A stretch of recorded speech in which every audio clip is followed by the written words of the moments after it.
The Dream-Quest of Unknown Kadath by H.P. Lovecraft. Part 1. 3 times Randolph Carter dreamed of the marvelous city, and 3 times was he snatched away, while still he paused on the high terrace above it.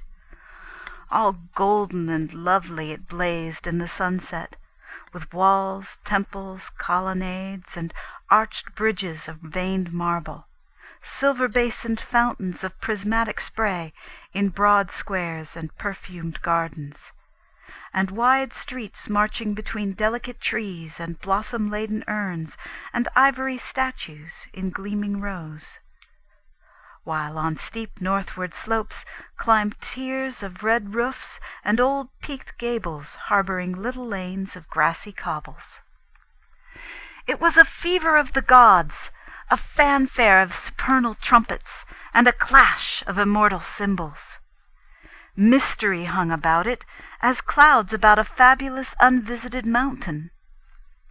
And as Carter stood breathless and expectant on that balustraded parapet, there swept up to him the poignancy and suspense of almost vanished memory, the pain of lost things, and the maddening need to place again what once had been an awesome and momentous place.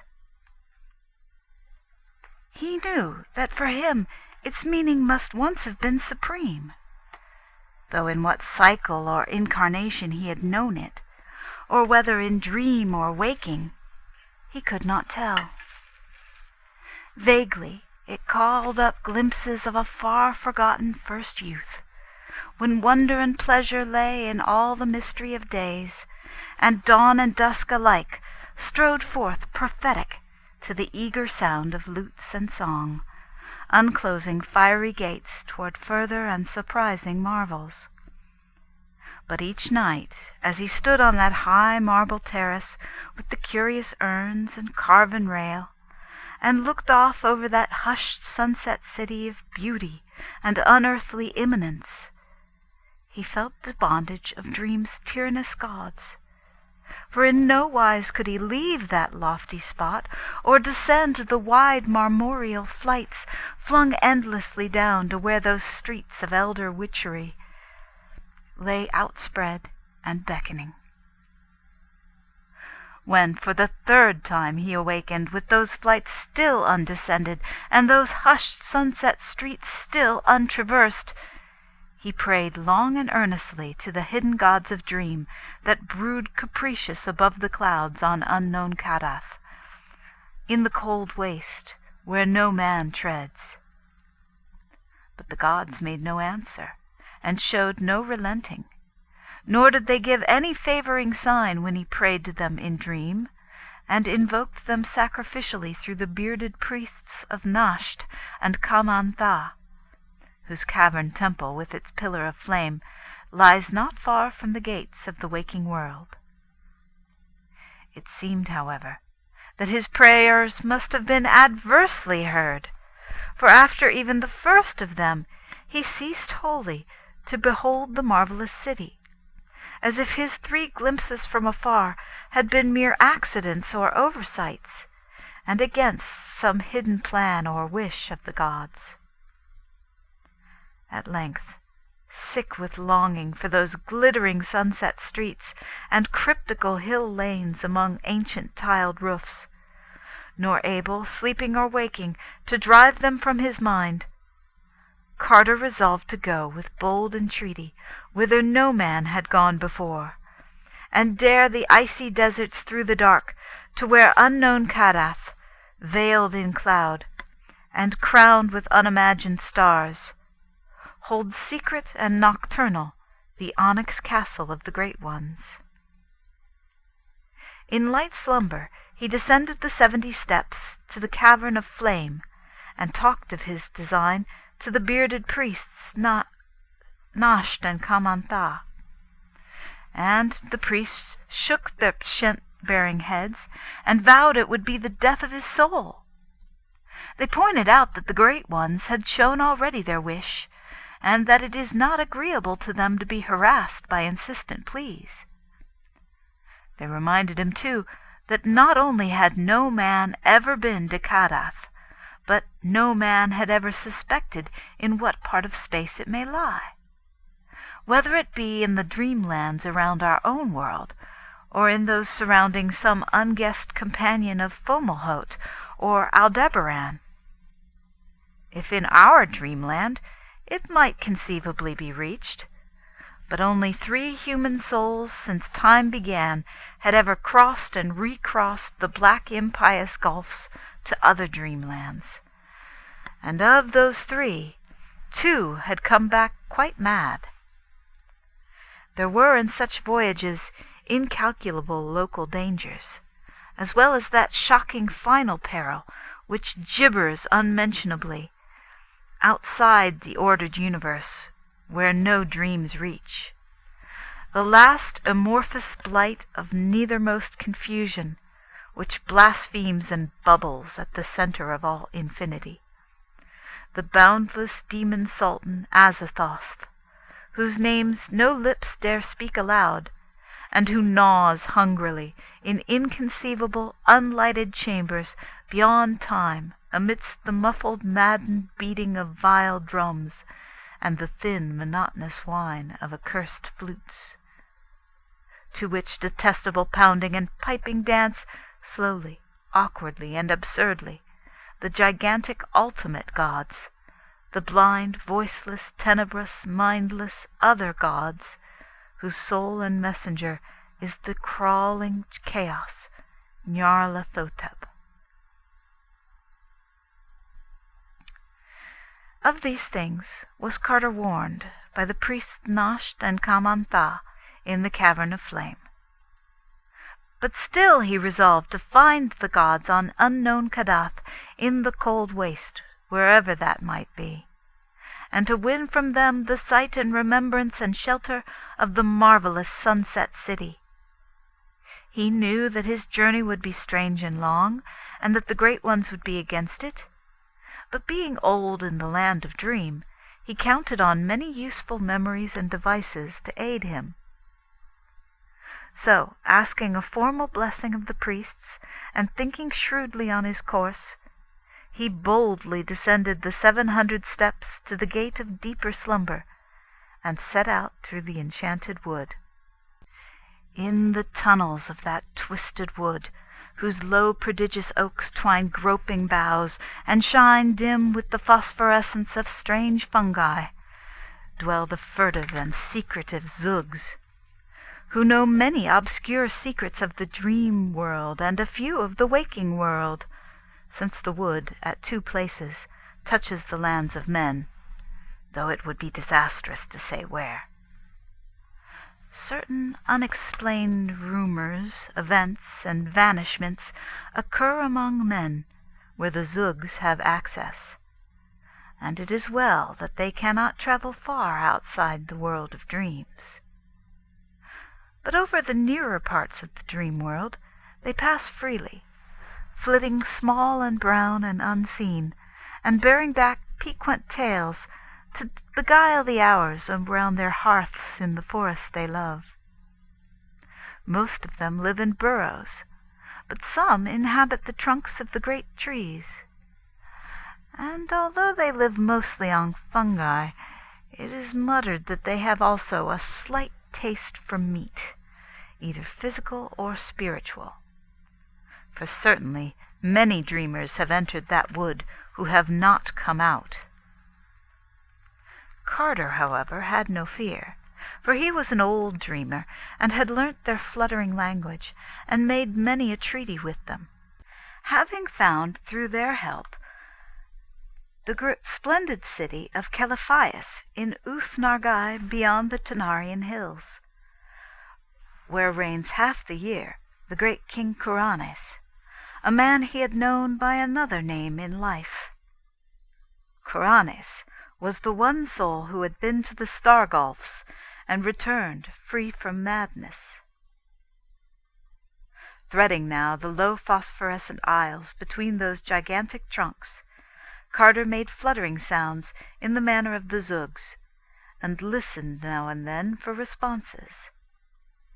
He remembered one particular village of the creatures was in the center of the wood, where a circle of great mossy stones, in what was once a clearing, tells of older and more terrible dwellers long forgotten, and toward this spot he hastened.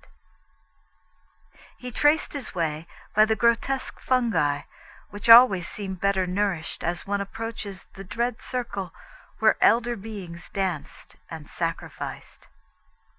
Finally, the great light of those thicker fungi revealed a sinister green and gray vastness pushing up through the roof of the forest and out of sight. This was the nearest of the great ring of stones, and Carter knew he was close to the Zug village.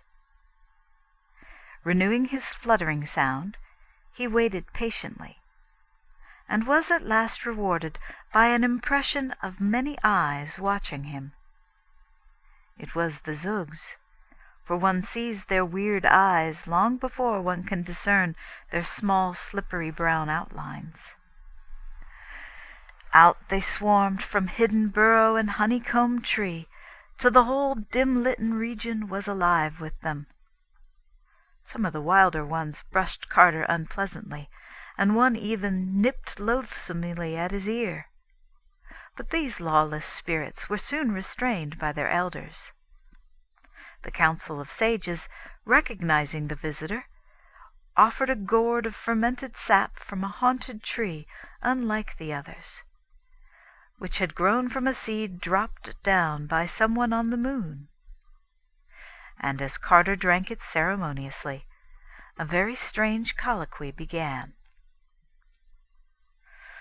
The Zugs did not, unfortunately, know where the peak of Kadath lies, nor could they even say whether the cold waste is in our dream world or in another.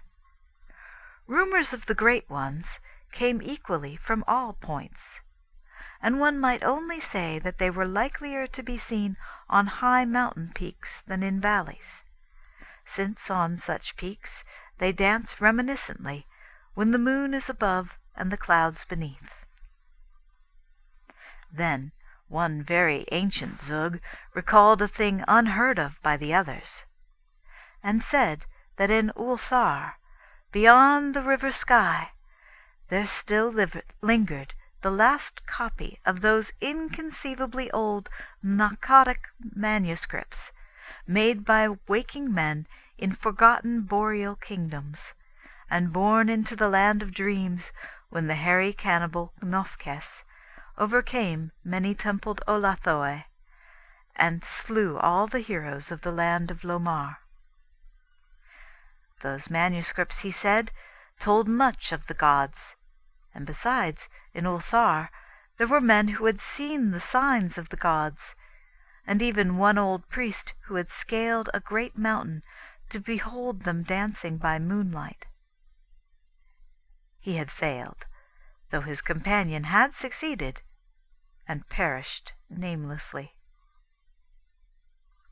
So Randolph Carter thanked the Zugs, who fluttered amicably, and gave him another gourd of moon-tree wine to take with him, and set out through the phosphorescent wood for the other side, where the rushing Sky flows down from the slopes of Larian, and Hatheg and Nir and Ulthar dot the plain. Behind him, furtive and unseen, crept several of the curious Zugs, for they wished to learn what might befall him, and bear back the legend to their people. The vast oaks grew thicker as he pushed on beyond the village, and he looked sharply for a certain spot where they would thin somewhat, standing quite dead or dying among the unnaturally dense fungi and rotting mold and mushy logs of their fallen brothers. There he would turn sharply aside, for at that spot a mighty slab of stone rests on the forest floor, and those who have dared approach it say that it bears an iron ring 3 feet wide. Remembering the archaic circle of great mossy rocks, and what it was possibly set up for, The Zugs do not pause near that expansive slab with its huge ring, for they realize that all which is forgotten need not necessarily be dead, and they would not like to see the slab rise slowly and deliberately. Carter detoured at the proper place, and heard behind him the frightened fluttering of some of the more timid Zugs. He had known they would follow him, so he was not disturbed, for one grows accustomed to the anomalies of these prying creatures. It was twilight when he came to the edge of the wood, and the strengthening glow told him it was the twilight of morning. Over fertile plains rolling down to the sky, he saw the smoke of cottage chimneys, and on every hand were the hedges and ploughed fields and thatched roofs of a peaceful land. Once he stopped at a farmhouse well for a cup of water, and all the dogs barked affrightedly at the inconspicuous Zugs that crept through the grass behind. At another house, where people were stirring, he asked questions about the gods and whether they danced often upon Larion. But the farmer and his wife would only make the elder sign and tell him the way to Nir and Ulthar. At noon he walked through the one broad high street of Nir, which he had once visited, and which marked his farthest former travels in this direction. And soon afterward he came to the great stone bridge across the sky, into whose central piece the masons had sealed a living human sacrifice when they built it 1,300 years before. Once on the other side, the frequent presence of cats, who all arched their backs at the trailing Zugs, revealed the near neighborhood of Ulthar. For in Ulthar, according to an ancient and significant law, no man may kill a cat. Very pleasant were the suburbs of Ulthar, with their little green cottages and neatly fenced farms, and still pleasanter was the quaint town itself, with its old peaked roofs and overhanging upper stories, and numberless chimney pots, and narrow hill streets where one can see old cobbles, wherever the graceful cats afford space enough. Carter, the cats being somewhat dispersed by the half-seen Zugs, picked his way directly to the modest temple of the Elder Ones, where the priests and old records were said to be. And once within that venerable circular tower of ivied stone which crowns Ulthar's highest hill, he sought out the patriarch Atal, who had been up the forbidden peak Hathegkia in the stony desert, and had come down again alive. Atal, seated on an ivory dais in a festooned shrine at the very top of the temple, was fully 3 centuries old, but still very keen of mind and memory. From him Carter learned many things about the gods, but mainly that they are indeed only Earth's gods, ruling feebly our own dreamland, and having no power or habitation elsewhere. "They might," Atal said, "heed a man's prayer, if in good humor. But one must not think of climbing to their onyx stronghold atop Kadath in the cold waste. It was lucky that no man knew where Kadath towers, for the fruit of ascending it would be very grave." Atal's companion, Bani the Wise, had been drawn screaming into the sky for climbing merely the known peak of Hathegkia. With unknown Kadath, if ever found, matters would be much worse, for although Earth's gods may sometimes be surpassed by a wise mortal, they are protected by the other gods from outside, whom it is better not to discuss. At least twice in the world's history, the other gods set their seal upon Earth's primal granite. Once in antediluvian times, as guessed from a drawing in those parts of the Akkadic manuscripts too ancient to be read. And once, on Hatheg Kia, when Bani the Wise tried to see Earth's gods dancing by moonlight. So Atal said, "It would be much better to let all gods alone, except in tactful prayers." Carter, though disappointed by Atal's discouraging advice, and by the meagre help to be found in the Akkadic manuscripts and the 7 cryptical books of San, did not wholly despair. First, he questioned the old priest about that marvelous sunset city seen from the railed terrace, thinking that perhaps he might find it without the god's aid. But Atal could tell him nothing. Probably, Atal said, the place belonged to his especial dream world, and not to the general land of vision that many know, and conceivably it might be on another planet. In that case, Earth's gods could not guide him, if they would. But this was not likely, since the stopping of the dream showed pretty clearly that it was something the Great Ones wished to hide from him. Then Carter did a wicked thing, offering his guileless host so many draughts of the moon wine which the Zugs had given him, that the old man became irresponsibly talkative. Robbed of his reserve, poor Atal babbled freely of forbidden things, telling of a great image reported by travelers as carved on the solid rock of the mountain Ngranek, on the Isle of Oriab in the southern sea, and hinting that it may be a likeness with which Earth's gods once wrought of their own features in the days when they danced by moonlight on that mountain. And he hiccuped likewise that the figures of that image are very strange, so that one might easily recognize them, and that they are sure signs of the authentic race of the gods. Now, the use of all this in finding the gods became at once apparent to Carter. It is known that in disguise the younger among the great ones often espouse the daughters of men, so that around the borders of the cold waste wherein stands Kadath, the peasants must all bear their blood. This being so, the way to find that waste must be to see the stone face on Ngranek, and mark the features.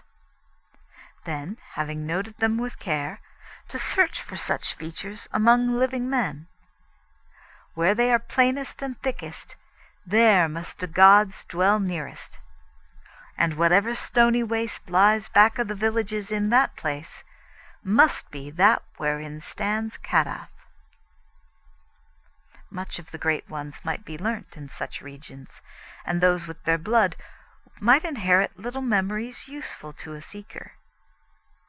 They might not know their parentage, for the gods so dislike to be known among men that none can be found who has seen their faces wittingly, a thing which Carter realized even as he sought to scale Kadath.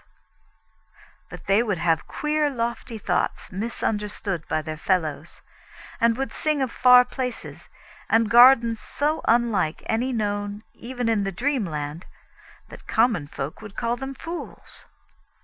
And from all this one could perhaps learn old secrets of Kadath, or gain hints of the marvelous sunset city which the gods held secret. And more. One might, in certain cases, seize some well-loved child of a god as a hostage, or even capture some young god himself, disguised and dwelling among men with a comely peasant maiden for his bride. Atal, however, did not know how to find Ngranek on its Isle of Oriab, and recommended that Carter follow the singing sky under its bridges down to the southern sea, where no burgess of Ulthar has ever been, but whence the merchants come in boats or with long caravans of mules and two-wheeled carts. There is a great city there, Kadath, but in Ulthar its reputation is bad, because of the black three-banked galleys that sail to it with rubies from no clearly named shore. The traders that come from those galleys to deal with the jewelers are human, or nearly so, but the rowers are never beheld, and it is not thought wholesome in Ulthar that merchants should trade with black ships from unknown places whose rowers cannot be exhibited. By the time he had given this information, Atal was very drowsy, and Carter laid him gently on a couch of inlaid ebony, and gathered his long beard decorously on his chest. As he turned to go, he observed that no suppressed fluttering followed him, and wondered why the Zugs had become so lax in their curious pursuit. Then he noticed all the sleek, complacent cats of Ulthar licking their chops with unusual gusto, and recalled the spitting and caterwauling he had faintly heard in lower parts of the temple while absorbed in the old priest's conversation. He recalled, too, the evilly hungry way in which an especially impudent young Zug had regarded a small black kitten in the cobbled street outside. And because he loved nothing on earth more than small black kittens, he stooped and petted the sleek cats of Ulthar as they licked their chops, and did not mourn because those inquisitive Zugs would escort him no farther.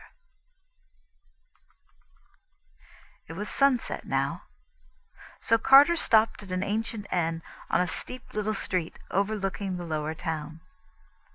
And as he went out on the balcony of his room and gazed down at the sea of red-tiled roofs and cobbled ways and the pleasant fields beyond, all mellow and magical in the slanted light, he swore that Ulthar would be a very likely place to dwell in always, were not the memory of a greater sunset city ever goading one onward toward unknown perils.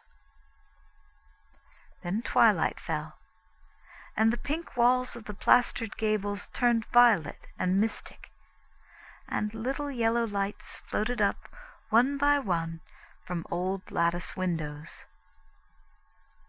And sweet bells pealed in the temple tower above, and the first star winked softly above the meadows across the sky.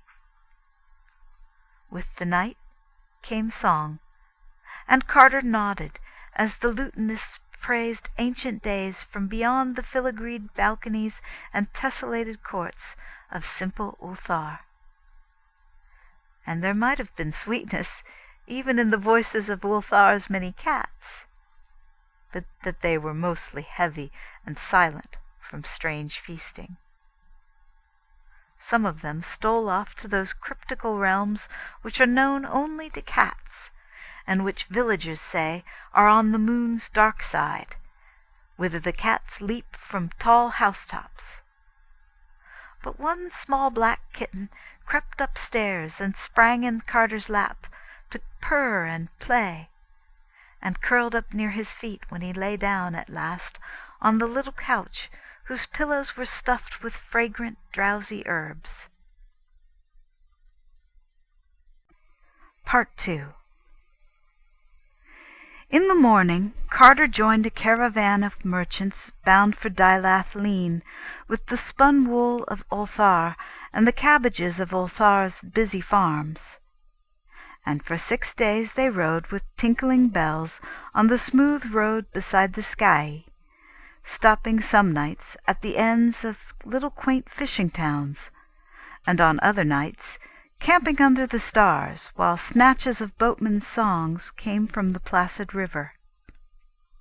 The country was very beautiful, with green hedges and groves, and picturesque peaked cottages and octagonal windmills. On the 7th day, a blur of smoke rose on the horizon ahead, and then the tall black towers of Dilathleen, which is built mostly of basalt. Dilathleen, with its thin angular towers, looks in the distance like a bit of the Giant's Causeway, and its streets are dark and uninviting. There are many dismal sea taverns near the myriad wharves, and all the town is thronged with the strange seamen of every land on earth, and of a few which are said to be not on earth. Carter questioned the oddly robed men of that city about the peak of Ngranek on the Isle of Oriab, and found that they knew of it well. Ships came from Baharna on that island, one being due to return thither in only a month, and Ngranek is but 2 days' zebra ride from that port. But few had seen the stone face of the god, because it is on a very difficult side of Ngranek, which overlooks only sheer crags and a valley of sinister lava. Once the gods were angered with men on that side, and spoke of the matter to the other gods.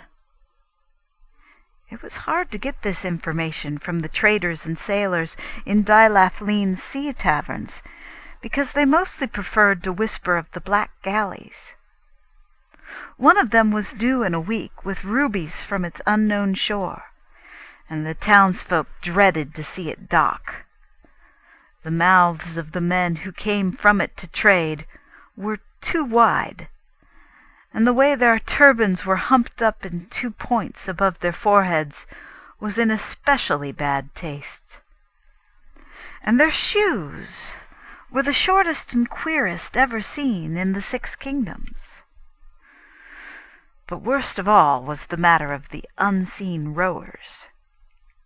Those 3 banks of oars moved too briskly and accurately and vigorously to be comfortable, and it was not right for a ship to stay in port for weeks while the merchants traded, yet to give no glimpse of its crew.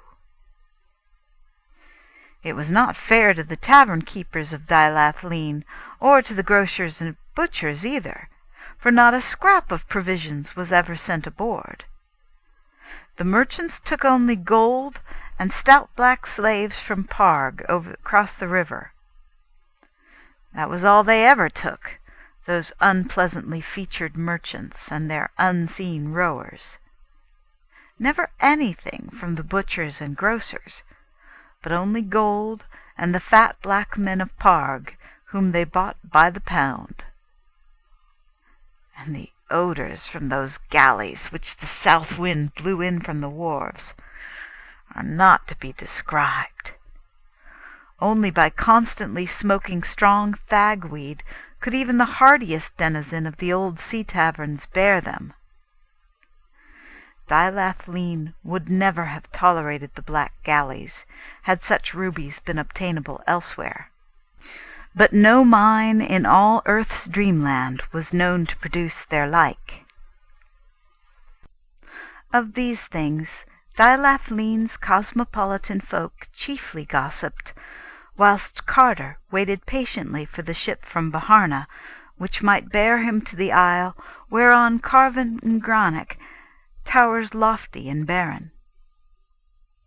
Meanwhile he did not fail to seek through the haunts of far travellers for any tales they might have concerning Kadath in the cold waste, or a marvellous city of marble walls and silver fountains seen below terraces in the sunset. Of these things, however, he learned nothing, though he once thought that a certain old slant-eyed merchant looked queerly intelligent when the cold waste was spoken of.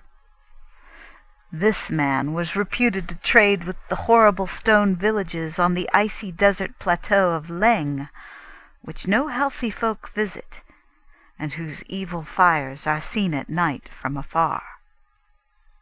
He was even rumoured to have dealt with that high priest not to be described, which wears a yellow silken mask over its face, and dwells all alone in a prehistoric stone monastery. that such a person might well have had nibbling traffic with such beings as may conceivably dwell in the cold waste was not to be doubted. But Carter soon found that it was no use questioning him. Then the black galley slipped into the harbor past the basalt whale and the tall lighthouse, silent and alien, and with a strange stench that the south wind drove into the town. Uneasiness rustled through the taverns along that waterfront, and after a while the dark, wide-mouthed merchants with the humped turbans and short feet clumped stealthily ashore to seek the bazaars of the jewelers. Carter observed them closely, and disliked them more the longer he looked at them. Then he saw them drive the stout black men of Parg up the gangplank, grunting and sweating, into that singular galley, and wondered in what lands, or if in any lands at all, those fat pathetic creatures might be destined to serve. And on the third evening of that galley's stay, one of the uncomfortable merchants spoke to him, smirking sinfully, and hinting of what he had heard in the taverns of Carter's quest. He appeared to have knowledge too secret for public telling, and although the sound of his voice was unbearably hateful, Carter felt that the lore of so far a traveller must not be overlooked. He bade him therefore be his guest in locked chambers above, and drew out the last of the Zug's moon wine to loosen his tongue. The strange merchant drank heavily, but smirked, unchanged by the draught. Then he drew forth a curious bottle with wine of his own, and Carter saw that the bottle was a single hollowed ruby, grotesquely carved in patterns too fabulous to be comprehended. He offered his wine to his host, and though Carter took only the least sip, he felt the dizziness of space and the fever of unimagined jungles. All the while the guest had been smiling more and more broadly, and as Carter slipped into blankness, the last thing he saw was that dark, odious face convulsed with evil laughter, and something quite unspeakable, where one of the two frontal puffs of that orange turban had become disarranged with the shakings of that epileptic mirth. Carter next had consciousness amidst horrible odors beneath a tent-like awning on the deck of a ship, with the marvelous coasts of the southern sea flying by in unnatural swiftness. He was not chained, but 3 of the dark sardonic merchants stood grinning nearby, and the sight of those humps in their turbans made him almost as faint as did the stench that filtered up through the sinister hatches. He saw slip past him the glorious lands and cities of which a fellow dreamer of earth, a lighthouse keeper in ancient Kingsport, had often discoursed in the old days, and recognized the templed terraces of Zak, abode of forgotten dreams, the spires of infamous Thalarion, that Daemon city of 1,000 wonders where the Eidolon Lathi reigns, the charnel gardens of Zura, land of pleasures unattained, and the twin headlands of crystal meeting above in a resplendent arch, which guard the harbor of Sona Nile, blessed land of fancy. Past all these gorgeous lands the malodorous ship flew unwholesomely, urged by the abnormal strokes of those unseen rowers below. And before the day was done, Carter saw that the steersman could have no other goal than the basalt pillars of the west, beyond which simple folk say splendid Cathuria lies, but which wise dreamers well know are the gates of a monstrous cataract, wherein the oceans of earth's dreamland drop wholly to abysmal nothingness, and shoot through the empty spaces toward other worlds and other stars and the awful voids outside the ordered universe, where the Daemon Sultan Azathoth gnaws hungrily in chaos amid pounding and piping and the hellish dancing of the other gods, blind, voiceless, tenebrous, and mindless, with their soul and messenger, Nyarlathotep. Meanwhile, the three sardonic merchants would give no word of their intent, although Carter well knew that they must be leagued with those who wished to hold him from his quest.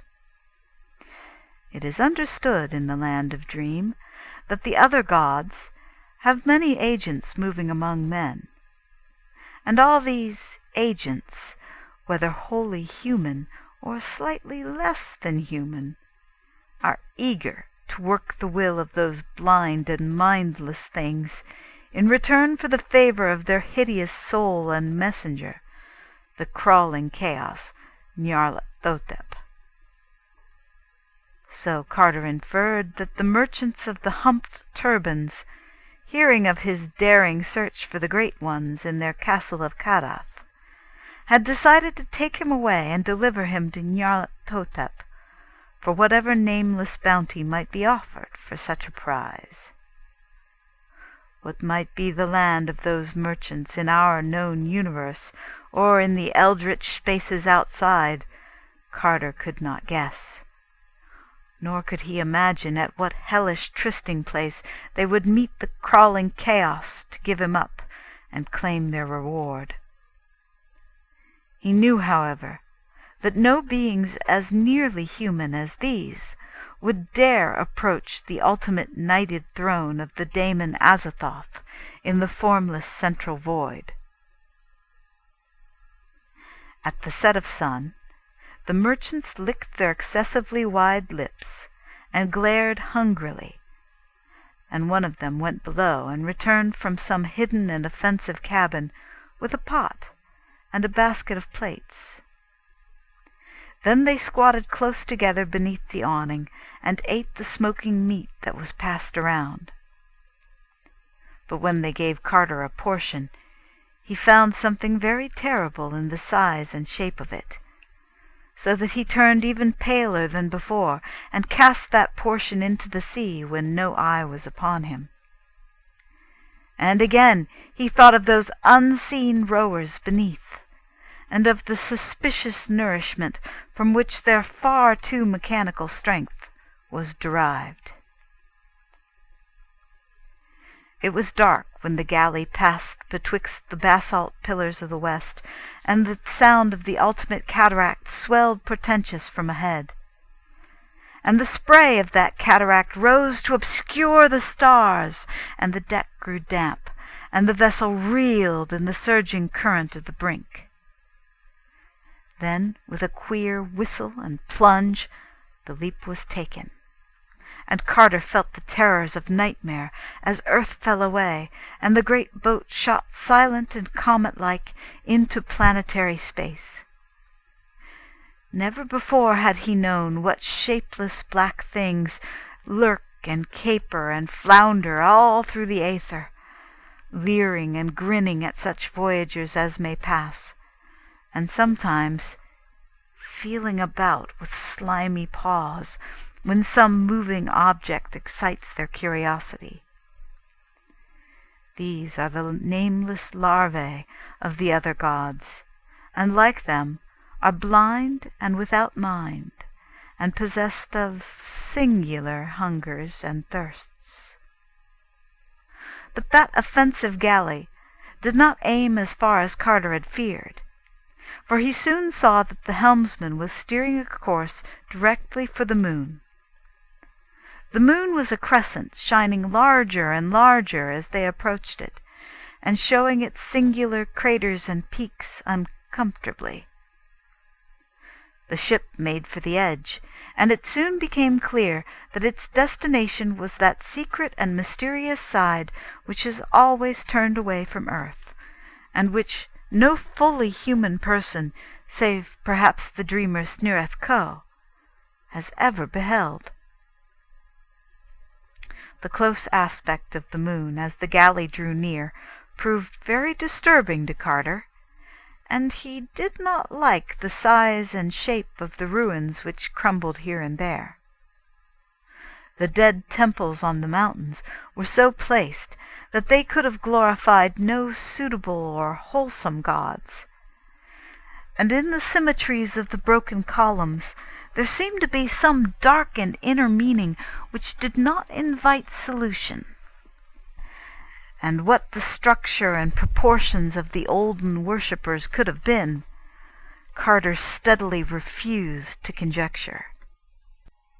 When the ship rounded the edge, and sailed over those lands unseen by man, there appeared in the queer landscape certain signs of life, and Carter saw many low, broad, round cottages in fields of grotesque whitish fungi.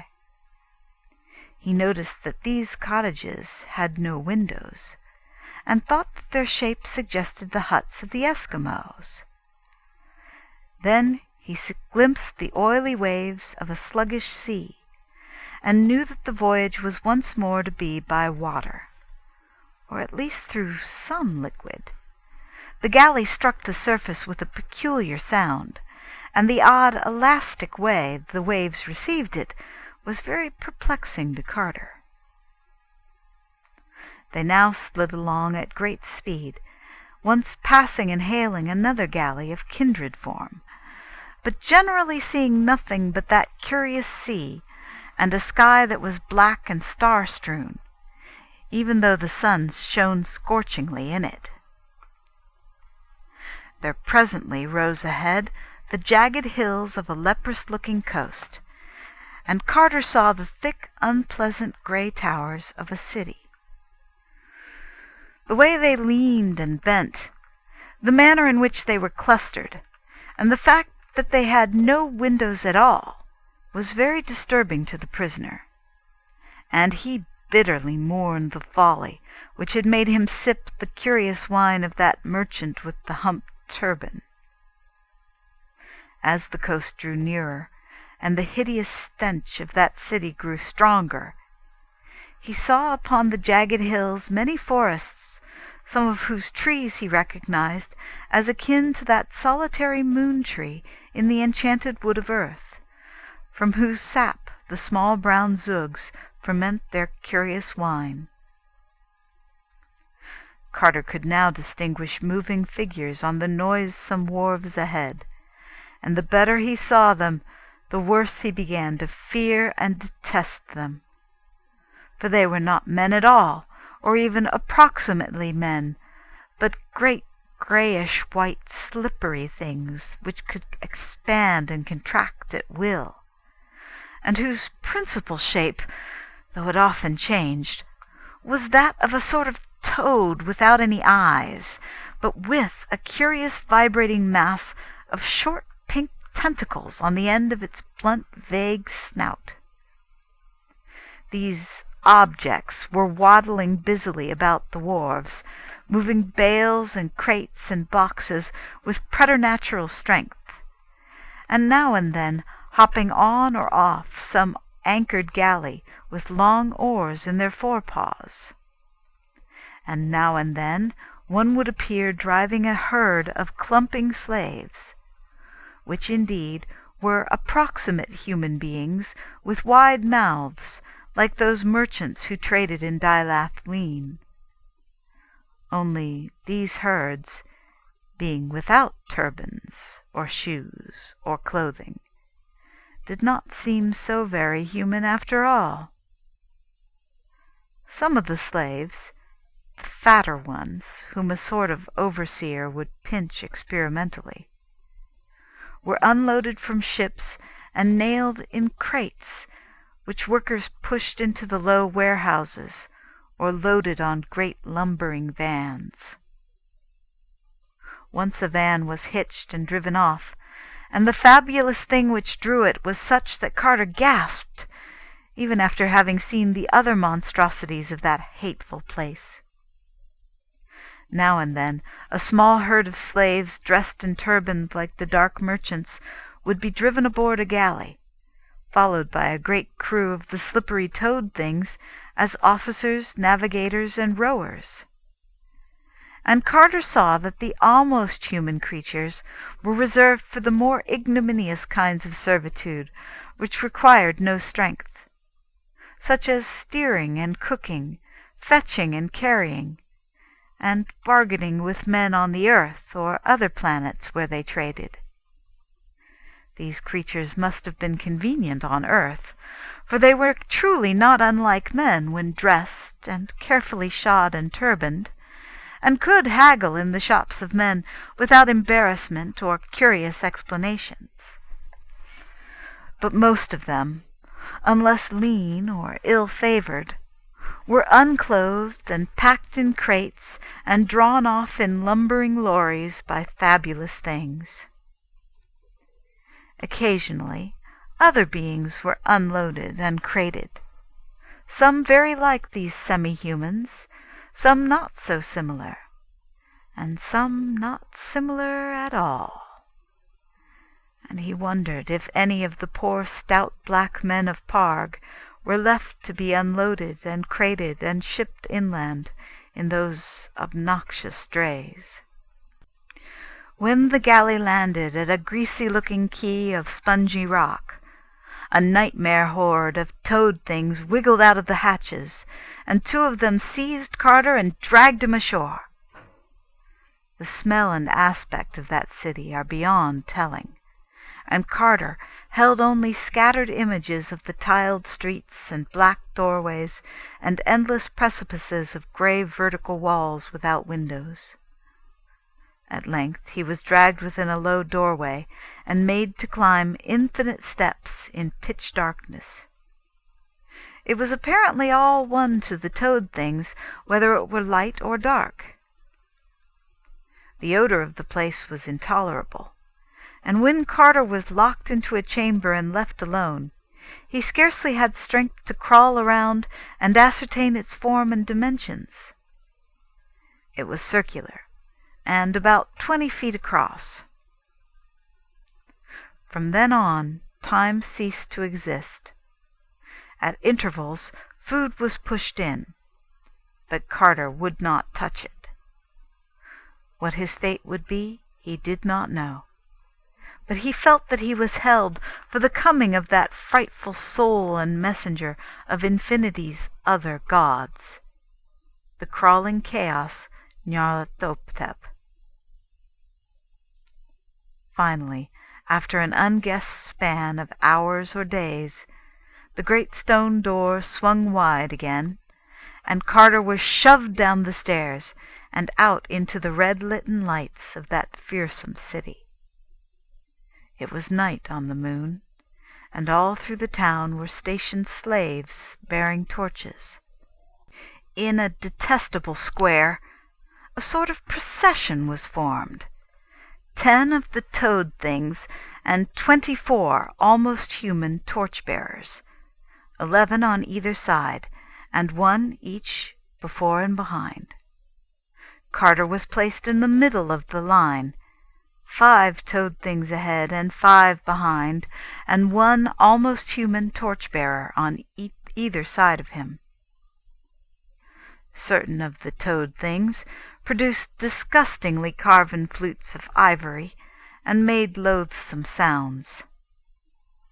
To that hellish piping the column advanced out of the tiled streets and into nighted plains of obscene fungi, soon commencing to climb one of the lower and more gradual hills that lay behind the city.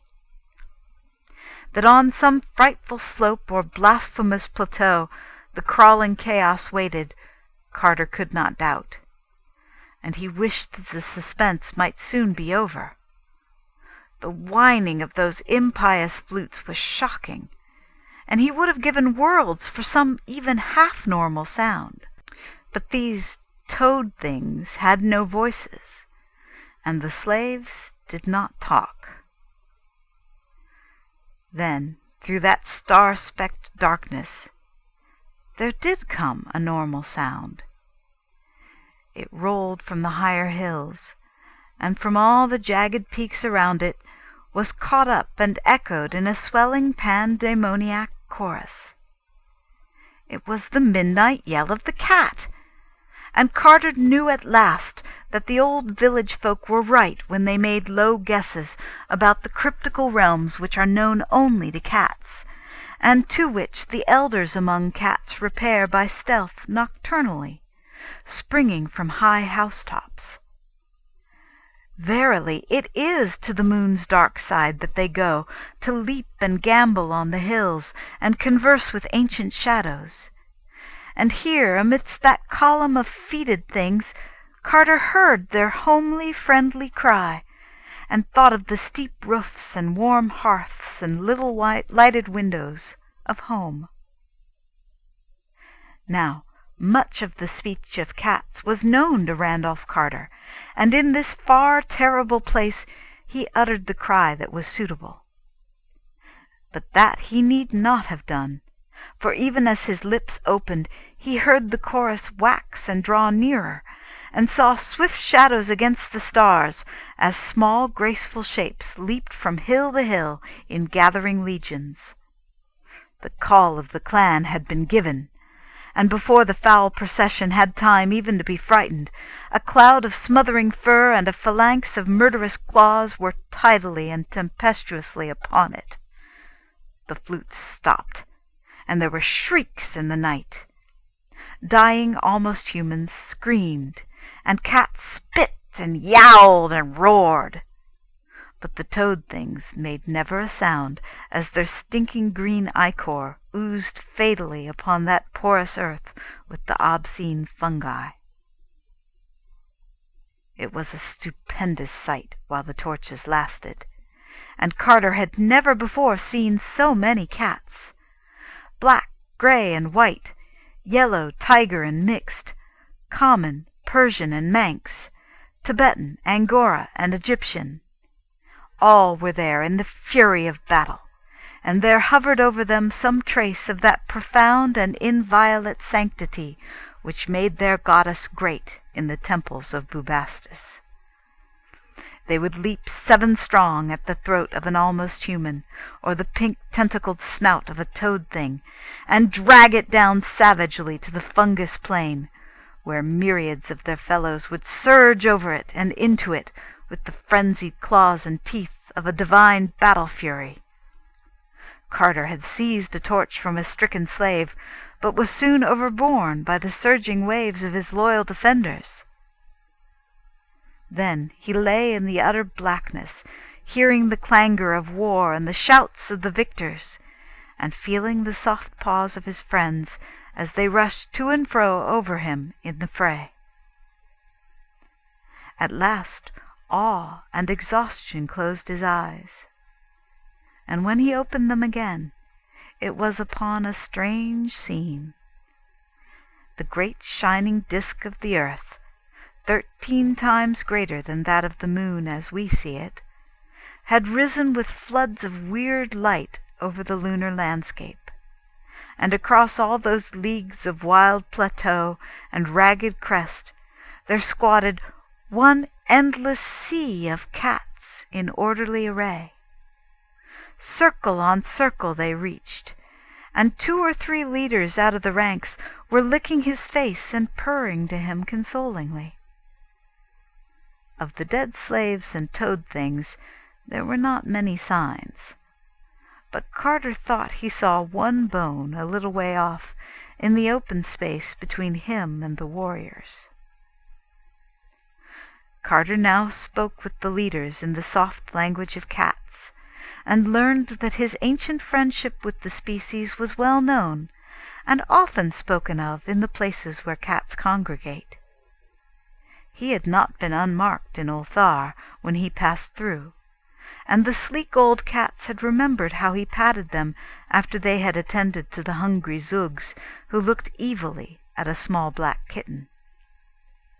And they recalled, too, how he had welcomed the very little kitten who came to see him at the inn, and how he had given it a saucer of rich cream in the morning before he left. The grandfather of that very little kitten was the leader of the army now assembled, for he had seen the evil procession from a far hill, and recognized the prisoner as a sworn friend of his kind on earth and in the land of Dream. A yowl now came from the farther peak, and the old leader paused abruptly in his conversation. It was one of the army's outposts, stationed on the highest of the mountains to watch the one foe which earth's cats fear, the very large and peculiar cats from Saturn, who for some reason have not been oblivious of the charm of our moon's dark side. They are leagued by treaty with the evil toad things, and are notoriously hostile to our earthly cats, so that at this juncture a meeting would have been a somewhat grave matter. After a brief consultation of generals, the cats rose and assumed a closer formation, crowding protectingly around Carter, and preparing to take the great leap through space back to the housetops of our Earth and its dreamland. The old field marshal advised Carter to let himself be borne along smoothly and passively in the massed ranks of furry leapers, and told him how to spring when the rest sprang, and land gracefully when the rest landed. He also offered to deposit him in any spot he desired, and Carter decided on the city of Dilathleen, whence the Black Galley had set out, for he wished to sail thence for Oriab and the carven crest Granic, and also to warn the people of the city to have no more traffic with black galleys, if indeed that traffic could be tactfully and judiciously broken off.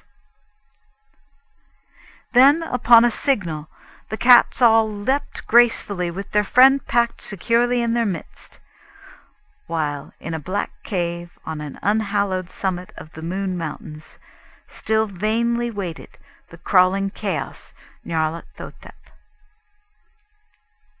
The leap of the cats through space was very swift, and being surrounded by his companions, Carter did not see this time the great black shapelessnesses that lurk and caper and flounder in the abyss.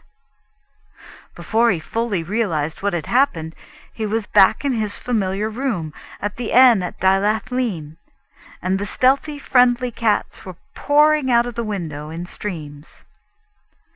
The old leader from Ulthar was the last to leave, and as Carter shook his paw, he said he would be able to get home by cockcrow.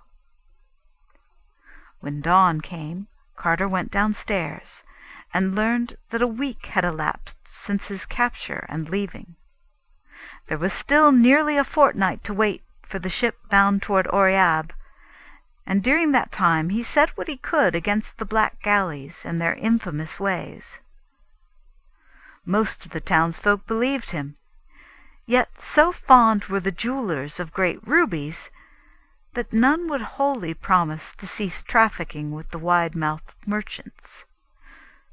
If aught of evil ever befalls Dilathleen through such traffic, it will not be his fault. Part 3. In about a week, the desiderate ship put in by the Black Whale and Tall Lighthouse, and Carter was glad to see that she was a bark of wholesome men, with painted sides and yellow lateen sails, and a grey captain in silken robes. Her cargo was the fragrant resin of Oriab's inner groves, and the delicate pottery baked by the artists of Baharna, and the strange little figures carved from Ngranek's ancient lava. For this they were paid in the wool of Ulthar, and the iridescent textiles of Hatheg, and the ivory that the black men carve across the river in Parg. Carter made arrangements with the captain to go to Baharna, and was told that the voyage would take 10 days. And during his week of waiting, he talked much with that captain of Ngranek, and was told that very few had seen the carven face thereon, but that most travellers are content to learn its legends from old people and lava-gatherers and image-makers in Baharna, and afterwards say in their far homes that they have indeed beheld it. The captain was not even sure that any person now living had beheld that carven face, for the wrong side of Ngronic is very difficult and barren and sinister, and there are rumours of caves near the peak wherein dwell the night gaunts. But the captain did not wish to say just what a night gaunt might be like, since such cattle are known to haunt most persistently the dreams of those who think too often of them. Then Carter asked that captain about unknown Kadath and the cold waste, and the marvelous sunset city. But of these the good man truly could tell nothing. Carter sailed out of Dylath one early morning when the tide turned, and saw the first rays of sunrise on the thin angular towers of that dismal basalt town. And for 2 days they sailed eastward in sight of green coasts, and saw often the pleasant fishing towns that climbed up steeply with their red roofs and chimney pots, from old dreaming wharves and beaches where nets lay drying. But on the 3rd day they turned sharply south, where the roll of water was stronger, and soon passed from sight of any land. On the 5th day the sailors were nervous, but the captain apologized for their fears, saying that the ship was about to pass over the weedy walls and broken columns of a sunken city too old for memory, and that when the water was clear, one could see so many moving shadows in that deep place that simple folk disliked it. He admitted, moreover, that many ships had been lost in that part of the sea, having been hailed when quite close to it, but never seen again. That night the moon was very bright, and one could see a great way down in the water. There was so little wind that the ship could not move much, and the ocean was very calm. Looking over the rail, Carter saw, many fathoms deep, the dome of the great temple, and in front of it an avenue of unnatural sphinxes leading to what was once a public square. Dolphins sported merrily in and out of the ruins, and porpoises revelled clumsily here and there, sometimes coming to the surface and leaping clear out of the sea. As the ship drifted on a little, the floor of the ocean rose in hills, and one could clearly mark the lines of ancient climbing streets and the washed-down walls of myriad little houses. Then the suburbs appeared, and finally a great lone building on a hill, of simpler architecture than the other structures, and in much better repair. It was dark and low, and covered 4 sides of a square, with a tower at each corner, a paved court in the centre, and small, curious round windows all over it. Probably it was of basalt, though weeds draped the greater part, and such was its lonely and impressive place on that far hill, that it may have been a temple or a monastery. Some phosphorescent fish inside it gave the small round windows an aspect of shining, and Carter did not blame the sailors much for their fears. Then, by the watery moonlight, he noticed an odd high monolith in the middle of that central court, and saw that something was tied to it. And when, after getting a telescope from the captain's cabin, he saw that that bound thing was a sailor in the silk robes of Oriab, head downward, and without any eyes, he was glad that a rising breeze soon took the ship ahead to more healthy parts of the sea. The next day they spoke with a ship with violet sails, bound for Zar, in the land of forgotten dreams, with bulbs of strange-colored lilies for cargo. And on the evening of the 11th day they came in sight of the Isle of Oriab, with Ngranach rising jagged and snow-crowned in the distance. Oriab is a very great isle, and its port of Baharna, a mighty city. The wharves of Baharna are of porphyry, and the city rises in great stone terraces behind them, having streets of steps that are frequently arched over by buildings and the bridges between buildings. There is a great canal which goes under the whole city in a tunnel with granite gates, and leads to the inland lake of Yath, on whose farther shore are the vast clay brick ruins of a primal city whose name is not remembered. As the ship drew into the harbor at evening, the twin beacons Thon and Thal gleamed a welcome, and in all the million windows of Baharna's terraces mellow lights peeped out quietly and gradually, as the stars peep out overhead in the dusk, till that steep and climbing seaport became a glittering constellation hung between the stars of heaven and the reflections of those stars in the still harbor. The captain, after landing, made Carter a guest in his own small house on the shores of Yath, where the rear of the town slopes down to it. And his wife and servants brought strange toothsome foods for the traveller's delight. And in the days after that, Carter asked for rumors and legends of Ngranach in all the taverns and public places where lava-gatherers and image-makers meet, but could find no one who had been up the higher slopes or seen the carven face. Ngranach was a hard mountain, with only an accursed valley behind it, and besides, one could never depend on the certainty that night gaunts are altogether fabulous.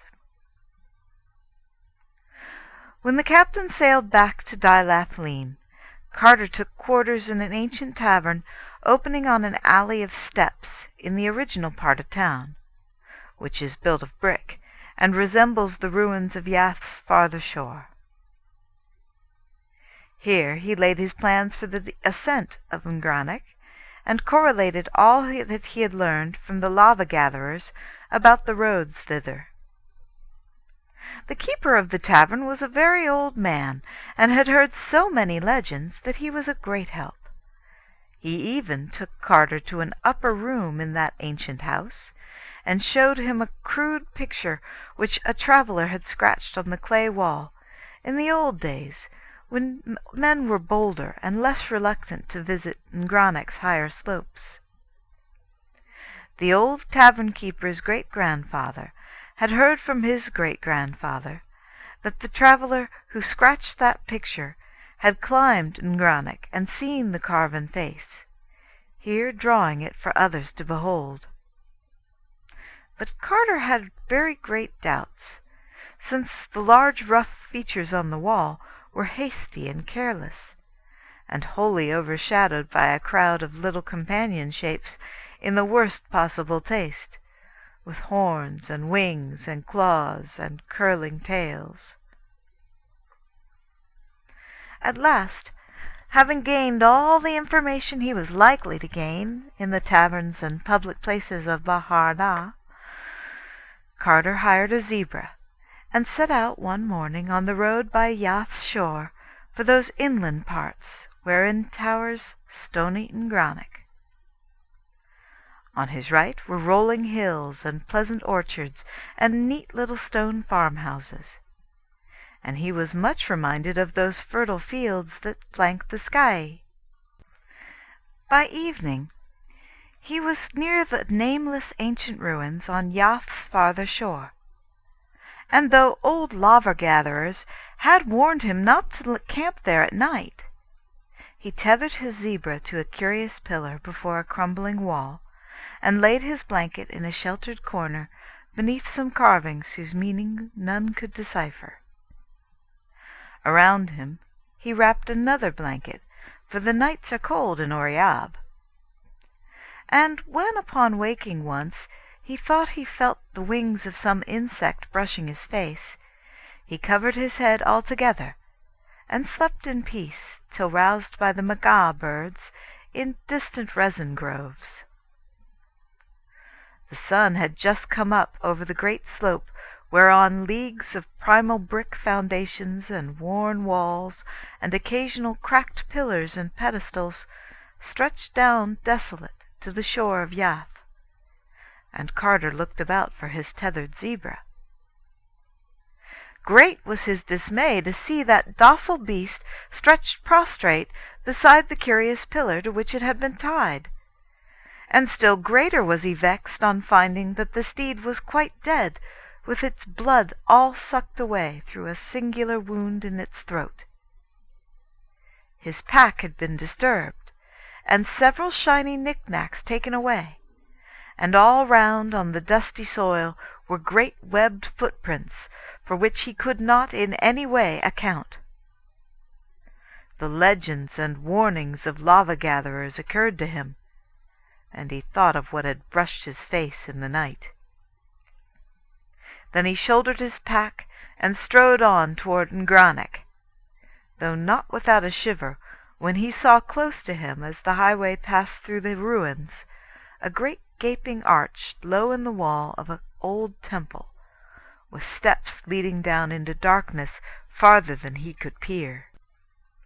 His course now lay uphill through wilder and partly wooded country, and he saw only the huts of charcoal burners and the camp of those who gathered resin from the groves.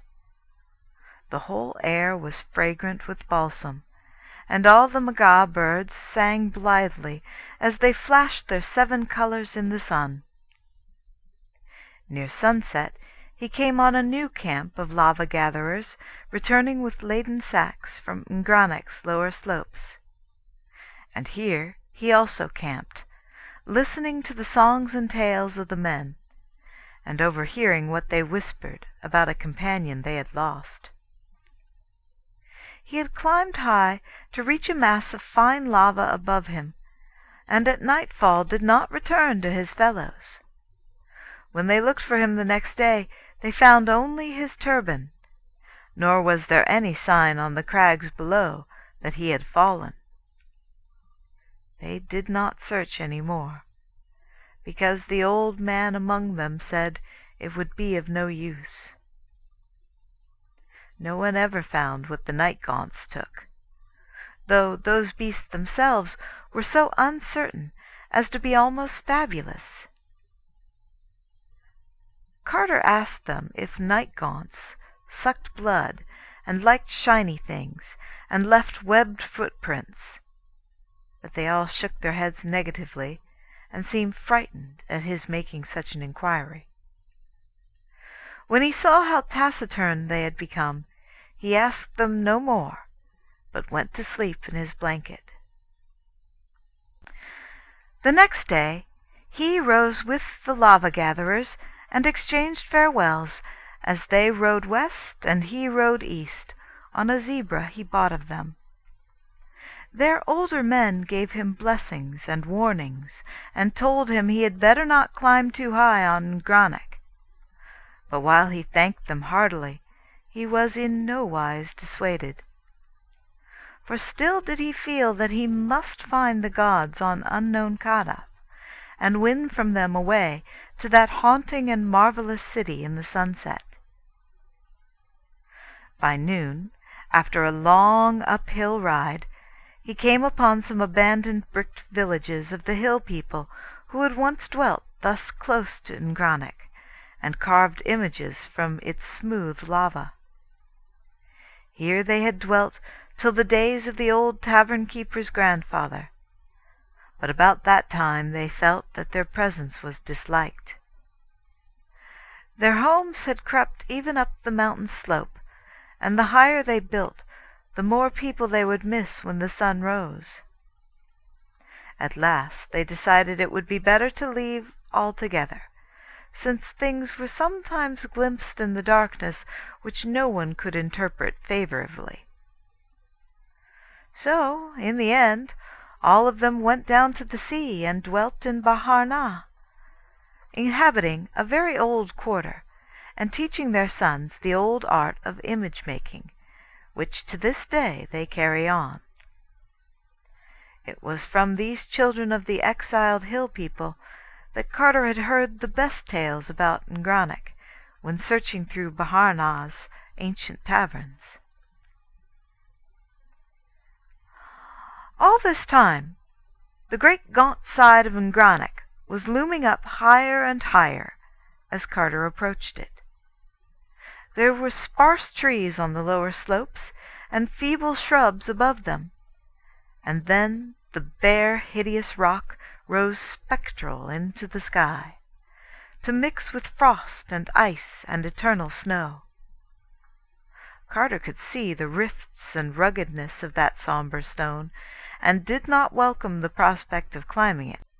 In places there were solid streams of lava and scoriac heaps that littered slopes and ledges. 90 eons ago, before even the gods had danced upon its pointed peak, that mountain had spoken with fire and roared with the voices of the inner thunders. Now it towered all silent and sinister, bearing on the hidden side that secret Titan image whereof rumor told. And there were caves in that mountain, which might be empty and alone with elder darkness, or might, if legend spoke truly, hold horrors of a form not to be surmised. The ground sloped upward to the foot of Ngranich, thinly covered with scrub oaks and ash trees, and strewn with bits of rock, lava, and ancient cinder. There were the charred embers of many camps where the lava-gatherers were wont to stop, and several rude altars which they had built, either to propitiate the great ones, or to ward off what they dreamed of in Ngranich's high passes and labyrinthine caves. At evening, Carter reached the farthermost pile of embers and camped for the night, tethering his zebra to a sapling, and wrapping himself well in his blankets before going to sleep. And all through the night a voonith howled distantly from the shore of some hidden pool. But Carter felt no fear of that amphibious terror, since he had been told with certainty that not one of them dares even approach the slope of Ngranich. In the clear sunshine of morning, Carter began the long ascent, taking his zebra as far as that useful beast could go, but tying it to a stunted ash tree when the floor of the thin wood became too steep. Thereafter he scrambled up alone, first through the forest with its ruins of old villages in overgrown clearings, and then over the tough grass where anemic shrubs grew here and there.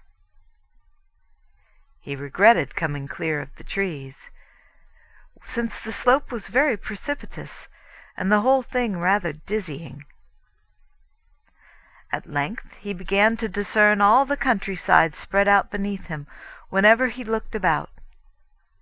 The deserted huts of the image-makers, the groves of resin trees and the camps of those who gathered from them, the woods where prismatic magas nest and sing, and even a hint, very far away, of the shores of Yath, and of those forbidding ancient ruins whose name is forgotten. He found it best not to look around, and kept on climbing and climbing till the shrubs became very sparse, and there was often nothing but the tough grass to cling to. Then the soil became meagre, with great patches of bare rock cropping out, and now and then the nest of a condor in a crevice. Finally there was nothing at all but the bare rock, and had it not been very rough and weathered, he could scarcely have ascended farther.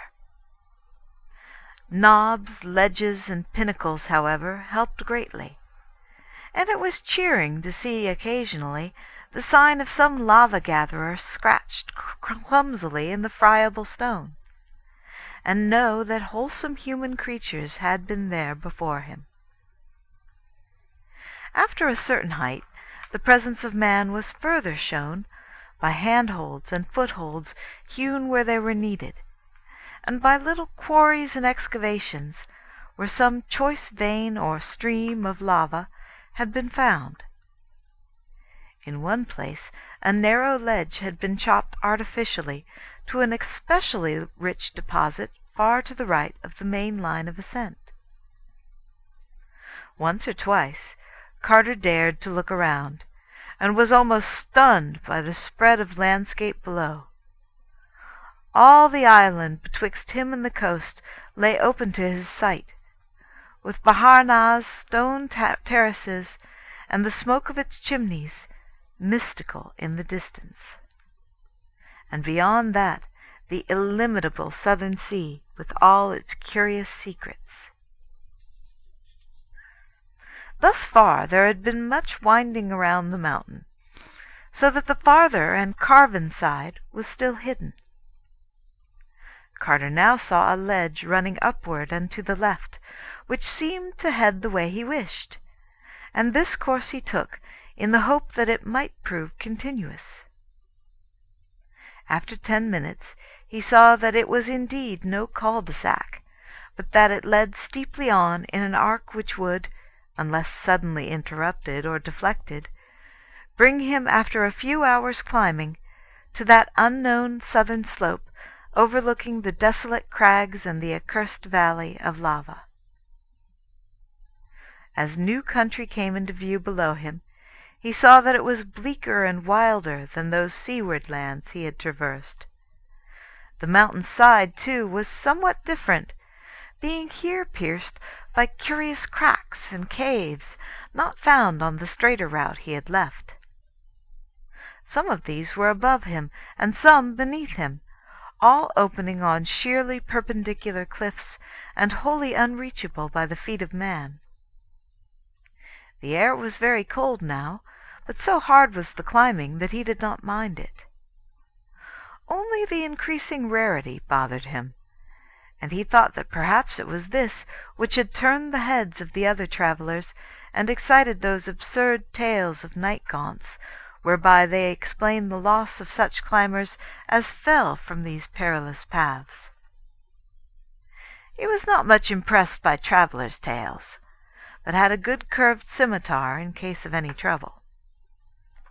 All lesser thoughts were lost in the wish to see that carven face which might set him on the track of the gods atop unknown Kadath.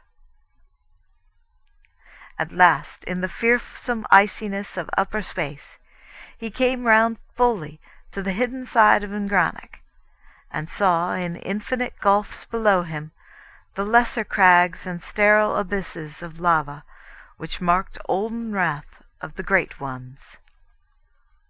There was unfolded, too, a vast expanse of country to the south, but it was a desert land, without fair fields or cottage chimneys, and seemed to have no ending. No trace of the sea was visible on this side, for Oriab is a great island. Black caverns and odd crevices were still numerous on the sheer vertical cliffs, but none of them was accessible to a climber. There now loomed aloft a great beetling mass which hampered the upward view, and Carter was for a moment shaken with doubt lest it prove impassable. Poised in windy insecurity miles above earth, with only space and death on one side and only slippery walls of rock on the other, he knew for a moment the fear that makes men shun Ngranach's hidden side. He could not turn round, yet the sun was already low. If there were no way aloft, the night would find him crouching there still, and the dawn would not find him at all. But there was a way, and he saw it in due season. Only a very expert dreamer could have used those imperceptible footholds. yet to Carter they were sufficient. Surmounting now the outward hanging rock, he found the slope above much easier than that below, since a great glacier's melting had left a generous space with loam and ledges. To the left, a precipice dropped straight from unknown heights to unknown depths, with a cave's dark mouth just out of reach above him. Elsewhere, however, the mountain slanted back strongly, and even gave him space to lean and rest. He felt from the chill that he must be near the snow line, and looked up to see what glittering pinnacles might be shining in that late ruddy sunlight.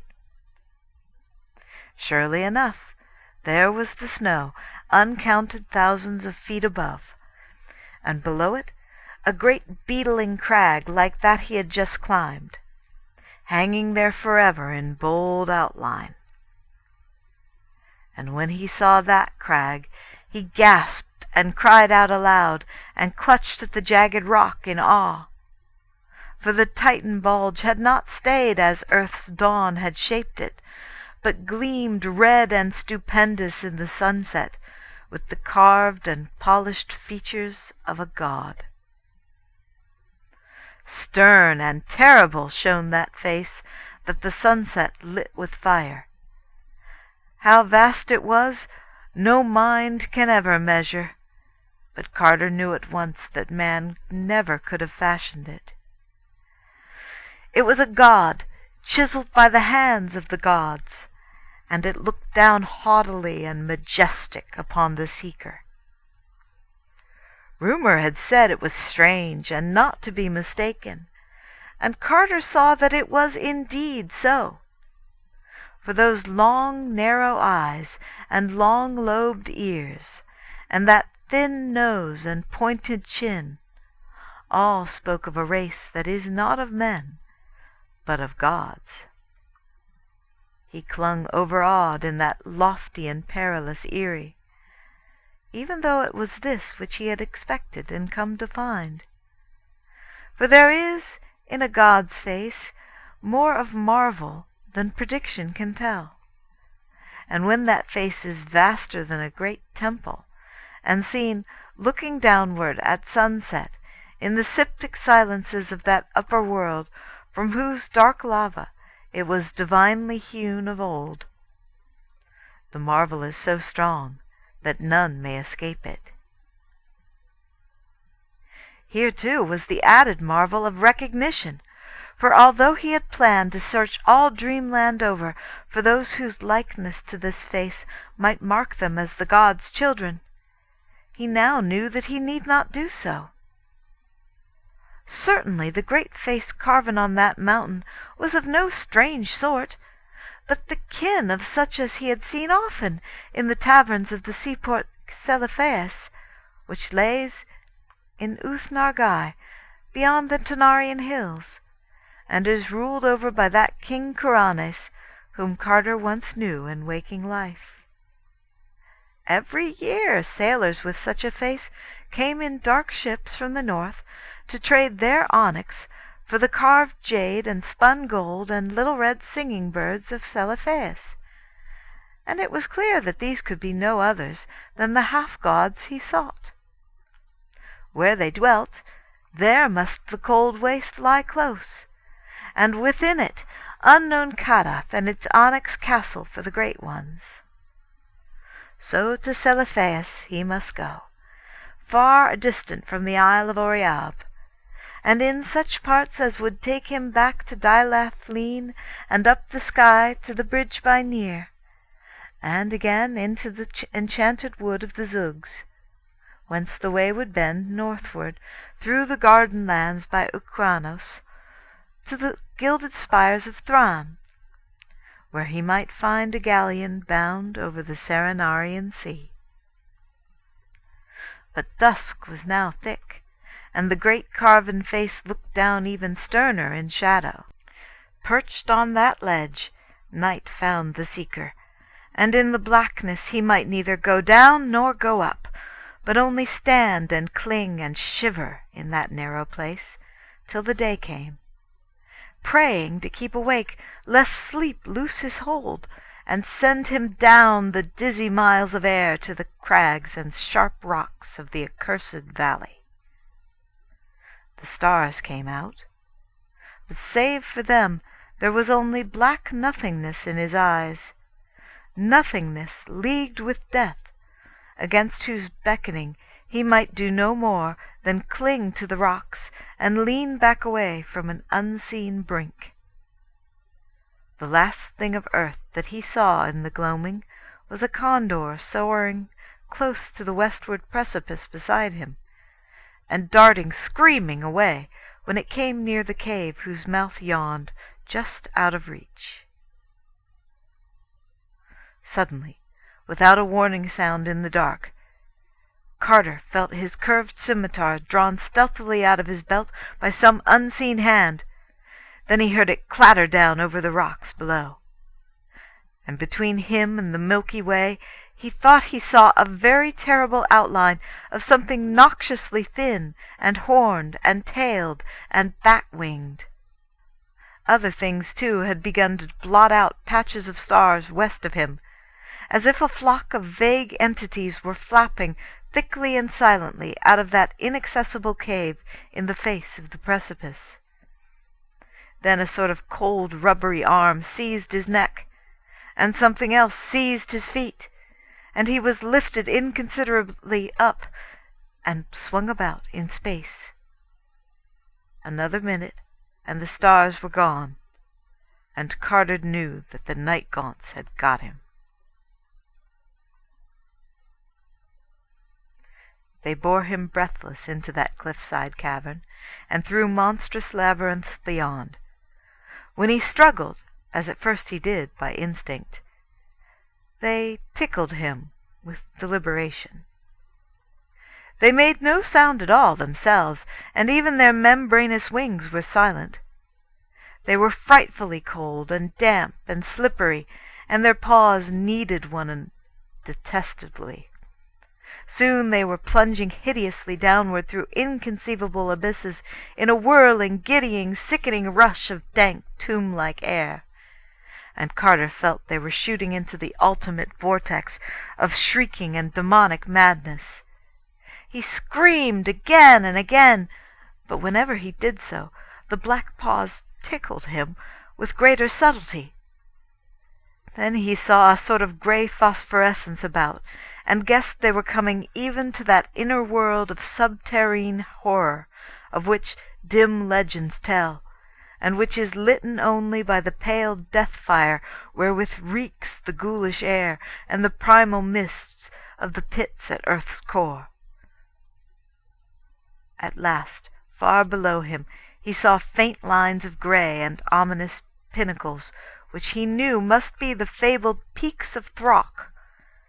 Awful and sinister they stand in the haunted disk of sunless and eternal depths, higher than man may reckon, and guarding terrible valleys where the dholes crawl and burrow nastily.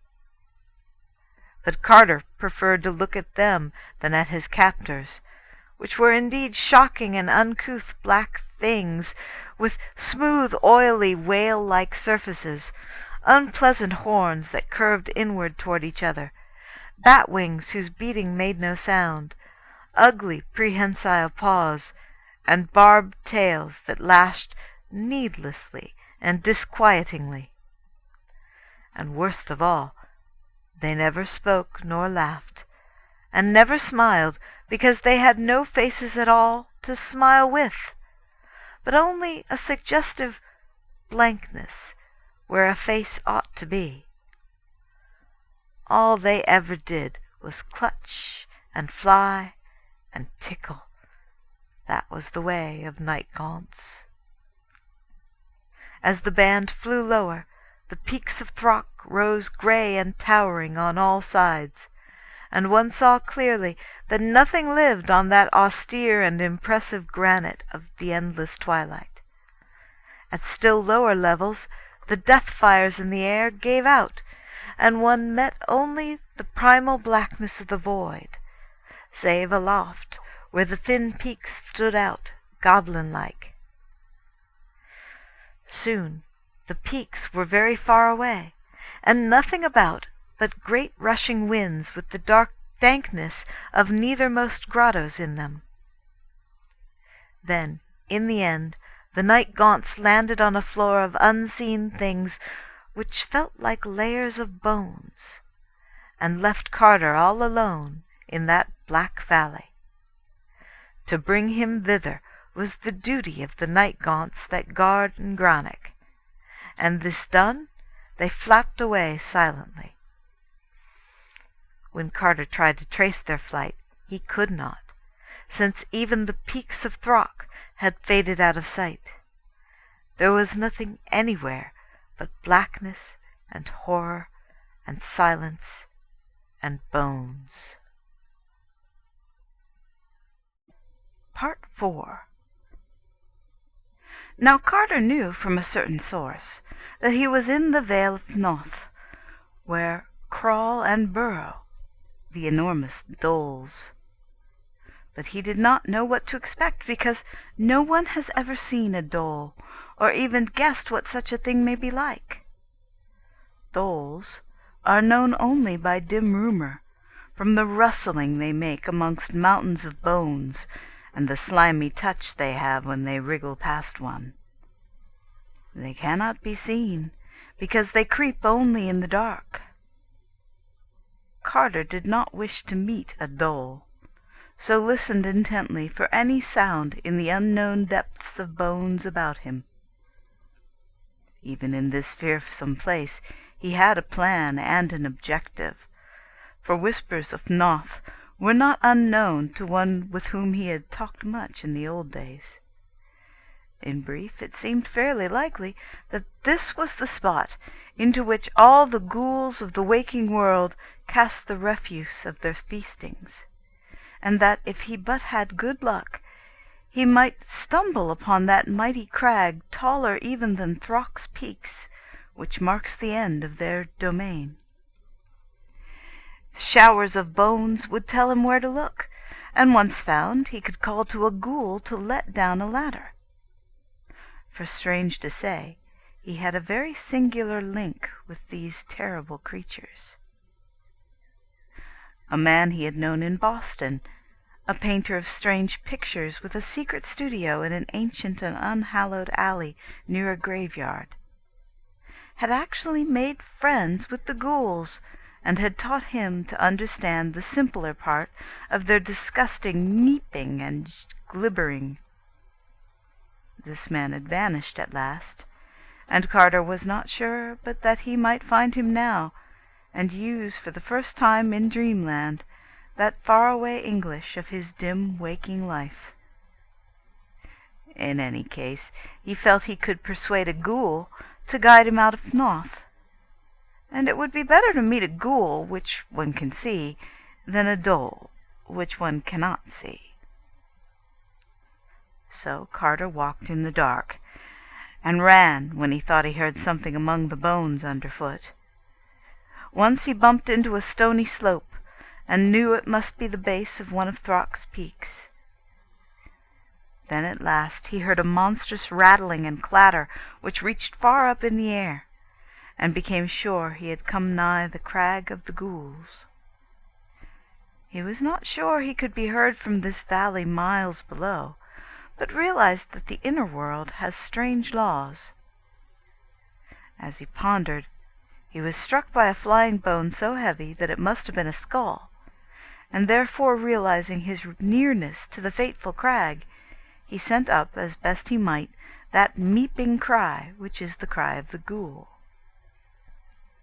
Sound travels slowly, so it was some time before he heard an answering glibber, but it came at last, and before long he was told that a rope ladder would be lowered.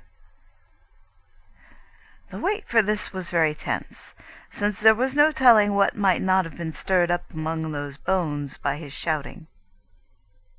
Indeed, it was not long before he actually did hear a vague rustling afar off. As this thoughtfully approached, he became more and more uncomfortable, for he did not wish to move away from the spot where the ladder would come.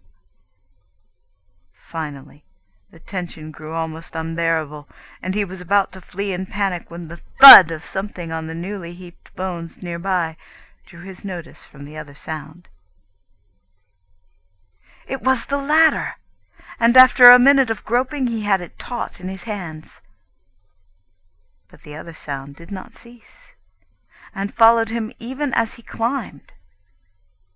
He had gone fully 5 feet from the ground when the rattling beneath waxed emphatic, and was a good 10 feet up when something swayed the ladder from below. At a height which must have been 15 or 20 feet, he felt his whole side brushed by a great slippery length which grew alternately convex and concave with wriggling. And hereafter he climbed desperately to escape the unendurable nuzzling of that loathsome and overfed dole whose form no man might see. For hours he climbed with aching and blistered hands, seeing again the grey death-fire and Throck's uncomfortable pinnacles. At last he discerned above him the projecting edge of the great crag of the ghouls, whose vertical side he could not glimpse. And hours later he saw a curious face peering over it, as a gargoyle peers over a parapet of Notre Dame. This almost made him lose his hold through faintness, but a moment later he was himself again. For his vanished friend, Richard Pickman, had once introduced him to a ghoul, and he knew well their canine faces, and slumping forms, and unmentionable idiosyncrasies. So he had himself well under control when that hideous thing pulled him out of the dizzy emptiness over the edge of the crag, and did not scream at the partly consumed refuse heaped at one side, or at the squatting circles of ghouls who gnawed and watched curiously. He was now on a dim-litten plain whose sole topographical features were great boulders and the entrances of burrows. The ghouls were, in general, respectful, even if one did attempt to pinch him, while several others eyed his leanness speculatively. Through patient glibbering he made inquiries regarding his vanished friend, and found he had become a ghoul of some prominence in abysses nearer the waking world. A greenish elderly ghoul offered to conduct him to Pickman's present habitation. So despite a natural loathing, he followed the creature into a capacious burrow, and crawled after him for hours in the blackness of rank mold. They emerged on a dim plain strewn with singular relics of earth. Old gravestones, broken urns, and grotesque fragments of monuments. And Carter realized with some emotion that he was probably nearer the waking world than at any other time since he had gone down the 700 steps from the cavern of flame to the gate of deeper slumber. There, on a tombstone of 1768, stolen from the Granary burying ground in Boston, sat a ghoul which was once the artist Richard Upton Pickman. It was naked and rubbery, and had acquired so much of the ghoulish physiognomy that its human origin was already obscure. But it still remembered a little English, and was able to converse with Carter in grunts and monosyllables, helped out now and then by the glibbering of ghouls. When it learned that Carter wished to get to the enchanted wood, and from there to the city Celephaeus in Uth-Nargai, beyond the Tanarian hills, it seemed rather doubtful. For these ghouls of the waking world do no business in the graveyards of Upper Dreamland, leaving that to the red-footed womps that are spawned in dead cities. And many things intervene betwixt their gulf and the enchanted wood, including the terrible kingdom of the Gugs. The Gugs, hairy and gigantic, once reared stone circles in that wood, and made strange sacrifices to the other gods and the crawling chaos Nyarlathotep, until one night an abomination of theirs reached the ears of earth's gods, and they were banished to caverns below. Only a great trap-door of stone with an iron ring connects the abyss of the earth ghouls with the enchanted wood, and this the Gugs are afraid to open because of a curse. That a mortal dreamer could traverse their cavern realm and leave by that door is inconceivable, for mortal dreamers were their former food, and they have legends of the toothsomeness of such dreamers, even though banishment has restricted their diet to the ghasts, those repulsive beings which die in the light, and which live in the vaults of Zin, and leap on long hind legs like kangaroos. So the ghoul that was Pickman advised Carter either to leave the abyss at Sarkomand, that deserted city in the valley below Leng, where black nitrous stairways, guarded by winged diarrhote lions, lead down from Dreamland to the lower gulfs, or to return through a churchyard to the waking world and begin the quest anew down the 70 steps of light slumber to the cavern of flame, and the 700 steps to the gate of deeper slumber and the enchanted wood. This, however, did not suit the seeker, for he knew nothing of the way from Leng to Uth-Nargai, and was likewise reluctant to awake, lest he forget all he had so far gained in this dream. It was disastrous to his quest to forget the august and celestial faces of those seamen from the north who traded onyx in Celiphaeus, and who, being the sons of gods, must point the way to the cold waste and Kadath, where the great ones dwell. After much persuasion, the ghoul consented to guide his guest inside the great wall of the Gug's kingdom. There was one chance that Carter might be able to steal through that twilight realm of circular stone towers, at an hour when the giants would be all gorged and snoring indoors, and reach the central tower with the sign of Koth upon it, which has the stairs leading up to that stone trap-door in the enchanted wood. Pickman even consented to lend 3 ghouls to help with a tombstone lever in raising the stone door. For of ghouls the Gugs are somewhat afraid, and they often flee from their own colossal graveyards when they see them feasting there. He also advised Carter to disguise as a ghoul himself, shaving the beard he had allowed to grow, for ghouls have none, wallowing naked in the mold to get the correct surface, and loping in the usual slumping way, with his clothing carried in a bundle, as if it were a choice morsel from a tomb. They would reach the city of Gugs, which is coterminous with the whole kingdom, through the proper burrows, emerging in a cemetery not far from the stair containing Tower of Koth. They must beware, however, of a large cave near the cemetery, for this is the mouth of the vaults of Zin, and the vindictive ghasts are always on watch there murderously for those denizens of the upper abyss who hunt and prey on them. The ghasts try to come out when the Gugs sleep, and they attack ghouls as readily as Gugs, for they cannot discriminate. They are very primitive, and eat one another. The Gugs have a sentry at a narrow place in the vaults of Zin, but he is often drowsy, and is sometimes surprised by a party of ghasts.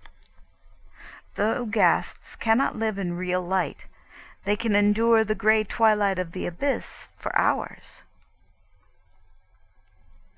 So at length Carter crawled through endless burrows with 3 helpful ghouls bearing the slate gravestone of Colonel Nehemiah Derby, obit 1719, from the Charter Street burying ground in Salem.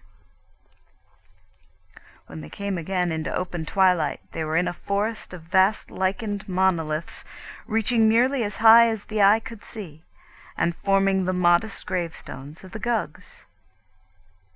On the right of the hole out of which they wriggled, and seen through aisles of monoliths, was a stupendous vista of cyclopean round towers mounting up illimitable into the grey air of inner earth. This was the great city of the Gugs, whose doorways are 30 feet high. Ghouls come here often, for a buried Gug will feed a community for almost a year. And even with the added peril, it is better to burrow for Gugs than to bother with the graves of men.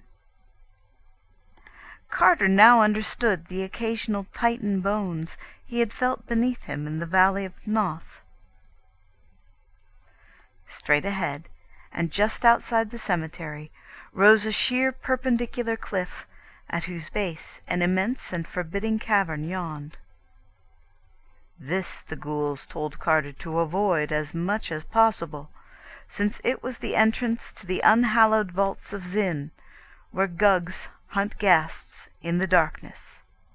And truly that warning was soon well justified, for the moment a ghoul began to creep toward the towers to see if the hour of the Gugs' resting had been rightly timed, there glowed in the gloom of that great cavern's mouth first one pair of yellowish red eyes, and then another, implying that the Gugs were 1 century less, and that ghasts have indeed an excellent sharpness of smell.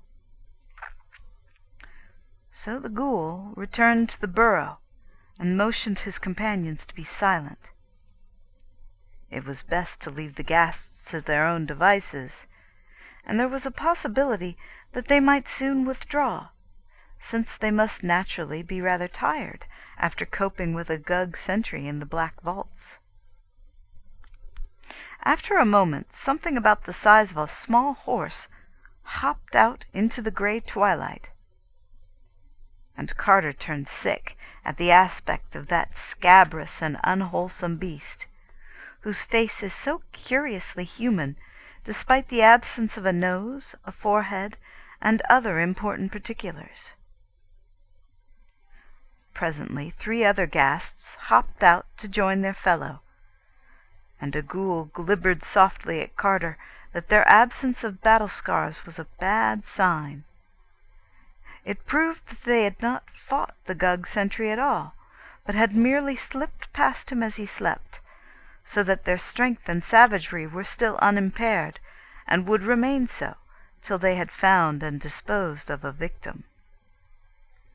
It was very unpleasant to see those filthy and disproportioned animals, which soon numbered about 15, grubbing about and making their kangaroo leaps in the grey twilight where Titan towers and monoliths arose. But it was still more unpleasant when they spoke among themselves in the coughing gutturals of ghasts. And yet, horrible as they were not so horrible as what presently came out of the cave after them, with disconcerting suddenness. It was a paw, fully 2.5 feet across, and equipped with formidable talons. After it came another paw, and after that a great black-furred arm, to which both of the paws were attached by short forearms. Then 2 pink eyes shone, and the head of the awakened Gug sentry, large as a barrel, wobbled into view. The eyes jutted 2 inches from each side, shaded by bony protuberances overgrown with coarse hairs. But the head was chiefly terrible because of the mouth. That mouth had great yellow fangs, and ran from the top to the bottom of the head, opening vertically instead of horizontally. But before that unfortunate Gug could emerge from the cave and rise to his full 20 feet, the vindictive ghasts were upon him.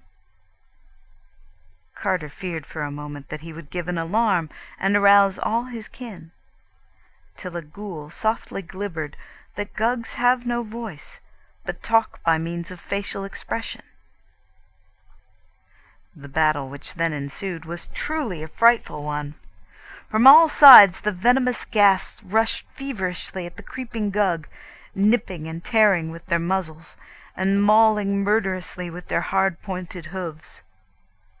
All the time they coughed excitedly, screaming when the great vertical mouth of the Gug would occasionally bite into one of their number, so that the noise of the combat would surely have aroused the sleeping city, had not the weakening of the sentry begun to transfer the action farther and farther within the cavern. As it was, the tumult soon receded altogether from sight in the blackness, with only occasional evil echoes to mark its continuance. Then the most alert of the ghouls gave the signal for all to advance, and Carter followed the loping three out of the forest of monoliths and into the dark noisome streets of that awful city whose rounded towers of cyclopean stone soared up beyond the sight.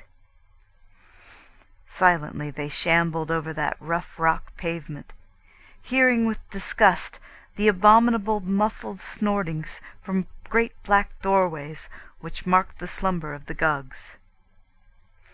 Apprehensive of the ending of the rest hour, the ghouls set a somewhat rapid pace. But even so the journey was no brief one, for distances in that town of giants are on a great scale. At last, however, they came to a somewhat open space before a tower even vaster than the rest, above whose colossal doorway was fixed a monstrous symbol in bas-relief, which made one shudder without knowing its meaning. This was the central tower with the sign of Koth, and those huge stone steps just visible through the dusk within were the beginning of the great flight leading to Upper Dreamland and the Enchanted Wood. There now began a climb of interminable length in utter blackness, made almost impossible by the monstrous size of the steps, which were fashioned for Gugs, and were therefore nearly a yard high. Of their number Carter could form no just estimate, for he soon became so worn out that the tireless and elastic ghouls were forced to aid him. All through the endless climb there lurked the peril of detection and pursuit. For though no Gug dares lift the stone door to the forest because of the Great One's curse, there are no such restraints concerning the tower and the steps, and escaped ghasts are often chased even to the very top. So sharp are the ears of Gugs that the bare feet and hands of the climbers might readily be heard when the city awoke. And it would, of course, take but little time for the striding giants, accustomed from their ghast hunts in the vaults of Zin to seeing without light, to overtake their smaller and slower quarry on those cyclopean steps. It was very depressing to reflect that the silent pursuing Gugs would not be heard at all, but would come very suddenly and shockingly in the dark upon the climbers. Nor could the traditional fear of Gugs for ghouls be depended upon in that peculiar place where the advantages lay so heavily with the Gugs.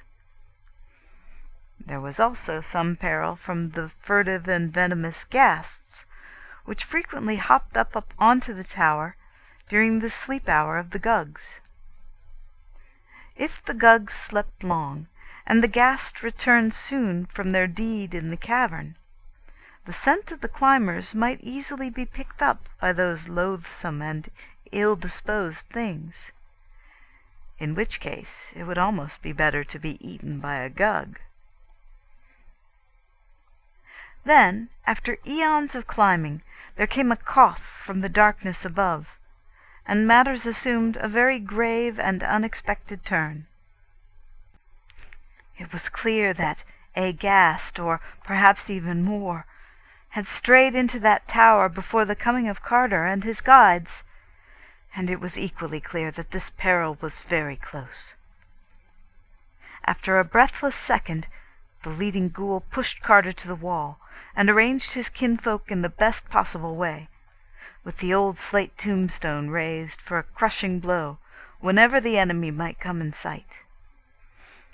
Ghouls can see in the dark, so the party was not as badly off as Carter would have been alone.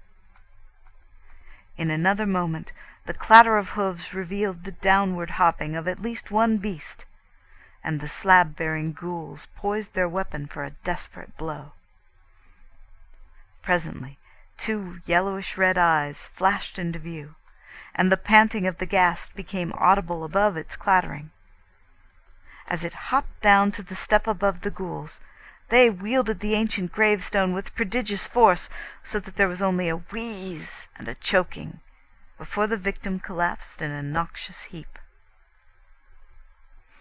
There seemed to be only this one animal, and after a moment of listening, the ghouls tapped Carter as a signal to proceed again. As before, they were obliged to aid him, and he was glad to leave that place of carnage where the ghast's uncouth remains sprawled invisible in the blackness. At last the ghouls brought their companion to a halt, and feeling above him, Carter realized that the great stone trapdoor was reached at last. To open so vast a thing completely was not to be thought of, but the ghouls hoped to get it up just enough to slip the gravestone under as a prop, and permit Carter to escape through the crack. They themselves planned to descend again and return through the city of the Gugs, since their elusiveness was great, and they did not know the way overland to spectral Sarkomand with its lion-guarded gate to the abyss. Mighty was the straining of those 3 ghouls at the stone of the door above them, and Carter helped push with as much strength as he had.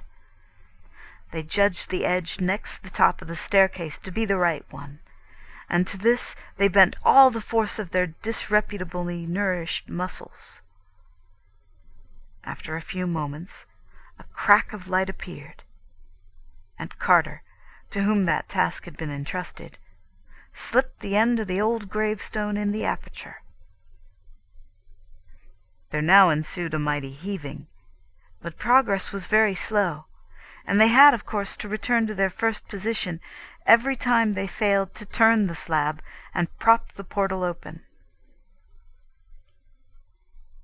Suddenly, their desperation was magnified 1,000-fold by a sound on the steps below them. It was only the thumping and rattling of the slain ghast's hooved body as it rolled down to lower levels. But of all the possible causes of that body's dislodgment and rolling, none was in the least reassuring.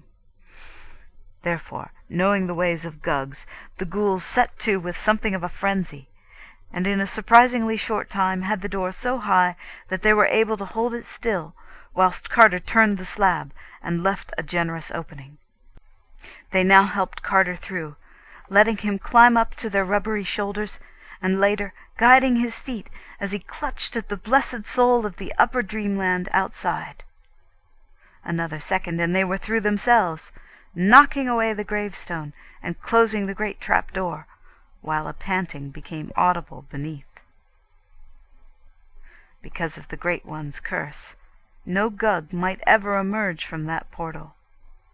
So with a deep relief and sense of repose, Carter lay quietly on the thick, grotesque fungi of the enchanted wood, while his guides squatted near, in the manner that ghouls rest. Weird as was that enchanted wood through which he had fared so long ago, it was verily a haven and a delight after those gulfs he had now left behind. There was no living denizen about, for Zug shunned the mysterious door in fear, and Carter at once consulted with his ghouls about their future course.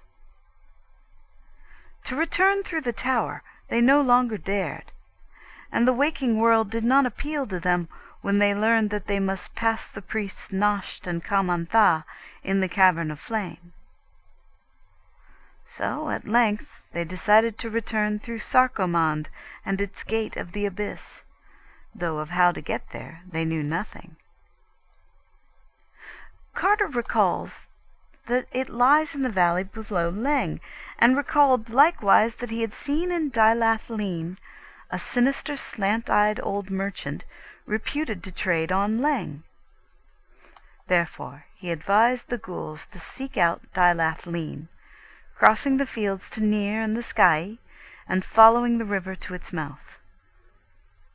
This they at once resolved to do, and lost no time in loping off, since the thickening of the dusk promised a full night ahead for travel. And Carter shook the paws of those repulsive beasts, thanking them for their help, and sending his gratitude to the beast which once was Pickman, but could not help sighing with pleasure when they left. For a ghoul is a ghoul, and at best an unpleasant companion to man. After that, Carter sought a forest pool, and cleansed himself of the mud of nether earth, thereupon reassuming the clothes he had so carefully carried. Part 5. It was now night in that redoubtable wood of monstrous trees, but because of the phosphorescence one might travel as well as by day. Wherefore Carter set out upon the well-known route toward Seliphias, in Uth-Nargai, beyond the Tanarian hills. And as he went, he thought of the zebra he had left tethered to an ash-tree on Ngranek in far-away Oriab so many eons ago, and wondered if any lava-gatherers had fed and released it. And he wondered, too, if he would ever return to Bahar-Na and pay for the zebra that was slain by night in those ancient ruins by Yath's shore, and if the old tavern-keeper would remember him. Such were the thoughts that came to him in the air of the regained upper dreamland. But presently his progress was halted by a sound from a very large hollow tree. He had avoided the great circle of stones, since he did not care to speak with Zuggs just now. But it appeared from the singular fluttering in that huge tree that important councils were in session elsewhere. Upon drawing nearer, he made out the accents of a tense and heated discussion, and before long became conscious of matters which he viewed with the greatest concern. For a war on the cats was under debate in that sovereign assembly of Zuggs. It all came from the loss of the party which had sneaked after Carter to Ulthar, and which the cats had justly punished for unsuitable intentions.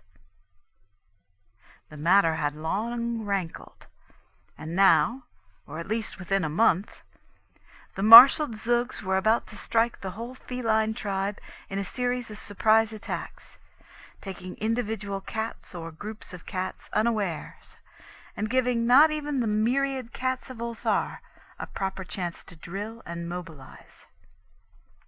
This was the plan of the Zuggs, and Carter saw that he must foil it before leaving upon his mighty quest. Very quietly, therefore, did Randolph Carter steal to the edge of the wood and send the cry of the cat over the starlit fields. And a great grimalkin in a nearby cottage took up the burden and relayed it across leagues of rolling meadow to warriors large and small, black, gray, tiger, white, yellow, and mixed, and it echoed through Nir and beyond the Sky, even into Ulthar, and Ulthar's numerous cats called in chorus and fell into a line of march. It was fortunate that the moon was not up, so that all the cats were on earth. Swiftly and silently leaping, they sprang from every hearth and housetop, and poured in a great furry sea across the plains to the edge of the wood. Carter was there to greet them, and the sight of shapely, wholesome cats was indeed good for his eyes after the things he had seen and walked with in the abyss. He was glad to see his venerable friend and one-time rescuer at the head of Ulthar's detachment, a collar of rank around his sleek neck, and whiskers bristling at a martial angle. Better still, as a sub-lieutenant in that army, was a brisk young fellow who proved to be none other than the very little kitten at the inn to whom Carter had given a saucer of rich cream on that long-vanished morning in Ulthar. He was a strapping and promising cat now, and purred as he shook hands with his friend. His grandfather said he was doing very well in the army, and that he might well expect a captaincy after one more campaign. Carter now outlined the peril of the cat tribe, and was rewarded by deep-throated purrs of gratitude from all sides.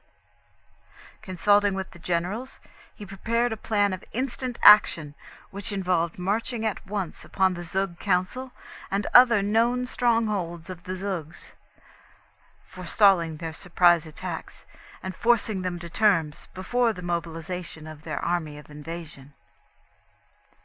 Thereupon, without a moment's loss, that great ocean of cats flooded the enchanted wood and surged around the council tree and the great stone circle.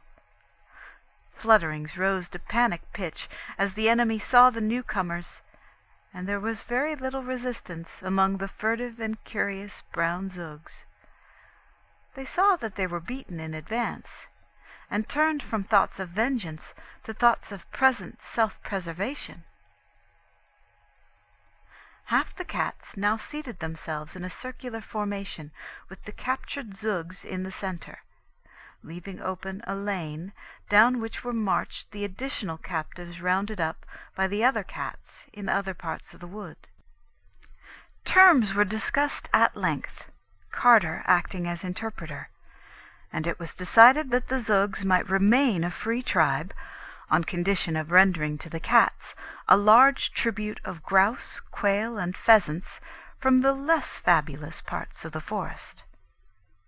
12 young Zugs of noble families were taken as hostages to be kept in the Temple of Cats at Ulthar, and the victors made it plain that any disappearances of cats on the borders of the Zug domain would be followed by consequences highly disastrous to Zugs. These matters disposed of, the assembled cats broke ranks and permitted the Zugs to slink off one by one to their respective homes, which they hastened to do with many a sullen backward glance. The old cat general now offered Carter an escort through the forest to whatever border he wished to reach, deeming it likely that the Zugs would harbor dire resentment against him for the frustration of their warlike enterprise. This offer he welcomed with gratitude, not only for the safety it afforded, but because he liked the graceful companionship of cats. So in the midst of a pleasant and playful regiment, relaxed after the successful performance of its duty, Randolph Carter walked with dignity through that enchanted and phosphorescent wood of Titan trees, talking of his quest with the old general and his grandson, whilst others of the band indulged in fantastic gambols, or chased fallen leaves that the wind drove among the fungi of that primeval floor. And the old cat said that he had heard much of unknown Kadath in the cold waste, but did not know where it was. As for the marvelous Sunset City, he had not even heard of that, but would gladly relay to Carter anything he might later learn.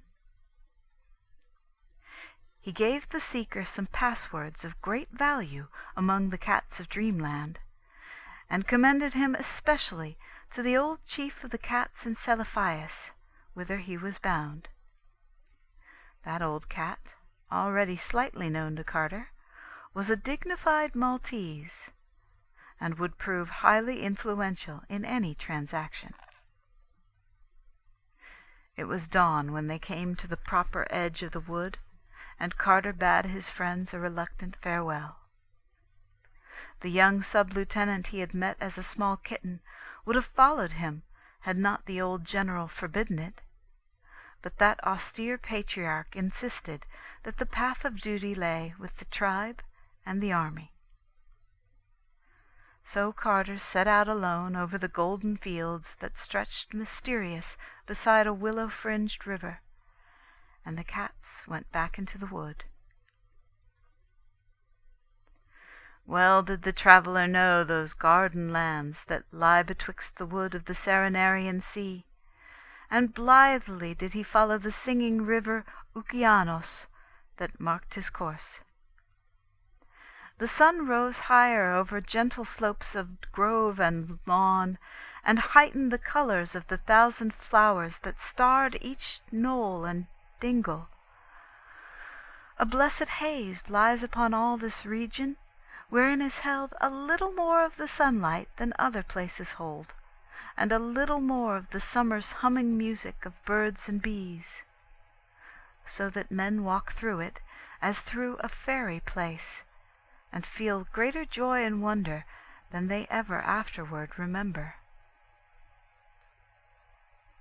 By noon, Carter reached the jasper terraces of Kiran, which slope down to the river's edge, and bear that temple of loveliness wherein the king of Ilek-Vad comes from his far realm on the twilight sea once a year in a golden palanquin to pray to the god of Okeanos, who sang to him in youth when he dwelt in a cottage by its banks. All of jasper is that temple, and covering an acre of ground with its walls and courts, its 7 pinnacled towers, and its inner shrine where the river enters through hidden channels, and the god sings softly in the night. Many times the moon hears strange music as it shines on those courts and terraces and pinnacles. But whether that music be the song of the god, or the chant of the cryptical priests, none but the king of Ilek-Vad may say, for only he had entered the temple or seen the priests. Now, in the drowsiness of day, that carven and delicate fane was silent, and Carter heard only the murmur of the great stream and the hum of the birds and bees as he walked onward under the enchanted sun. All that afternoon the pilgrim wandered on through perfumed meadows and in the lee of gentle riverward hills, bearing peaceful thatched cottages, and the shrines of amiable gods carven from jasper or chrysoberyl. Sometimes he walked close to the bank of Okeanos, and whispered to the sprightly and iridescent fish of that crystal stream, and at other times he paused amidst the whispering rushes, and gazed at the great dark wood on the farther side, whose trees came down clear to the water's edge. In former dreams he had seen quaint lumbering buopoths come shyly out of that wood to drink, but now he could not glimpse any. Once in a while he paused to watch a carnivorous fish catch a fishing bird, which it lured to the water by showing its tempting scales in the sun, and grasped by the beak with its enormous mouth as the winged hunter sought to dart down upon it. Toward evening he mounted a low grassy rise, and saw before him, flaming in the sunset, the 1,000 gilded spires of Thrawn. Lofty beyond belief are the alabaster walls of that incredible city, sloping inward toward the top, and wrought in one solid piece, by what means no man knows, for they are more ancient than memory. Yet lofty as they are, with their 100 gates and 200 turrets, the clustered towers within, all white beneath their golden spires, are loftier still, so that men on the plain around see them soaring into the sky, sometimes shining clear, sometimes caught at the top in tangles of cloud and mist, and sometimes clouded lower down, with their utmost pinnacles blazing free above the vapours.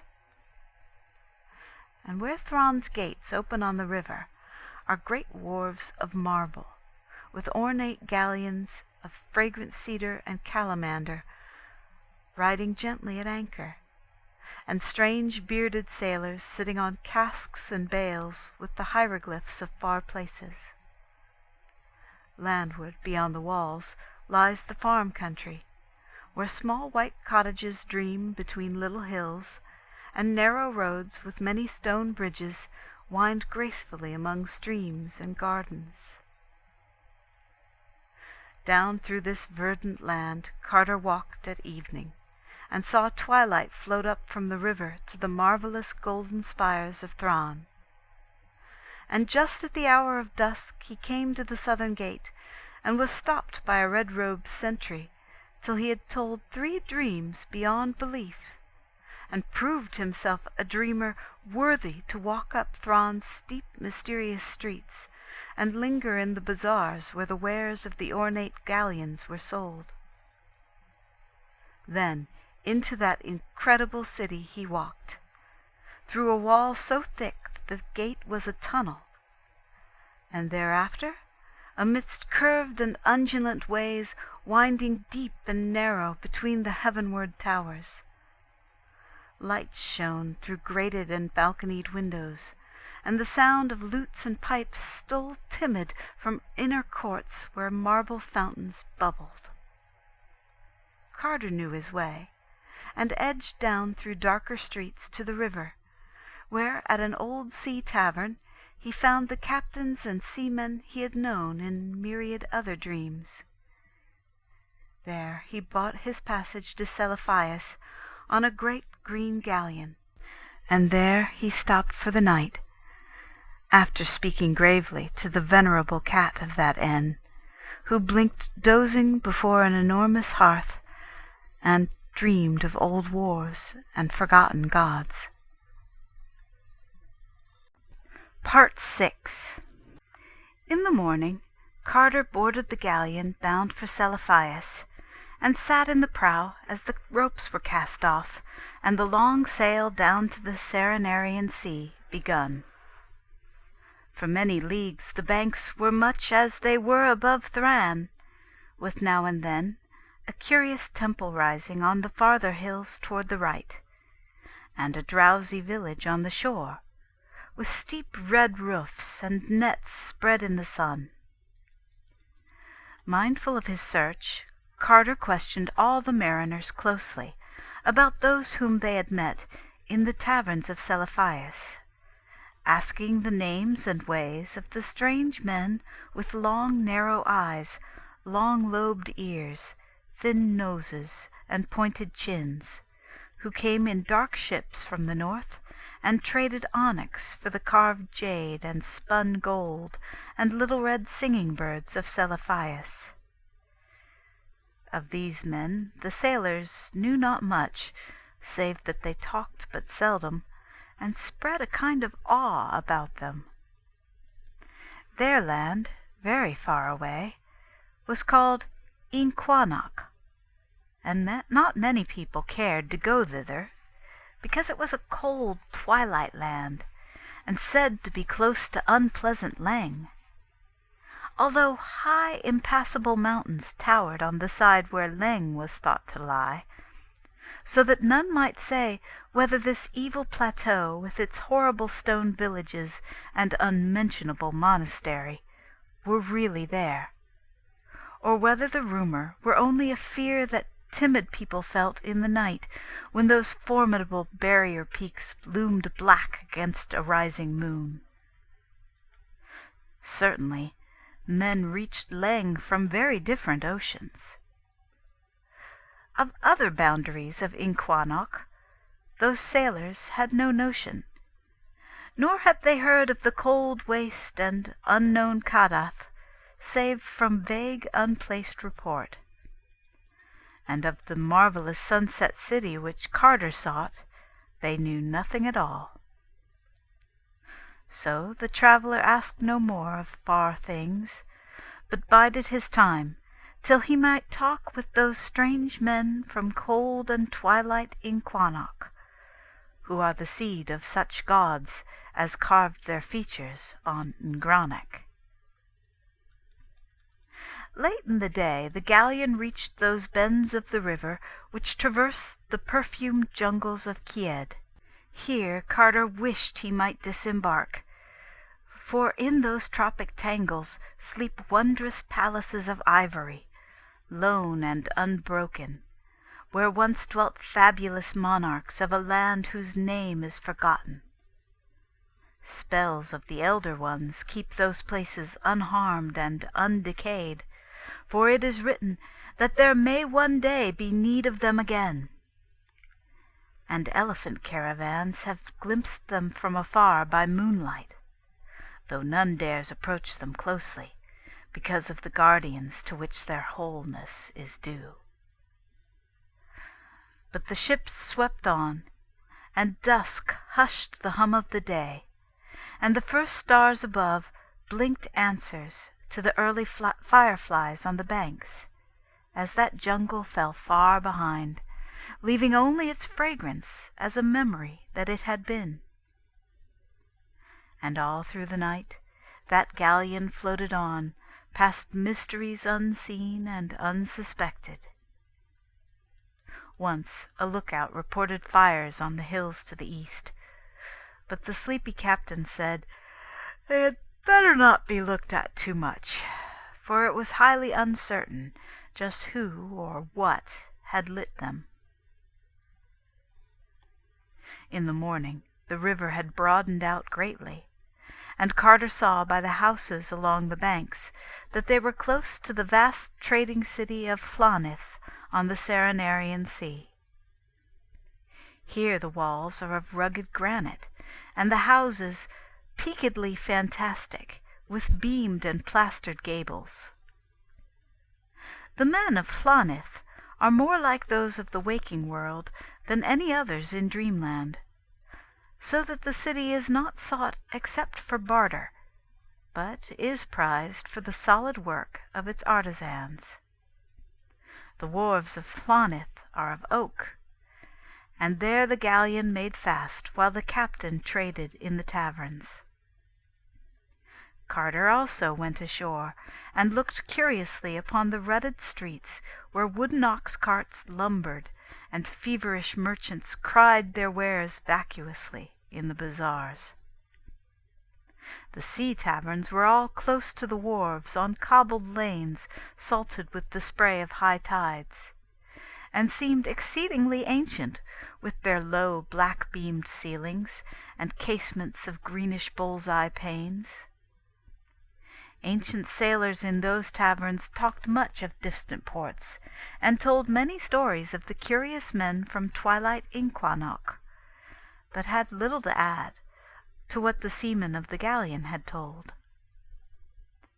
Then at last, after much unloading and loading, the ship set sail once more over the sunset sea, and the high walls and gables of Llanith grew less, as the last golden light of day lent them a wonder and beauty beyond any that men had given them. 2 nights and 2 days the galleon sailed over the Serenarian Sea, sighting no land and speaking but one other vessel. Then, near sunset of the 2nd day, there loomed up ahead the snowy peak of Arran, with its ginkgo trees swaying on the lower slope, and Carter knew that they were come to the land of Uth Nargai and the marvelous city of Seliphias. Swiftly there came into sight the glittering minarets of that fabulous town, and the untarnished marble walls with their bronze statues, and the great stone bridge where Naraxa joins the sea. Then rose the gentle hills behind the town, with their groves and gardens of asphodels, and the small shrines and cottages upon them. And far in the background the purple ridge of the Tanarians, potent and mystical, behind which lay forbidden ways into the waking world, and toward other regions of dream. The harbor was full of painted galleys, some of which were from the marble cloud city of Seranian, that lies in ethereal space beyond where the sea meets the sky, and some of which were from more substantial parts of dreamland. Among these the steersman threaded his way up to the spice-fragrant wharves, where the galleon made fast in the dusk as the city's million lights began to twinkle out over the water. Ever new seemed this deathless city of vision, for here time has no power to tarnish or destroy. As it has always been, is still the turquoise of Nath-Horthath, and the 80 orchid-wreathed priests are the same who builded it 10,000 years ago. Shining still is the bronze of the great gates, nor are the onyx pavements ever worn or broken. And the great bronze statues on the walls look down on merchants and camel-drivers older than fable, yet without one gray hair in their forked beards. Carter did not once seek out the temple or the palace or the citadel, but stayed by the seaward wall among traders and sailors. And when it was too late for rumors and legends, he sought out an ancient tavern he knew well, and rested with dreams of the gods on unknown Kadath, whom he sought. The next day he searched all along the quays for some of the strange mariners of Inquannock, but was told that none were now in port, their galley not being due from the north for full 2 weeks.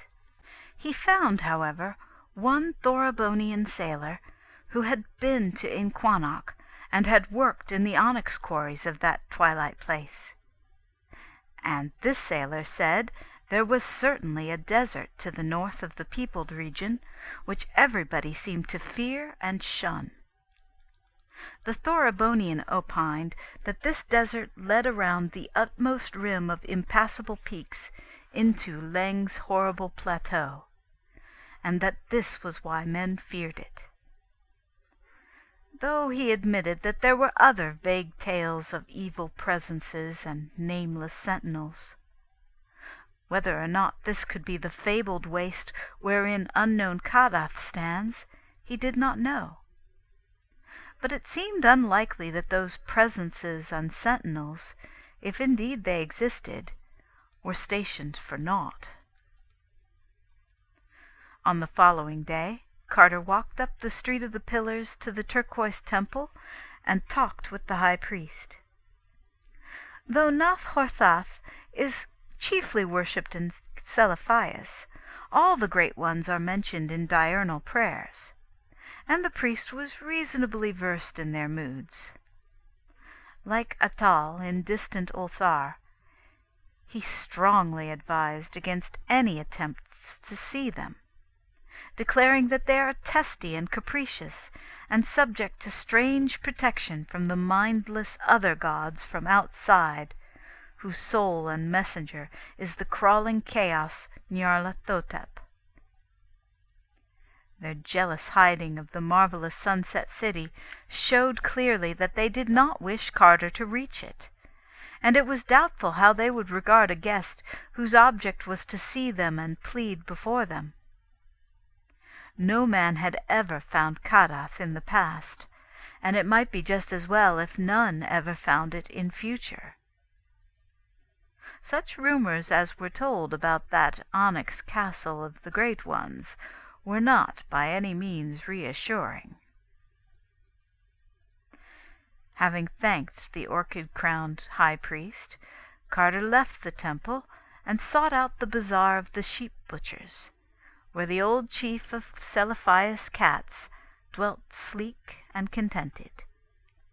That grey and dignified being was sunning himself on the onyx pavement, and extended a languid paw as his caller approached. But when Carter repeated the passwords and introductions furnished him by the old cat general of Ulthar, the furry patriarch became very cordial and communicative, and told much of the secret lore known to cats on the seaward slopes of Uth-Nargai. Best of all, he repeated several things told him furtively by the timid waterfront cats of Celephaïs about the men of Inquannock, on whose dark ships no cat will go. It seems that these men have an aura not of earth about them, though this is not the reason why no cat will sail on their ships. The reason for this is that Inquannock holds shadows which no cat can endure, so that in all that cold twilight realm there is never a cheering purr or a homely mew. Whether it be because of things wafted over the impassable peaks from hypothetical Leng, or because of things filtering down from the chilly desert to the north, none may say. But it remains a fact that in that far land there broods a hint of outer space which cats do not like, and to which they are more sensitive than men. Therefore they will not go on the dark ships that seek the basalt keys of Inquannock. The old chief of the cats also told him where to find his friend King Kuranes, who in Carter's latter dreams had reigned alternately in the rose-crystal palace of the Seven Delights at Celephaïs, and in the turreted cloud castle of sky-floating Seranion.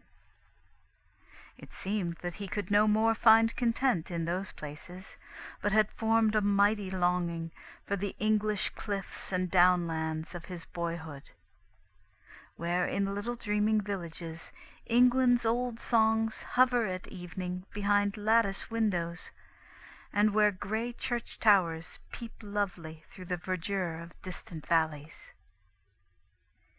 He could not go back to these things in the waking world, because his body was dead. But he had done the next best thing, and dreamed a small tract of such countryside in the region east of the city, where meadows roll gracefully up from the sea cliffs to the foot of the Tanarian hills. There he dwelt in a grey Gothic manor house of stone looking on the sea, and tried to think it was ancient Trevor Towers where he was born, and where 13 generations of his forefathers had first seen the light.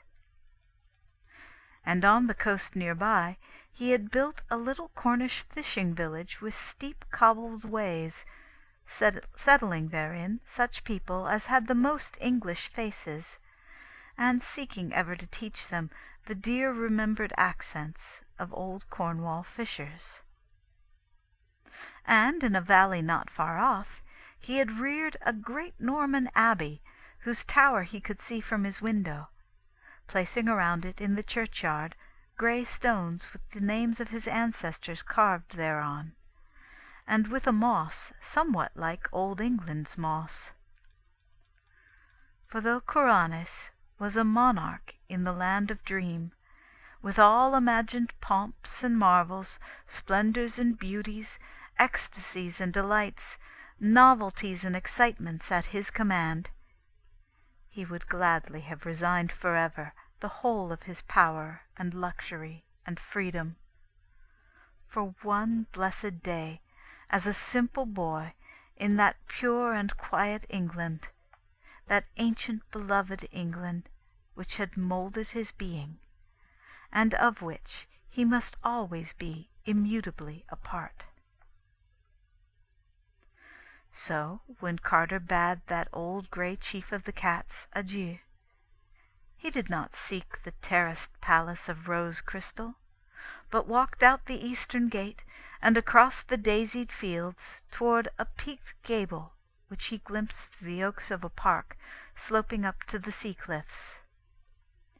And in time he came to a great hedge and a gate with a little brick lodge, and when he rang the bell, there hobbled to admit him no robed and anointed lackey of the palace, but a small stubby old man in a smock, who spoke as best he could in the quaint tones of far Cornwall.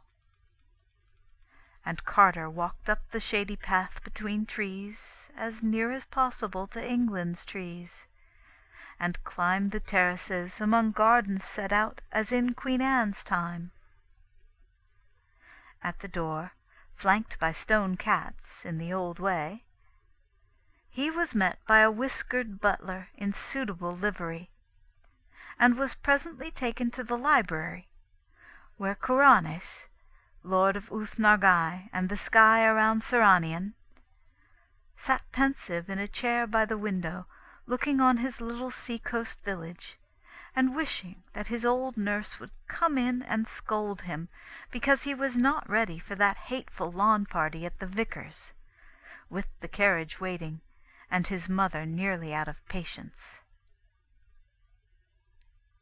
Kuranes, clad in a dressing-gown of the sort favoured by London tailors in his youth, rose eagerly to meet his guest, for the sight of an Anglo-Saxon from the waking world was very dear to him, even if it was a Saxon from Boston, Massachusetts, instead of from Cornwall.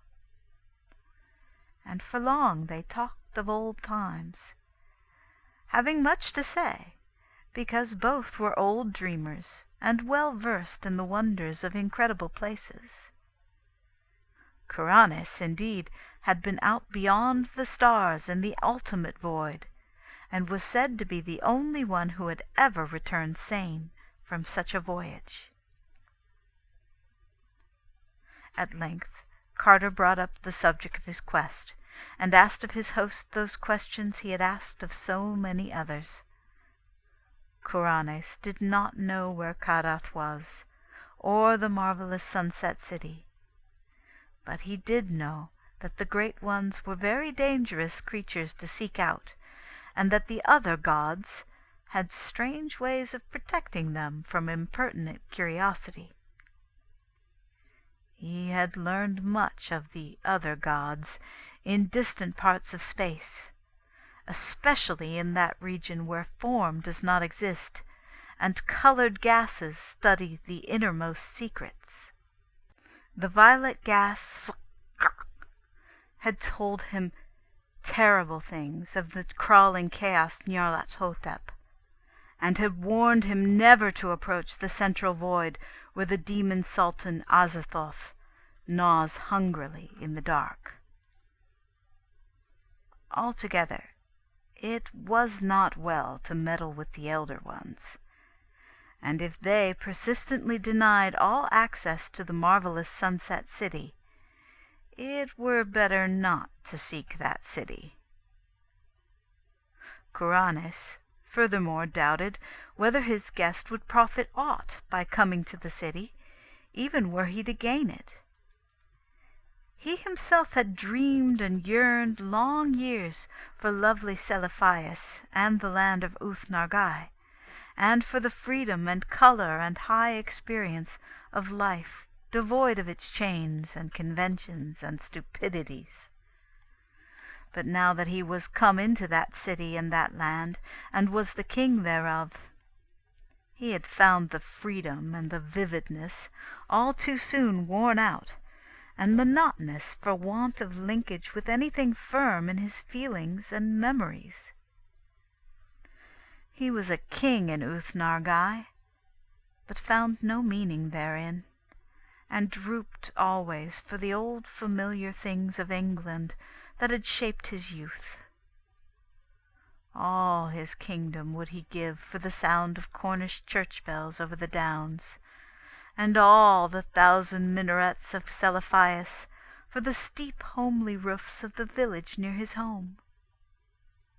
So he told his guest that the unknown Sunset City might not hold quite that content he sought, and that perhaps it had better remain a glorious and half-remembered dream. For he had visited Carter often in the old waking days, and knew well the lovely New England slopes that had given him birth. At the last, he was very certain, the seeker would long only for the early remembered scenes, the glow of Beacon Hill at evening, the tall steeples and winding hill streets of quaint Kingsport, the hoary gambrel roofs of ancient and witch-haunted Arkham, and the blessed meads and valleys where stone walls rambled and white farmhouse gables peeked out from bowers of verdure. These things he told Randolph Carter, but still the seeker held to his purpose. And in the end they parted, each with his own conviction. And Carter went back through the bronze gate into Celiphias and down the street of pillars to the old sea wall, where he talked more with the mariners of far ports, and waited for the dark ship from cold and twilight in Quannock, whose strange-faced sailors and onyx traders had in them the blood of the great ones. Part 7. One starlit evening when the Pharos shone splendid over the harbor, the longed-for ship put in, and strange-faced sailors and traders appeared one by one and group by group in the ancient taverns along the sea wall. It was very exciting to see again those living faces so like the godlike features of Ngranek. But Carter did not hasten to speak with the silent seaman. He did not know how much of pride and secrecy and dim supernal memory might fill those children of the great ones, and was sure it would not be wise to tell them of his quest, or ask too closely of that cold desert stretching north of their twilight land.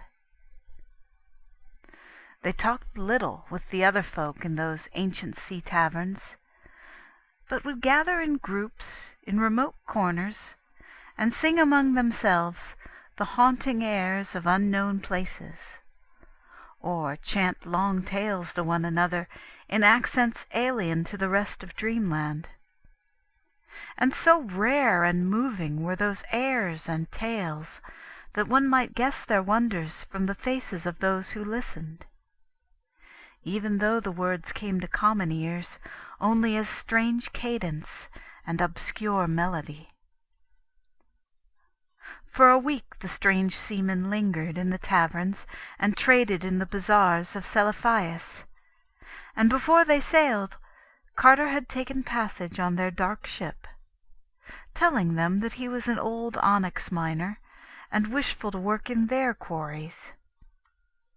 That ship was very lovely and cunningly wrought, being of teakwood with ebony fittings and traceries of gold, and the cabin in which the traveller lodged had hangings of silk and velvet.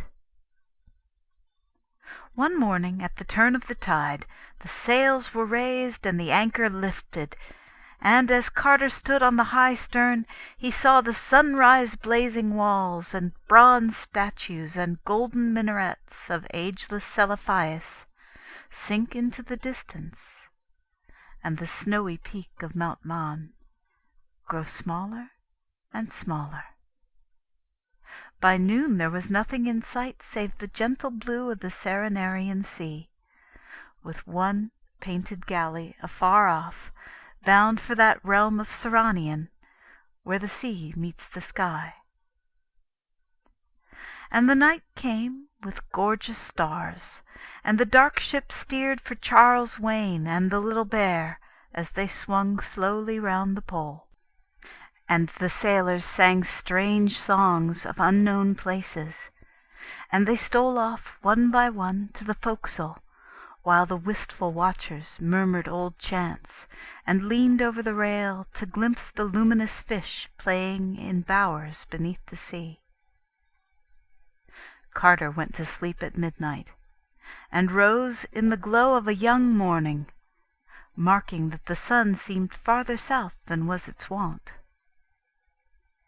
And all through that second day he made progress in knowing the men of the ship, getting them little by little to talk of their cold twilight land, of their exquisite onyx city, and of their fear of the high and impassable peaks beyond which Leng was said to be. They told him how sorry they were that no cats would stay in the land of Inquannock, and how they thought the hidden nearness of Leng was to blame for it. Only of the stony desert to the north they would not talk. There was something disquieting about that desert, and it was thought expedient not to admit its existence. On later days they talked of the quarries in which Carter said he was going to work. There were many of them, for all the city of Inquannock was builded of onyx, whilst great polished blocks of it were traded in Renar, Ograthan, and Seliphias, and at home with the merchants of Thra, Flarneck, and Cadatharon, for the beautiful wares of those fabulous ports. And far to the north, almost in the cold desert whose existence the men of Inquannock did not care to admit, there was an unused quarry greater than all the rest, from which had been hewn in forgotten times such prodigious lumps and blocks that the sight of their chiselled vacancies struck terror to all who beheld. Who had mined those incredible blocks, and whither they had been transported, no man might say. But it was thought best not to trouble that quarry, around which such inhuman memories might conceivably cling. So it was left all alone in the twilight, with only the raven and the rumoured shantak bird to brood on its immensities. When Carter heard of this quarry, he was moved to deep thought, for he knew from old tales that the Great One's castle atop Unknown Kadath is of onyx. Each day the sun wheeled lower and lower in the sky, and the mists overhead grew thicker and thicker. And in 2 weeks there was not any sunlight at all, but only a weird grey twilight shining through a dome of eternal cloud by day, and a cold starless phosphorescence from the underside of that cloud by night. On the 20th day, a great jagged rock in the sea was sighted from afar.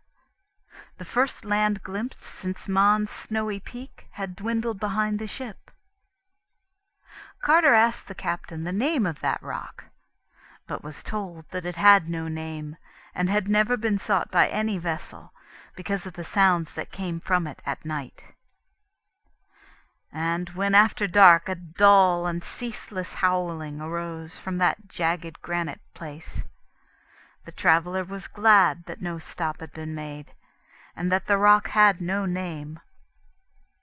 The seamen prayed and chanted till the noise was out of earshot, and Carter dreamed terrible dreams within dreams in the small hours. 2 mornings after that, there loomed far ahead and to the east a line of great grey peaks whose tops were lost in the changeless clouds of that twilight world.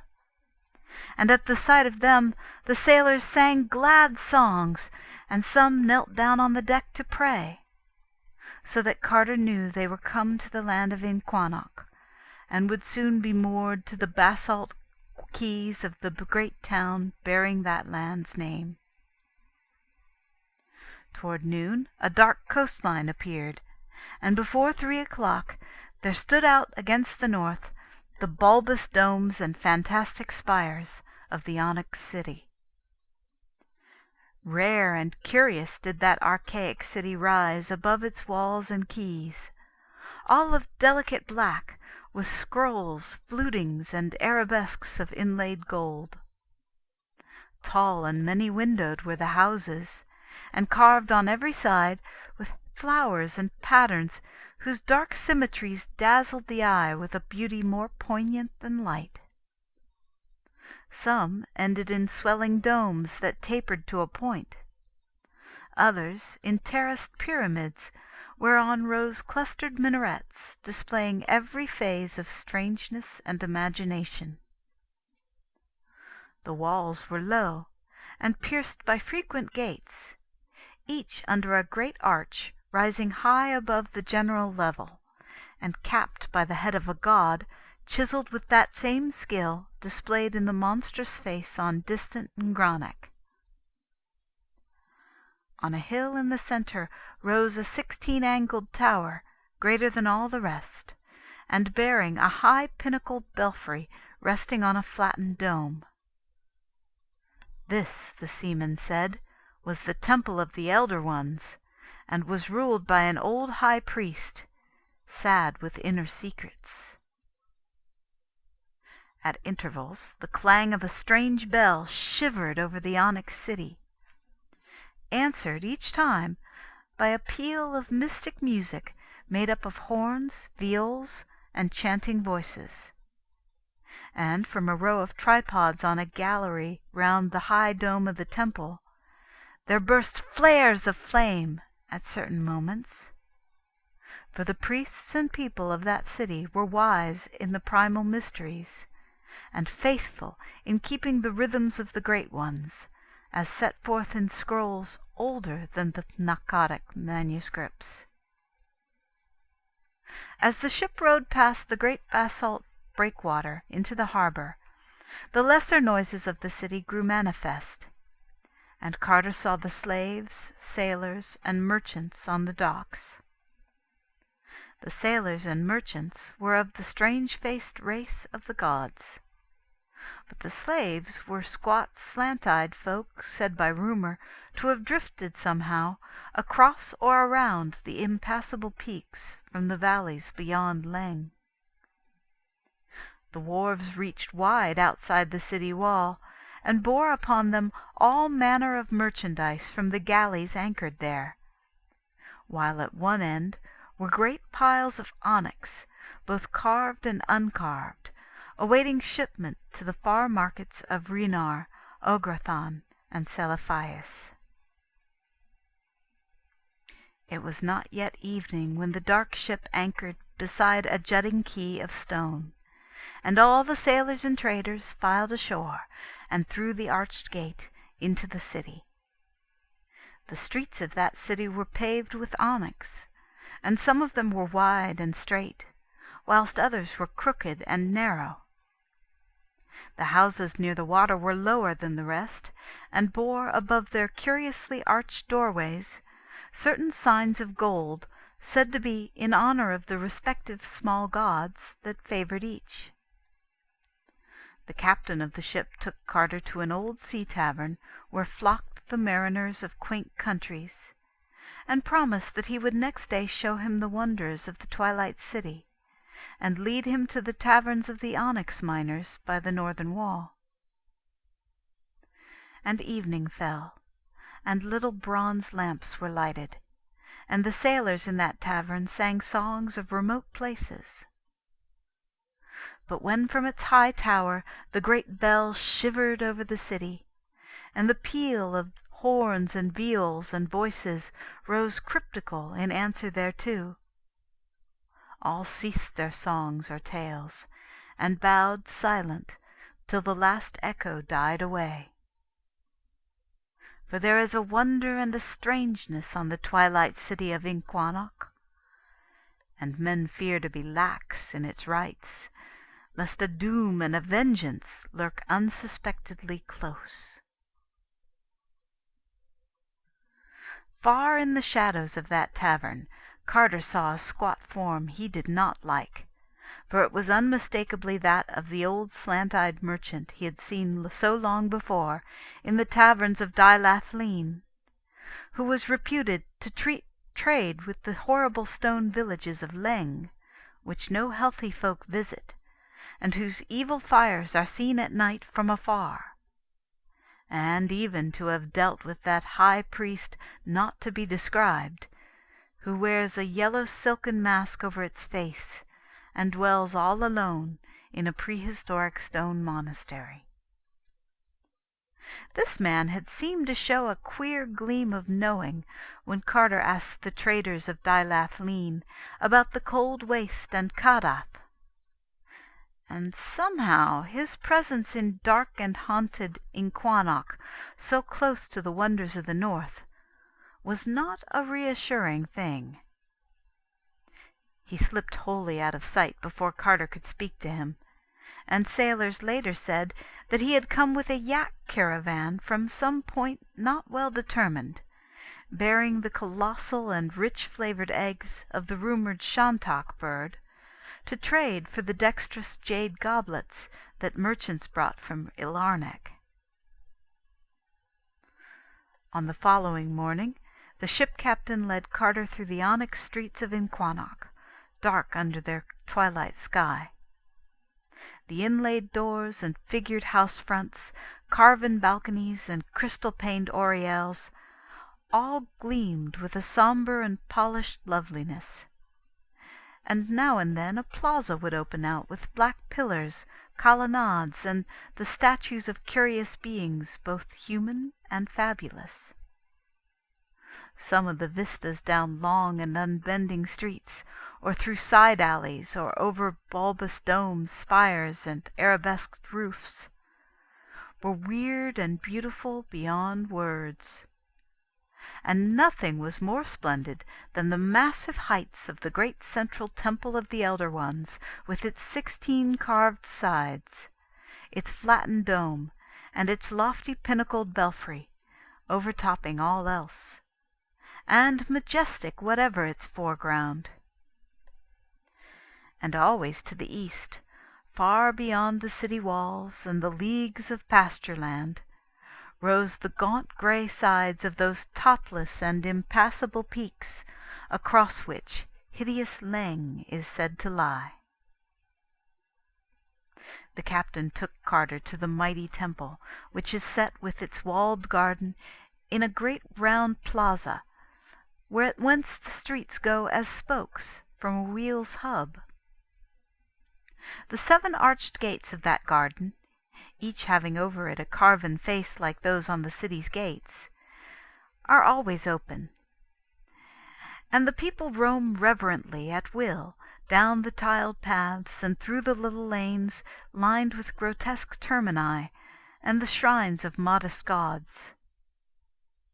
And there are fountains, pools, and basins there to reflect the frequent blaze of the tripods on the high balcony, all of onyx, and having in them small luminous fish taken by divers from the lower bowers of ocean. When the deep clang from the temple belfry shivers over the garden and the city, and the answer of the horns and viols and voices peals out from the 7 lodges by the garden gates, there issue from the 7 doors of the temple long columns of masked and hooded priests in black, bearing at arm's length before them great golden bowls from which a curious steam rises. And all the 7 columns strut peculiarly in single file, legs thrown far forward without bending the knees, down the walks that lead to the 7 lodges, wherein they disappear and do not appear again. It is said that subterrene paths connect the lodges with the temple, and that the long files of priests return through them. Nor is it unwhispered that deep flights of onyx steps go down to mysteries that are never told. But only a few are those who hint that the priests in the masked and hooded columns are not human beings. Carter did not enter the temple, because none but the veiled king is permitted to do that. But before he left the garden, the hour of the bell came, and he heard the shivering clang deafening above him, and the wailing of the horns and viols and voices loud from the lodges by the gates. And down the 7 great walks stalked the long lines of bowl-bearing priests in their singular way, giving to the traveller a fear which human priests do not often give. When the last of them had vanished, he left that garden, noting as he did so a spot on the pavement over which the bowls had passed. Even the ship captain did not like that spot, and hurried him on toward the hill whereon the veiled king's palace rises, many-domed and marvellous. The ways to the onyx palace are steep and narrow, all but the broad curving one where the king and his companions ride on yaks or in yak-drawn chariots. Carter and his guide climbed up an alley that was all steps, between inlaid walls bearing strange signs in gold, and under balconies and oriels whence sometimes floated soft strains of music or breaths of exotic fragrance. Always ahead loomed those Titan walls, mighty buttresses, and clustered and bulbous domes, for which the veiled king's palace is famous. And at length they passed under a great black arch, and emerged in the gardens of the monarch's pleasure. There Carter paused in faintness at so much beauty, for the onyx terraces and colonnaded walks, the gay portieres, and the delicate flowering trees espaliered to golden lattices, the brazen urns and tripods with cunning bas-reliefs, the pedestaled and almost breathing statues of veined black marble, the basalt-bottomed lagoons, tiled fountains with luminous fish, the tiny temples of iridescent singing birds atop carven columns, the marvellous scroll-work of the great bronze gates, and the blossoming vines trained along every inch of the polished walls, all joined to form a sight whose loveliness was beyond reality, and half fabulous even in the land of dreams. There it shimmered like a vision under that grey twilight sky, with the domed and fretted magnificence of the palace ahead, and the fantastic silhouette of the distant impassable peaks on the right. And ever the small birds and the fountains sang, while the perfume of rare blossoms spread like a veil over that incredible garden. No other human presence was there, and Carter was glad it was so. Then they turned and descended again the onyx alley of steps, for the palace itself no visitor may enter, and it is not well to look too long and steadily at the great central dome, since it is said to house the archaic father of all the rumoured Shantak birds, and to send out queer dreams to the curious.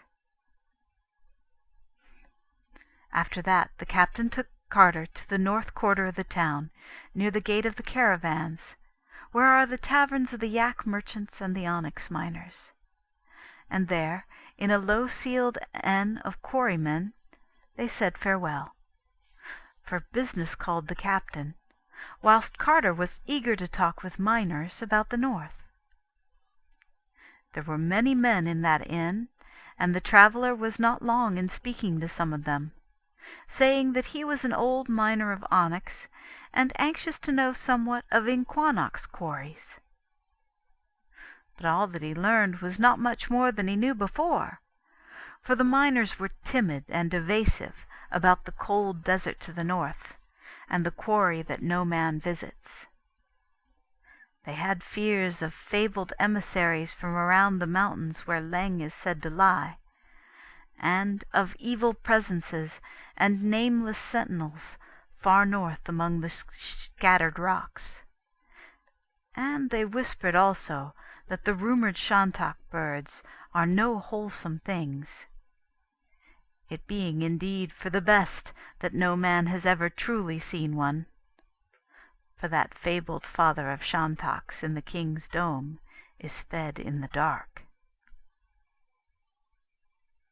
The next day, saying that he wished to look over all the various mines for himself, and to visit the scattered farms and quaint onyx villages of Inquannock, Carter hired a yak, and stuffed great leathern saddle-bags for a journey. Beyond the gate of the caravans the road lay straight betwixt tilled fields, with many odd farmhouses crowned by low domes. At some of these houses the seeker stopped to ask questions.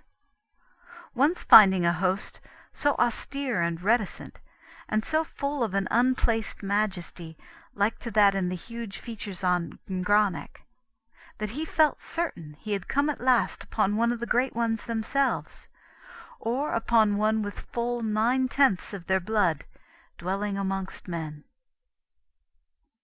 And to that austere and reticent Cotter he was careful to speak very well of the gods, and to praise all the blessings they had ever accorded him.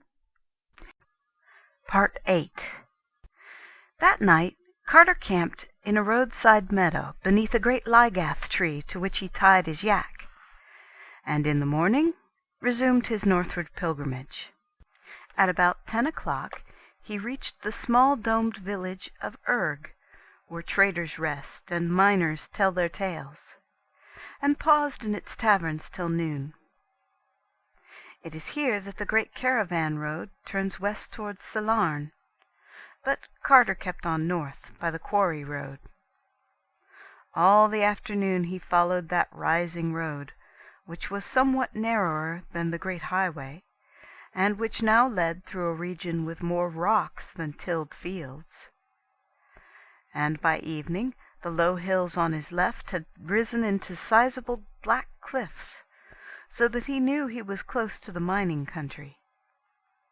All the while the great gaunt sides of the impassable mountains towered afar off at his right, and the farther he went, the worse tales he heard of them from the scattered farmers and traders and drivers of lumbering onyx carts along the way. On the second night he camped in the shadow of a large black crag, tethering his yak to a stake driven in the ground. He observed the greater phosphorescence of the clouds at this northerly point, and more than once thought he saw dark shapes outlined against them. And on the third morning he came in sight of the first onyx quarry, and greeted the men who there laboured with picks and chisels. Before evening he had passed 11 quarries, the land being here given over altogether to onyx cliffs and boulders, with no vegetation at all, but only great rocky fragments scattered about a floor of black earth, with the grey impassable peaks always rising gaunt and sinister on his right. The third night he spent in a camp of quarrymen, whose flickering fires cast weird reflections on the polished cliffs to the west. And they sang many songs and told many tales, showing such strange knowledge of the olden days and the habits of gods, that Carter could see that they held many latent memories of their sires, the great ones. They asked him whither he went, and cautioned him not to go too far to the north. But he replied that he was seeking new cliffs of onyx, and would take no more risks than were common among prospectors. In the morning he bade them adieu, and rode on into the darkening north, where they had warned him he would find the feared and unvisited quarry whence hands older than men's hands had wrenched prodigious blocks. But he did not like it when, turning back to wave a last farewell, he thought he saw approaching the camp that squat and evasive old merchant with slanting eyes, whose conjectured traffic with Lang was the gossip of distant Dilath Leen. After 2 more quarries, the inhabited part of Inquannock seemed to end, and the road narrowed to a steeply rising yak path among forbidding black cliffs. Always on the right towered the gaunt and distant peaks, and as Carter climbed farther and farther into this untraversed realm, he found it grew darker and colder. Soon he perceived that there were no prints of feet or hooves on the black path beneath, and realized that he was indeed come into strange and deserted ways of elder time. Once in a while a raven would croak far overhead, and now and then a flapping behind some vast rock would make him think uncomfortably of the rumoured shantak bird. But in the main he was alone with his shaggy steed, and it troubled him to observe that this excellent yak became more and more reluctant to advance, and more disposed to snort affrightedly at any small noise along the route. The path now contracted between sable and glistening walls, and began to display an even greater steepness than before. It was a bad footing, and the yak often slipped on the stony fragments strewn thickly about. In 2 hours Carter saw ahead a definite crest, beyond which was nothing but dull grey sky, and blessed the prospect of a level or downward course. To reach this crest, however, was no easy task, for the way had grown nearly perpendicular, and was perilous with loose black gravel and small stones. Eventually Carter dismounted and led his dubious yak, pulling very hard when the animal balked or stumbled, and keeping his own footing as best he might. Then suddenly he came to the top and saw beyond, and gasped at what he saw. The path, indeed, led straight ahead and slightly down, with the same lines of high natural walls as before. But on the left hand there opened out a monstrous space, vast acres in extent, whence some archaic power had riven and rent the native cliffs of onyx in the form of a giant's quarry. Far back into the solid precipice ran that cyclopean gouge, and deep within earth's bowels its lower delvings yawned. It was no quarry of man, and the concave sides were scarred with great squares yards wide, which told of the size of the blocks once hewn by nameless hands and chisels. High over its jagged rim huge ravens flapped and croaked, and vague whirrings in the unseen depths told of bats or ur-hags or less mentionable presences haunting the endless blackness.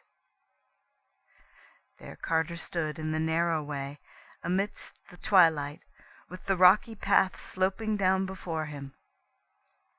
Tall onyx cliffs on his right that led on as far as he could see, and tall cliffs on the left chopped off just ahead to make that terrible and unearthly quarry.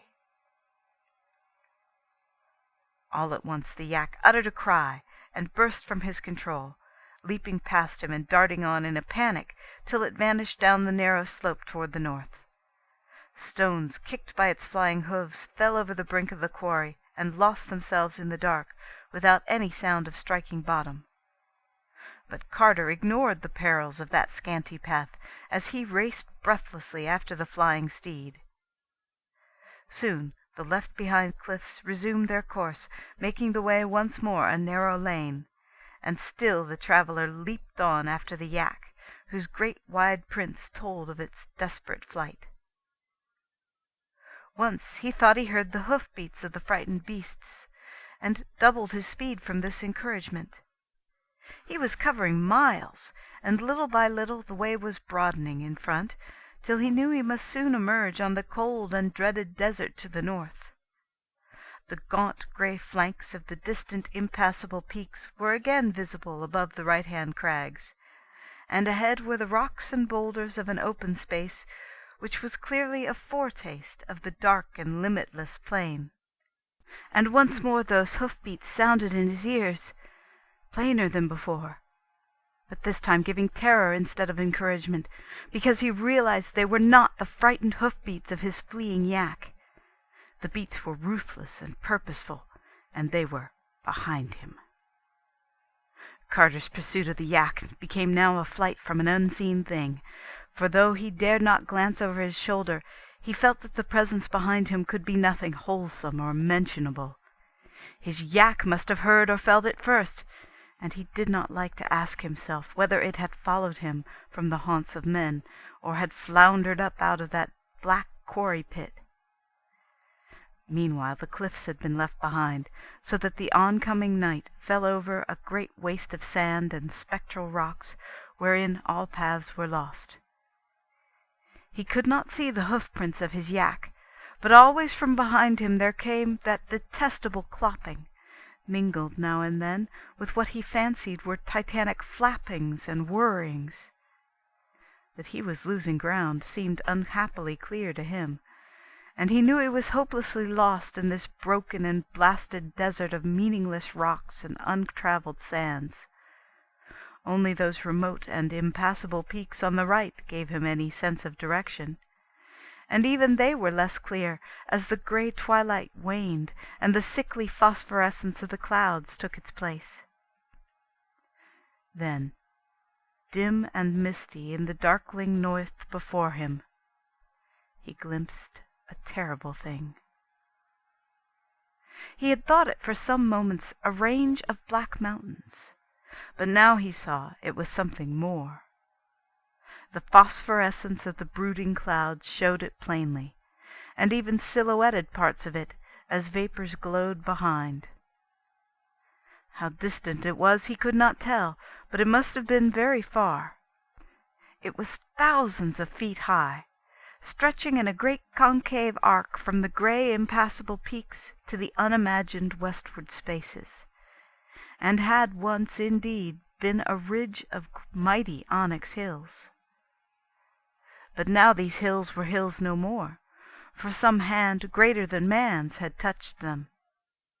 Silently they squatted here atop the world, like wolves or ghouls, crowned with clouds and mists, and guarding the secrets of the north forever. All in a great half-circle they squatted, those dog-like mountains carven into monstrous watching statues, and their right hands were raised in menace against mankind. It was only the flickering light of the clouds that made their mitred double heads seem to move. But as Carter stumbled on, he saw arise from their shadowy caps great forms whose motions were no delusion. Winged and whirring, those forms grew larger each moment, and the traveller knew his stumbling was at an end. They were not any birds or bats known elsewhere on earth or in dreamland, for they were larger than elephants, and had heads like a horse's. Carter knew that they must be the shantak birds of ill rumour, and wondered no more what evil guardians and nameless sentinels made men avoid the boreal rock desert. And as he stopped in final resignation, he dared at last to look behind him, where indeed was trotting the squat, slant-eyed trader of evil legend, grinning astride a lean yak, and leading on a noxious horde of leering shantaks, to whose wings still clung the rime and nitre of the nether pits. Trapped though he was by fabulous and hippocephalic winged nightmares that pressed around in great unholy circles, Randolph Carter did not lose consciousness.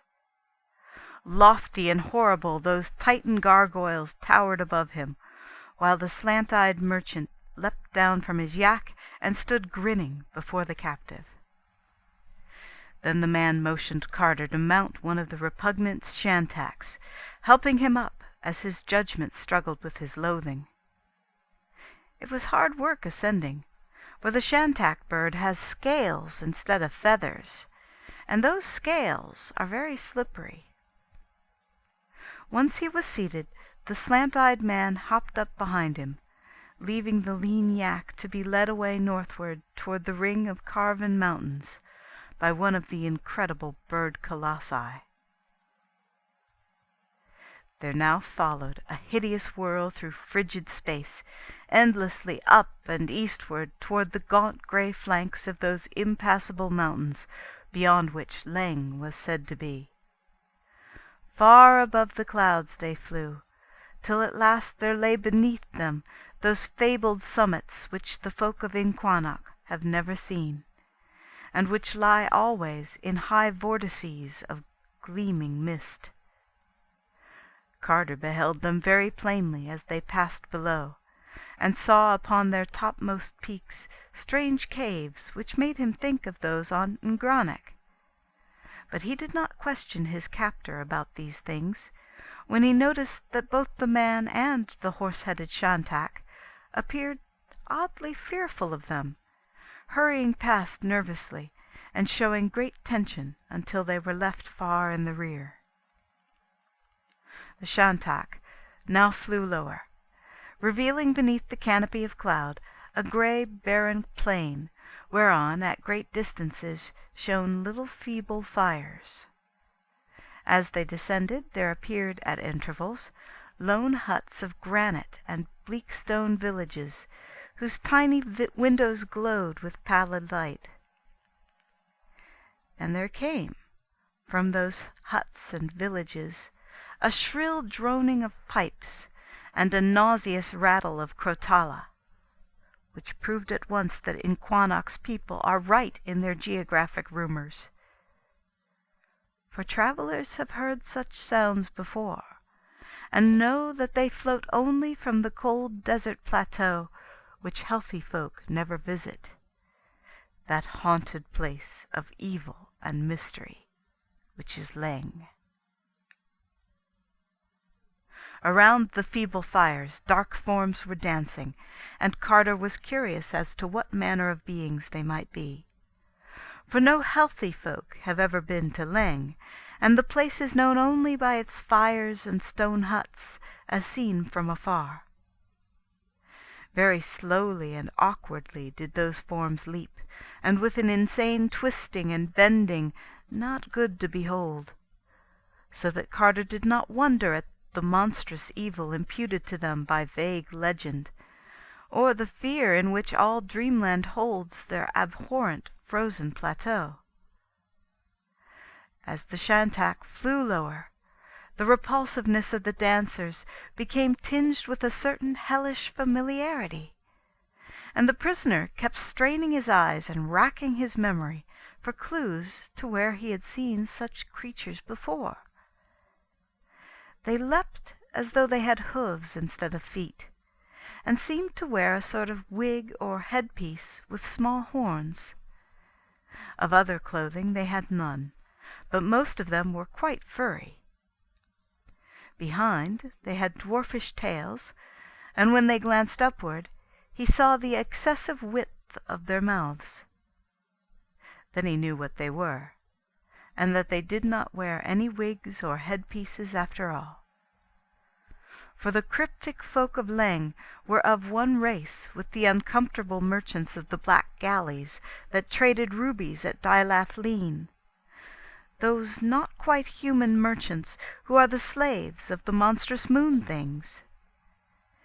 They were indeed the same dark folk who had shanghaied Carter on the noisome galley so long ago, and whose kith he had seen driven in herds about the unclean wharves of that accursed lunar city, with the leaner ones toiling, and the fatter ones taken away in crates for other needs of their polypus and amorphous masters. Now he saw where such ambiguous creatures came from, and shuddered at the thought that Leng must be known to these formless abominations from the moon. But the Shantak flew on, past the fires and the stone huts and the less than human dancers, and soared over sterile hills of grey granite and dim wastes of rock and ice and snow. Day came, and the phosphorescence of low clouds gave place to the misty twilight of that northern world. And still the vile bird winged meaningly through the cold and silence. At times the slant-eyed man talked with his steed in a hateful and guttural language, and the Shantak would answer with tittering tones that rasped like the scratching of ground glass. All this while the land was getting higher. And finally they came to a wind-swept tableland which seemed the very roof of a blasted and tenantless world. There, all alone in the hush and the dusk and the cold, rose the uncouth stones of a squat windowless building, around which a circle of crude monoliths stood. In all this arrangement there was nothing human, and Carter surmised from old tales that he was indeed come to that most dreadful and legendary of all places, the remote and prehistoric monastery wherein dwells uncompanioned the high priest not to be described, which wears a yellow silken mask over its face, and prays to the other gods and their crawling chaos, Nyarlathotep. The loathsome bird now settled to the ground, and the slant-eyed man hopped down and helped his captive alight.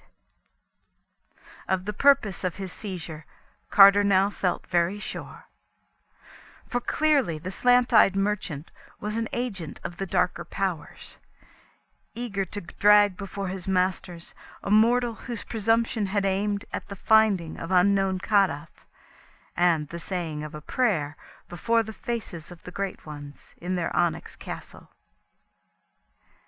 It seemed likely that this merchant had caused his former capture by the slaves of the moon things in Dilath-Leen, and that he now meant to do what the rescuing cats had baffled, taking the victim to some dread rendezvous with monstrous Nyarlathotep, and telling with what boldness the seeking of unknown Kadath had been tried.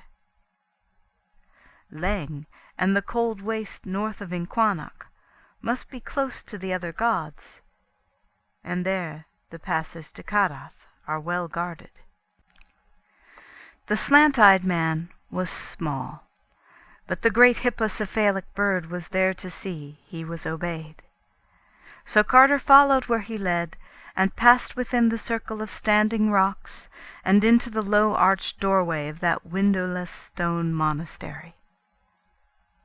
There were no lights inside, but the evil merchant lit a small clay lamp bearing morbid bas-reliefs, and prodded his prisoner on through mazes of narrow winding corridors. On the walls of the corridors were painted frightful scenes older than history, and in a style unknown to the archaeologists of Earth. After countless eons their pigments were brilliant still, for the cold and dryness of hideous Leng keep alive many primal things. Carter saw them fleetingly in the rays of that dim and moving lamp, and shuddered at the tale they told. Through those archaic frescoes Leng's annals stalked, and the horned hooves and wide-mouthed almost humans danced evilly amidst forgotten cities. There were scenes of old wars, wherein Leng's almost humans fought with the bloated purple spiders of the neighboring vales. And there were scenes also of the coming of the black galleys from the moon, and of the submission of Leng's peoples to the polypous and amorphous blasphemies that hopped and floundered and wriggled out of them. Those slippery greyish-white blasphemies they worshipped as gods, nor ever complained when scores of their best and fatted males were taken away in the black galleys. The monstrous moon-beasts made their camp on a jagged isle in the sea, and Carter could tell from the frescoes that this was none other than the lone nameless rock he had seen when sailing to Inquanok, that grey accursed rock which Inquanok's seamen shun, and from which vile howlings reverberate all through the night. And in those frescoes was shown the great seaport and capital of the almost humans, proud and pillared betwixt the cliffs and the basalt wharves, and wondrous with high fanes and carven places. Great gardens and columned streets led from the cliffs, and from each of the 6 sphinx-crowned gates to a vast central plaza. And in that plaza was a pair of winged colossal lions, guarding the top of a subterranean staircase. Again and again were those huge winged lions shown, their mighty flanks of diorite glistening in the grey twilight of the day and the cloudy phosphorescence of the night. And as Carter stumbled past their frequent and repeated pictures, it came to him at last what indeed they were, and what city it was that the almost humans had ruled so anciently before the coming of the black galleys. There could be no mistake, for the legends of Dreamland are generous and profuse. Indubitably, that primal city was no less a place than storied Sarkomand, whose ruins had bleached for 1,000,000 years before the first true humans saw the light, and whose twin Titan lions guard eternally the steps that lead down from Dreamland to the great abyss.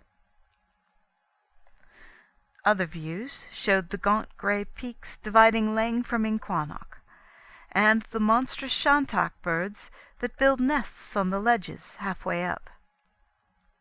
And they showed likewise the curious caves near the very topmost pinnacles, and how even the boldest of the Shantaks fly screaming away from them. Carter had seen those caves when he passed over them, and had noticed their likeness to the caves on Ngranek. Now he knew that the likeness was more than a chance one, for in these pictures were shown their fearsome denizens, and those bat wings, curving horns, barbed tails, prehensile paws, and rubbery bodies were not strange to him. He had met those silent, flitting, and clutching creatures before, those mindless guardians of the great abyss, whom even the great ones fear, and who own not Nyarlathotep, but hoary Nodens as their lord. For they were the dreaded night gaunts, who never laugh or smile, because they have no faces, and who flop unendingly in the dark betwixt the Vale of Thnath and the passes to the outer world. The slant-eyed merchant had now prodded Carter into a great domed space whose walls were carved in shocking bas-reliefs, and whose center held a gaping circular pit, surrounded by 6 malignly stained stone altars in a ring. There was no light in this vast evil-smelling crypt, and the small lamp of the sinister merchant shone so feebly that one could grasp details only little by little. At the farther end was a high stone dais reached by 5 steps, and there, on a golden throne, sat a lumpish figure robed in yellow silk figured with red, and having a yellow silken mask over its face. To this being, the slant-eyed man made certain signs with his hands, and the lurker in the dark replied by raising a disgustingly carven flute of ivory in silk-colored paws, and blowing certain loathsome sounds from beneath its flowing yellow mask. This colloquy went on for some time, and to Carter there was something sickeningly familiar in the sound of that flute, and the stench of the malodorous place. It made him think of a frightful red-litten city, and of the revolting procession that once filed through it. Of that, and of an awful climb through lunar countryside beyond, before the rescuing rush of Earth's friendly cats. He knew that the creature on the dais was, without doubt, the high priest not to be described, of which legend whispers such fiendish and abnormal possibilities. But he feared to think just what that abhorred high priest might be. Then the figured silk slipped a little from one of the grayish-white paws, and Carter knew what the noisome high priest was, and in that hideous second stark fear drove him to something his reason would never have dared to attempt, for in all his shaken consciousness there was room only for one frantic will to escape from what squatted on that golden throne. He knew that hopeless labyrinths of stone lay betwixt him and the cold tableland outside, and that even on that tableland the noxious Shantok still waited. Yet in spite of all this there was in his mind only the instant need to get away from that wriggling, silk-robed monstrosity. The slant-eyed man had set the curious lamp upon one of the high and wickedly stained altar-stones by the pit, and had moved forward somewhat to talk to the high priest with his hands. Carter, hitherto wholly passive, now gave that man a terrific push with all the wild strength of fear, so that the victim toppled at once into that gaping well which rumour holds to reach down to the hellish vaults of Zin, where Gugs hunt ghasts in the dark. In almost the same second he seized the lamp from the altar and darted out into the frescoed labyrinths, racing this way and that as chance determined, and trying not to think of the stealthy padding of shapeless paws on the stones behind him, or of the silent wrigglings and crawlings which must be going on back there in lightless corridors. After a few moments he regretted his thoughtless haste, and wished he had tried to follow backward the frescoes he had passed on the way in. True, they were so confused and duplicated that they could not have done him much good, but he wished none the less he had made the attempt. Those he now saw were even more horrible than those he had seen then, and he knew he was not in the corridors leading outside. In time he became quite sure that he was not followed, and slackened his pace somewhat. But scarce had he breathed in half relief when a new peril beset him. His lamp was waning, and he would soon be in pitch blackness, with no means of sight or guidance. When the light was all gone, he groped slowly in the dark, and prayed to the Great Ones for such help as they might afford. At times he felt the stone floor sloping up or down, and once he stumbled over a step for which no reason seemed to exist. The farther he went, the damper it seemed to be, and when he was able to feel a junction or the mouth of a side passage, he always chose the way which sloped downward the least. He believed, though, that his general course was down, and the vault-like smell and incrustations on the greasy walls and floor alike warned him he was burrowing deep in Leng's unwholesome tableland. But there was not any warning of the thing which came at last, only the thing itself with its terror and shock and breathtaking chaos. One moment he was groping slowly over the slippery floor of an almost level place, and the next he was shooting dizzily downward in the dark through a burrow which must have been well-nigh vertical. Of the length of that hideous sliding he could never be sure, but it seemed to take hours of delirious nausea and ecstatic frenzy. Then he realized he was still, with the phosphorescent clouds of a northern night shining sickly above him. All around were crumbling walls and broken columns, and the pavement on which he lay was pierced by straggling grass and wrenched asunder by frequent shrubs and roots. Behind him a basalt cliff rose topless and perpendicular, its dark side sculptured into repellent scenes, and pierced by an arched and carven entrance to the inner blacknesses out of which he had come. Ahead stretched double rows of pillars, and the fragments and pedestals of pillars that spoke of a broad and bygone street. And from the urns and basins along the way, he knew it had been a great street of gardens.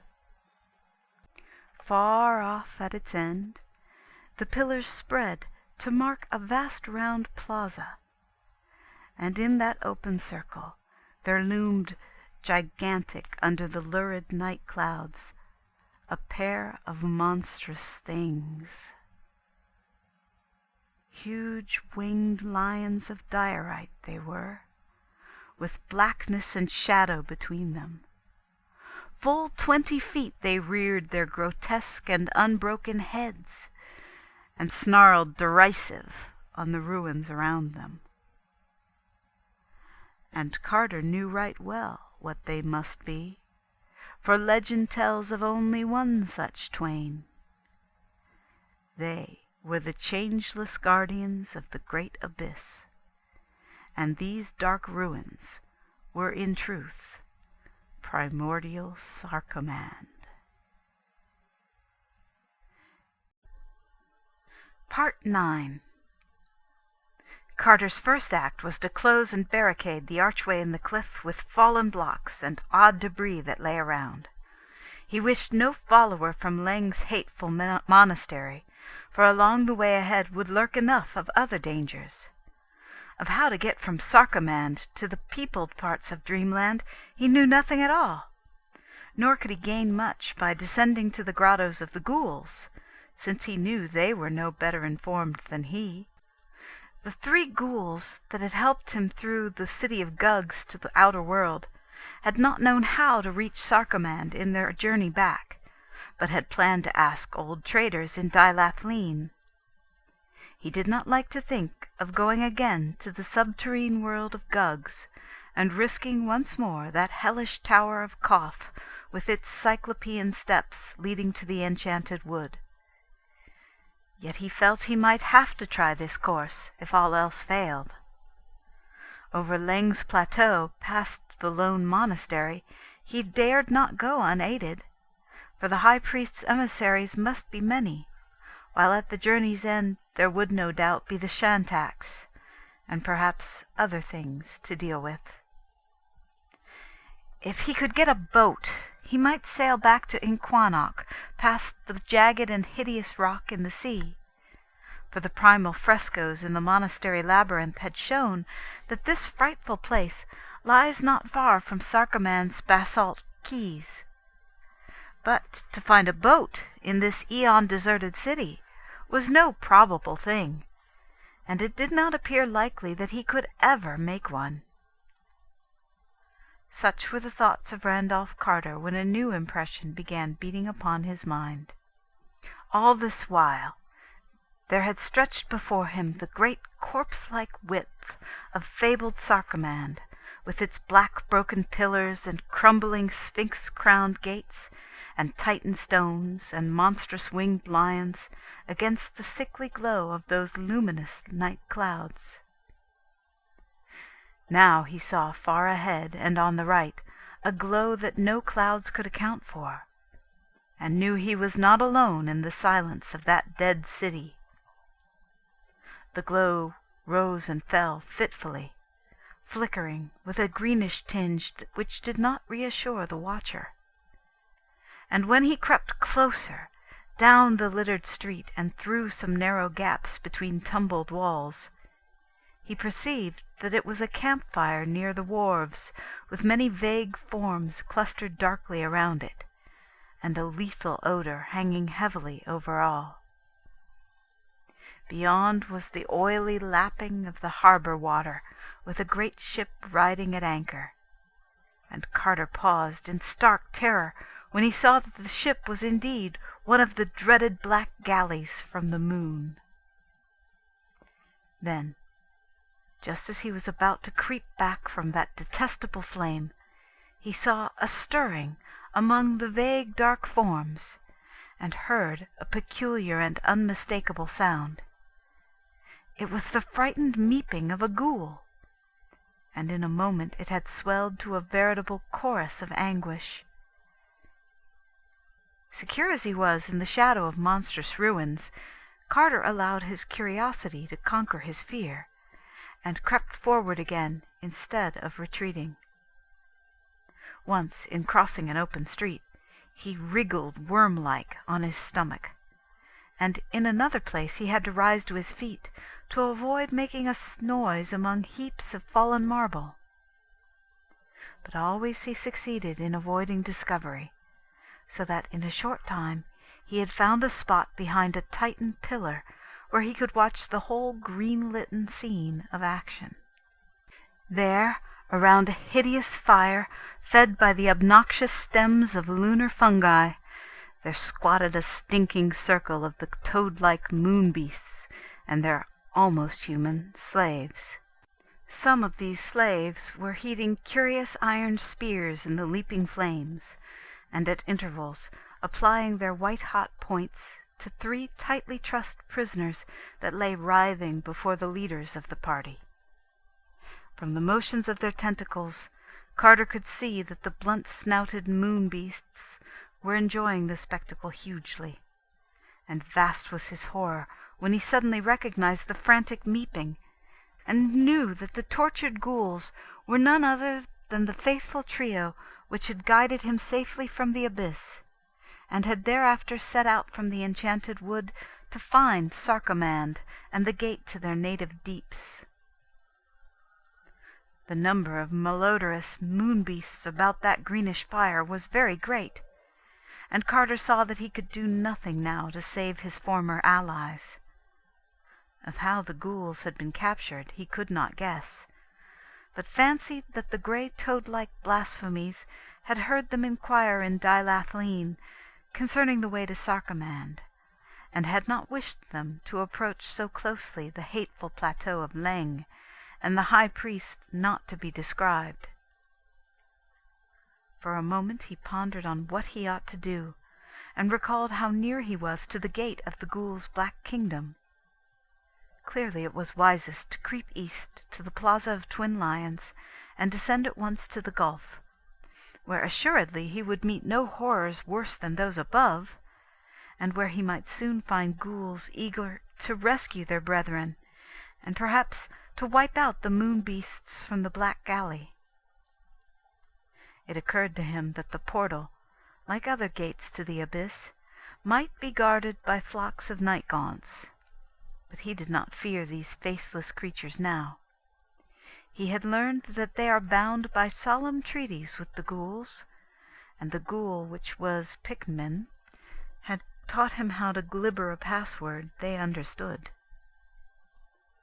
So Carter began another silent crawl through the ruins, edging slowly toward the great central plaza and the winged lions. It was ticklish work, but the moon beasts were pleasantly busy, and did not hear the slight noises which he twice made by accident among the scattered stones. At last he reached the open space, and picked his way among the stunted trees and vines that had grown up therein. The gigantic lions loomed terrible above him in the sickly glow of the phosphorescent night clouds, but he manfully persisted toward them, and presently crept round to their faces, knowing it was on that side he would find the mighty darkness which they guard. 10 feet apart crouched the mocking-faced beasts of diorite, brooding on cyclopean pedestals whose sides were chiseled in fearsome bas-reliefs. Betwixt them was a tiled court with a central space which had once been railed with balusters of onyx.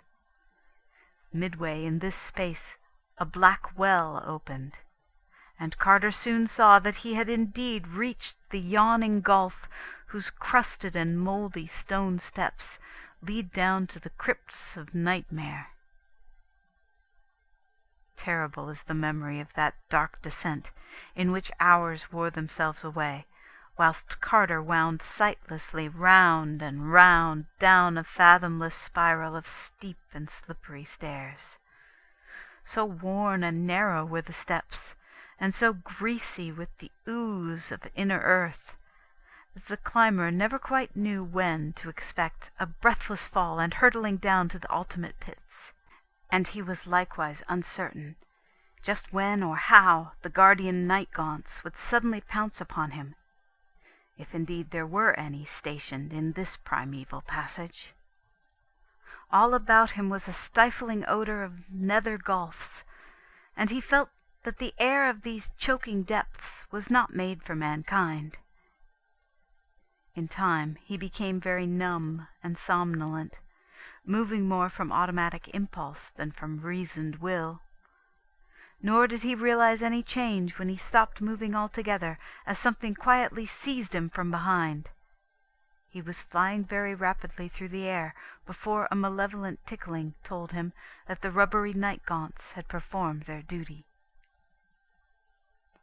Awaked to the fact that he was in the cold, damp clutch of the faceless flutterers, Carter remembered the password of the ghouls and glibbered it as loudly as he could amidst the wind and chaos of flight. Mindless though night gaunts are said to be, the effect was instantaneous, for all tickling stopped at once, and the creatures hastened to shift their captive to a more comfortable position.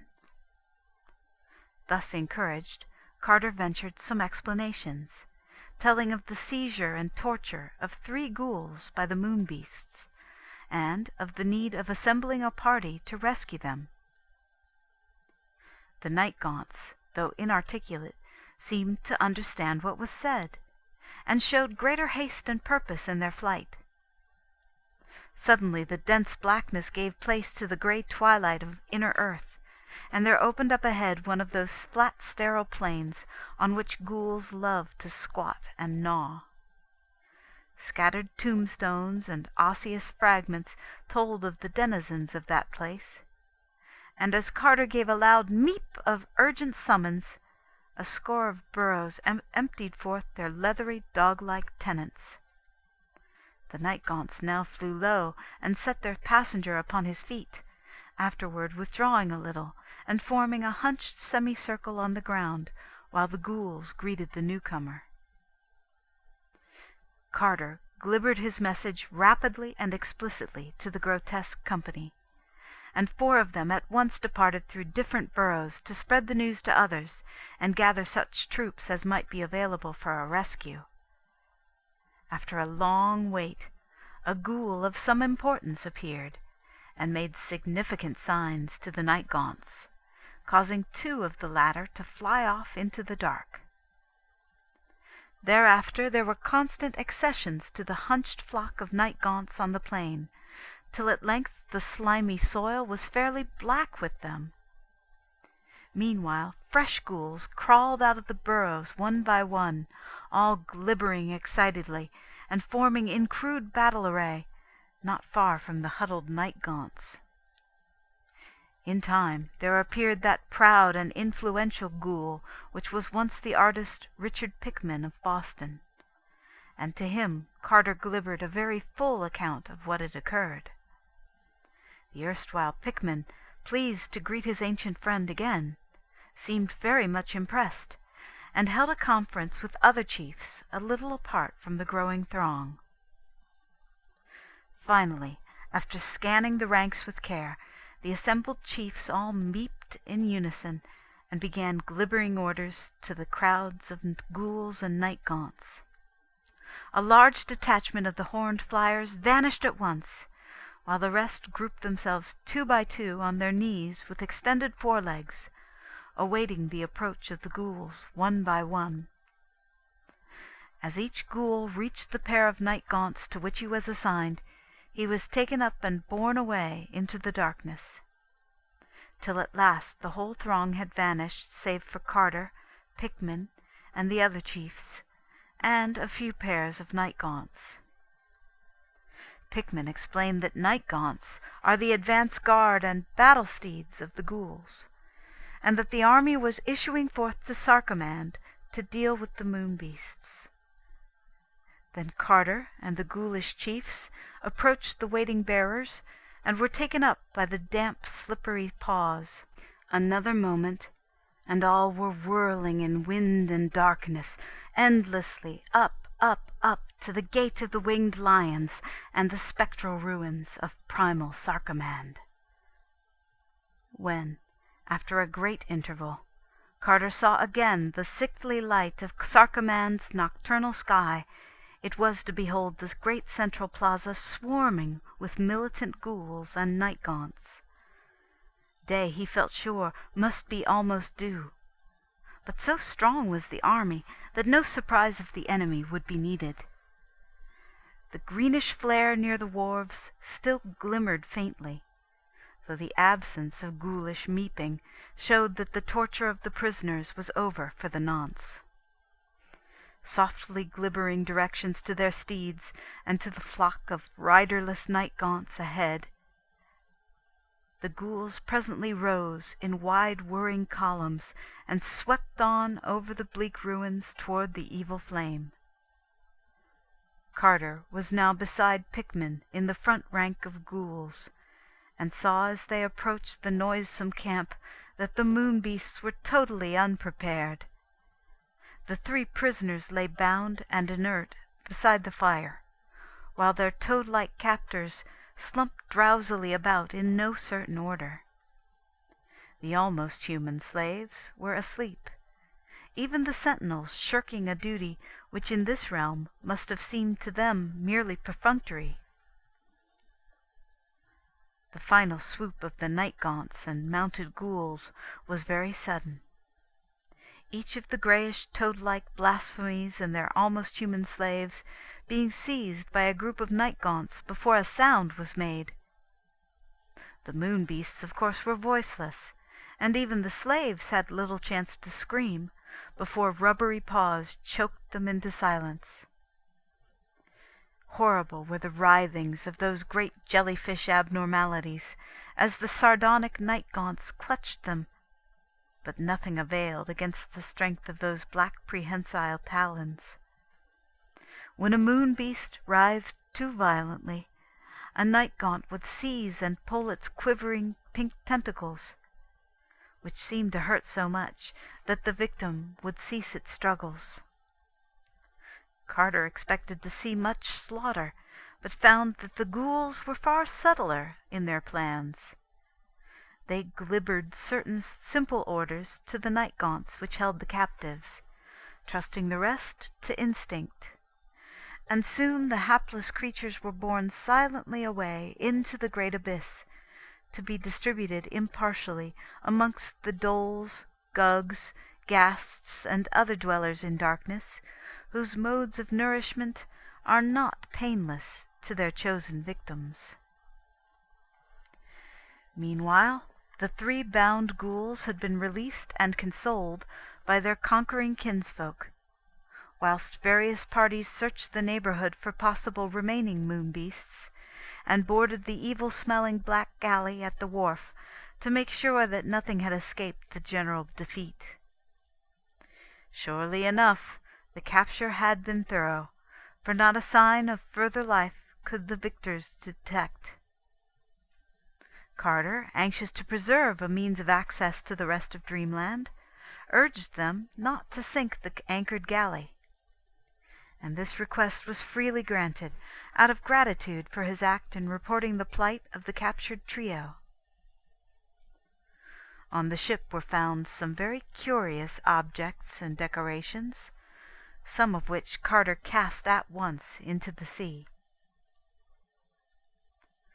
Ghouls and night-gaunts now formed themselves in separate groups, the former questioning their rescued fellows anent past happenings. It appeared that the 3 had followed Carter's directions and proceeded from the enchanted wood to Dilathleen by way of Near and the Skin, stealing human clothes at a lonely farmhouse, and loping as closely as possible in the fashion of a man's walk. In Dilathleen's taverns their grotesque ways and faces had aroused much comment, but they had persisted in asking the way to Sarkomand, until at last an old traveller was able to tell them. Then they knew that only a ship for Lelag Leng would serve their purpose, and prepared to wait patiently for such a vessel. But evil spies had doubtless reported much, for shortly a black galley put into port, and the wide-mouthed ruby merchants invited the ghouls to drink with them in a tavern. Wine was produced from one of those sinister bottles grotesquely carven from a single ruby. And after that, the ghouls found themselves prisoners on the black galley, as Carter had found himself. This time, however, the unseen rowers steered not for the moon, but for antique Sarcomand, bent evidently on taking their captives before the high priest not to be described. They had touched at the jagged rock in the northern sea, which Inquannock's mariners shun, and the ghouls had there seen for the first time the real masters of the ship, being sickened, despite their own callousness, by such extremes of malign shapelessness and fearsome odor. There, too, were witnessed the nameless pastimes of the toad-like resident garrison, such pastimes as give rise to the night howlings which men fear. After that had come the landing at ruined Sarcomand, and the beginning of the torture, whose continuance the present rescue had prevented. Future plans were next discussed, the 3 rescued ghouls suggesting a raid on the jagged rock, and the extermination of the toad-like garrison there. To this, however, the Night-Gaunts objected, since the prospect of flying over water did not please them. Most of the ghouls favored the design, but were at a loss how to follow it without the help of the winged Night-Gaunts. Thereupon Carter, seeing that they could not navigate the anchored galley, offered to teach them the use of the great banks of oars, to which proposal they eagerly assented. Part 10. Grey day had now come, and under that leaden northern sky a picked detachment of ghouls filed into the noisome ship and took their seats on the rowers' benches. Carter had found them fairly apt at learning, and before night had risked several experimental trips around the harbor. Not till 3 days later, however, did he deem it safe to attempt the voyage of conquest. Then, the rowers trained and the Night-Gaunts safely stowed in the forecastle, the party set sail at last, Pickman and the other chiefs gathering on deck and discussing models of approach and procedure. On the very first night, the howlings from the rock were heard. Such was their timbre that all the galley's crew shook visibly. But most of all trembled the 3 rescued ghouls, who knew precisely what those howlings meant. It was not thought best to attempt an attack by night, so the ship lay to under the phosphorescent clouds to wait for the dawn of a grayish day, when the light was ample and the howling still. The rowers resumed their strokes, and the galley drew closer and closer to that jagged rock whose granite pinnacles clawed fantastically at the dull sky. The sides of the rock were very steep, but on ledges here and there could be seen the bulging walls of queer windowless dwellings, and the low railings guarding travelled highroads. No ship of men had ever come so near the place, or at least had never come so near and departed again. But Carter and the ghouls were void of fear, and kept inflexibly on, rounding the eastern face of the rock and seeking the wharves, which the rescued trio described as being on the southern side, within a harbor formed of steep headlands.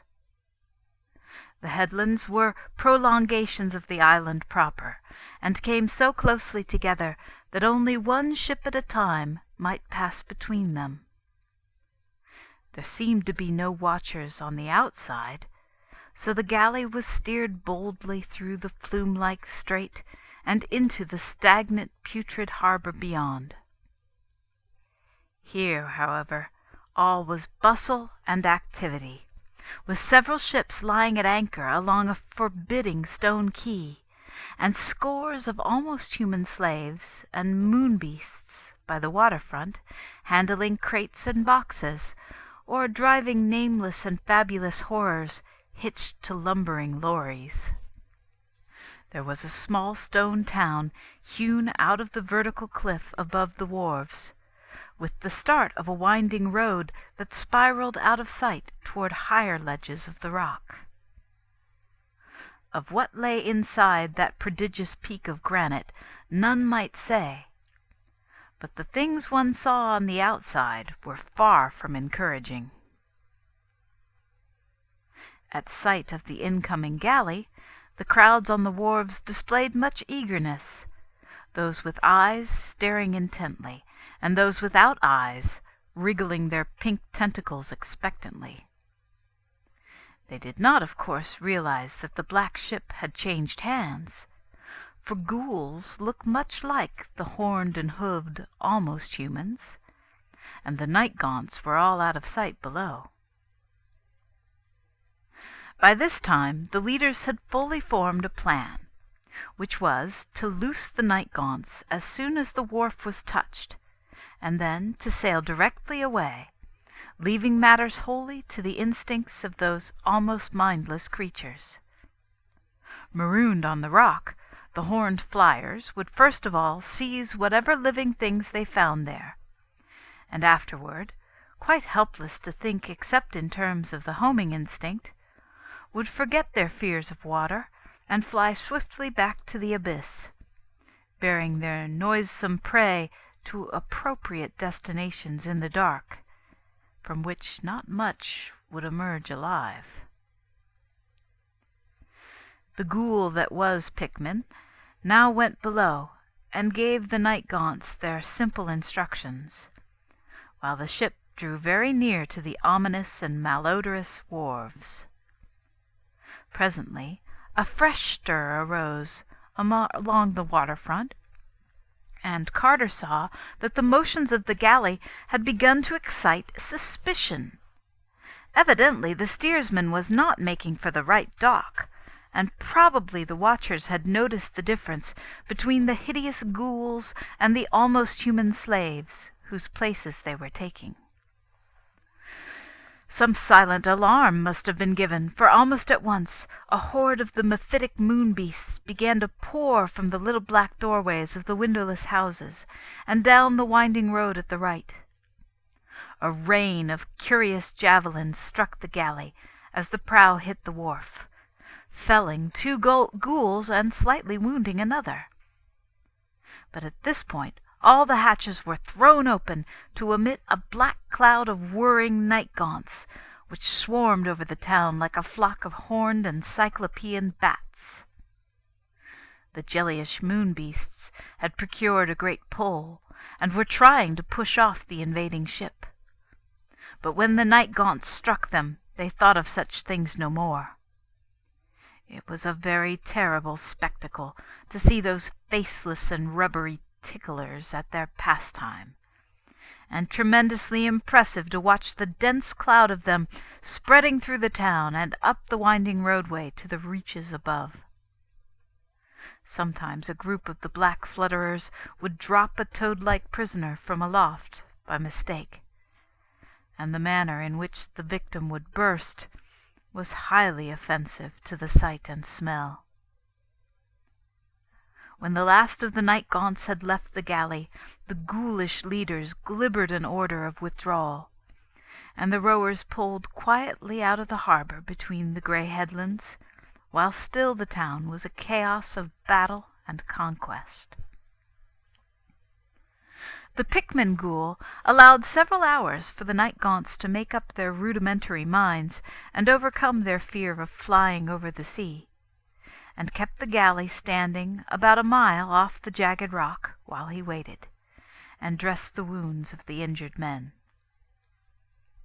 Night fell, and the grey twilight gave place to the sickly phosphorescence of low clouds, and all the while the leaders watched the high peaks of that accursed rock for signs of the night gaunt's flight. Toward morning a black speck was seen hovering timidly over the topmost pinnacle, and shortly afterward the speck had become a swarm. Just before daybreak the swarm seemed to scatter, and within a quarter of an hour it had vanished wholly in the distance toward the northeast. Once or twice something seemed to fall from the thing's swarm into the sea, but Carter did not worry, since he knew from observation that the toad-like moon beasts cannot swim. At length, when the ghouls were satisfied that all the night gaunts had left for Sarkomand and the great abyss with their doomed burdens, the galley put back into the harbour betwixt the grey headlands, and all the hideous company landed and roamed curiously over the denuded rock with its towers and eyries and fortresses chiselled from the solid stone. Frightful were the secrets uncovered in those evil and windowless crypts, for the remnants of unfinished pastimes were many, and in various stages of departure from their primal state. Carter put out of the way certain things which were, after a fashion, alive, and fled precipitately from a few other things about which he could not be very positive. The stench-filled houses were furnished mostly with grotesque stools and benches carven from moon-trees, and were painted inside with nameless and frantic designs. Countless weapons, implements, and ornaments lay about, including some large idols of solid ruby, depicting singular beings not found on the earth.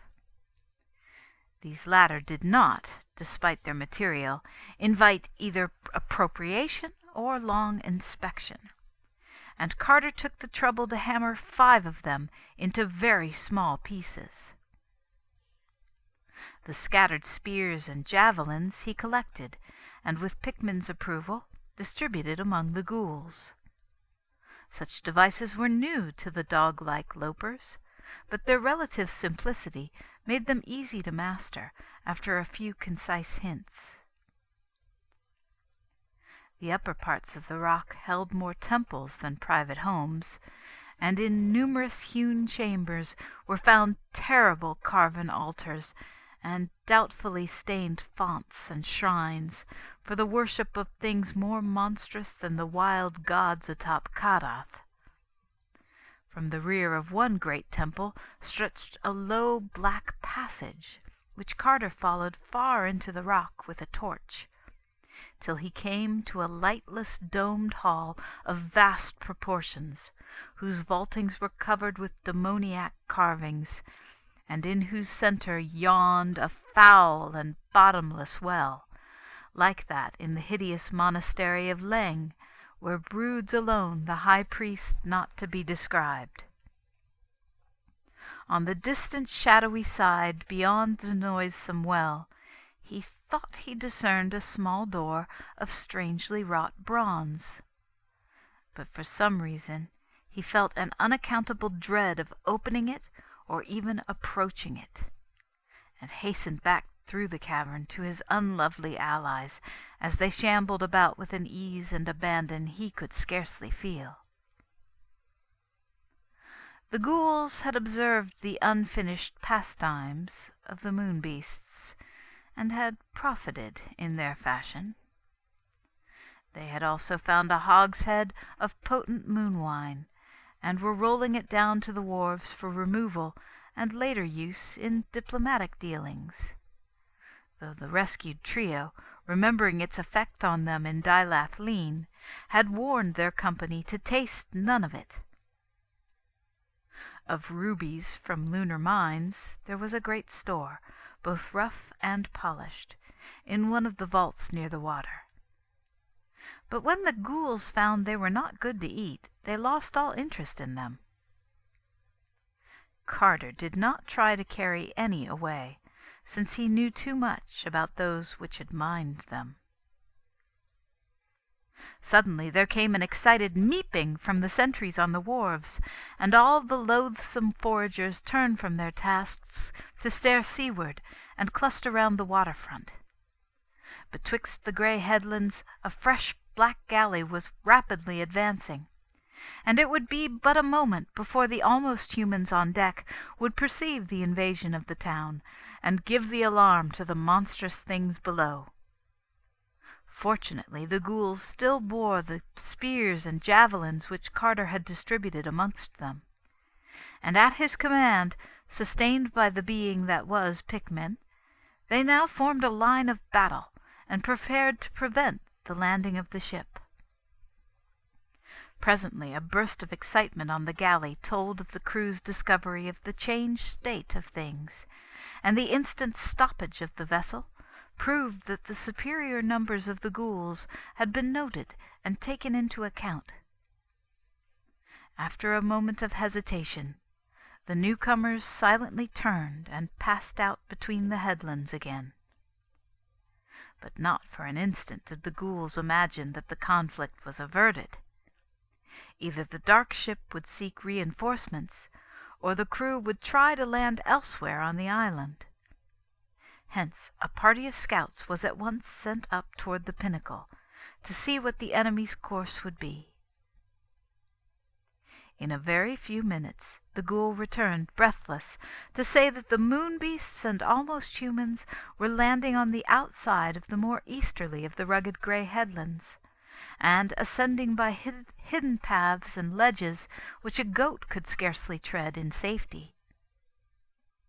Almost immediately afterward the galley was sighted again through the flume-like strait, but only for a second.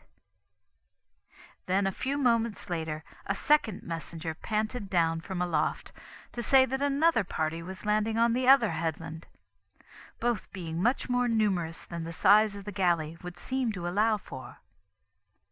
The ship itself, moving slowly, with only one sparsely manned tier of oars, soon hove into sight betwixt the cliffs, and lay to in the feeded harbour, as if to watch the coming fray, and stand by for any possible use. By this time Carter and Pickman had divided the ghouls into 3 parties, one to meet each of the 2 invading columns, and one to remain in the town.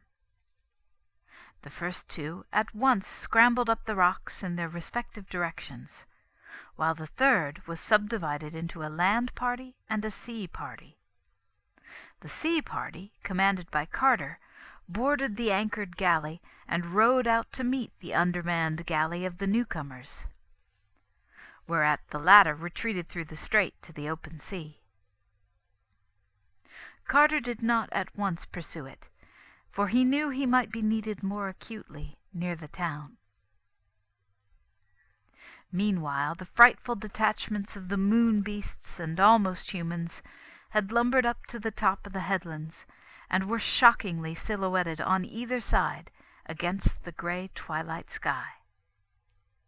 The thin, hellish flutes of the invaders had now begun to whine, and the general effect of those hybrid, half-amorphous processions was as nauseating as the actual odour given off by the toad-like lunar blasphemies. Then the 2 parties of the ghouls swarmed into sight and joined the silhouetted panorama. Javelins began to fly from both sides, and the swelling meeps of the ghouls and the bestial howls of the almost humans gradually joined the hellish whine of the flutes to form a frantic and indescribable chaos of daemon cacophony.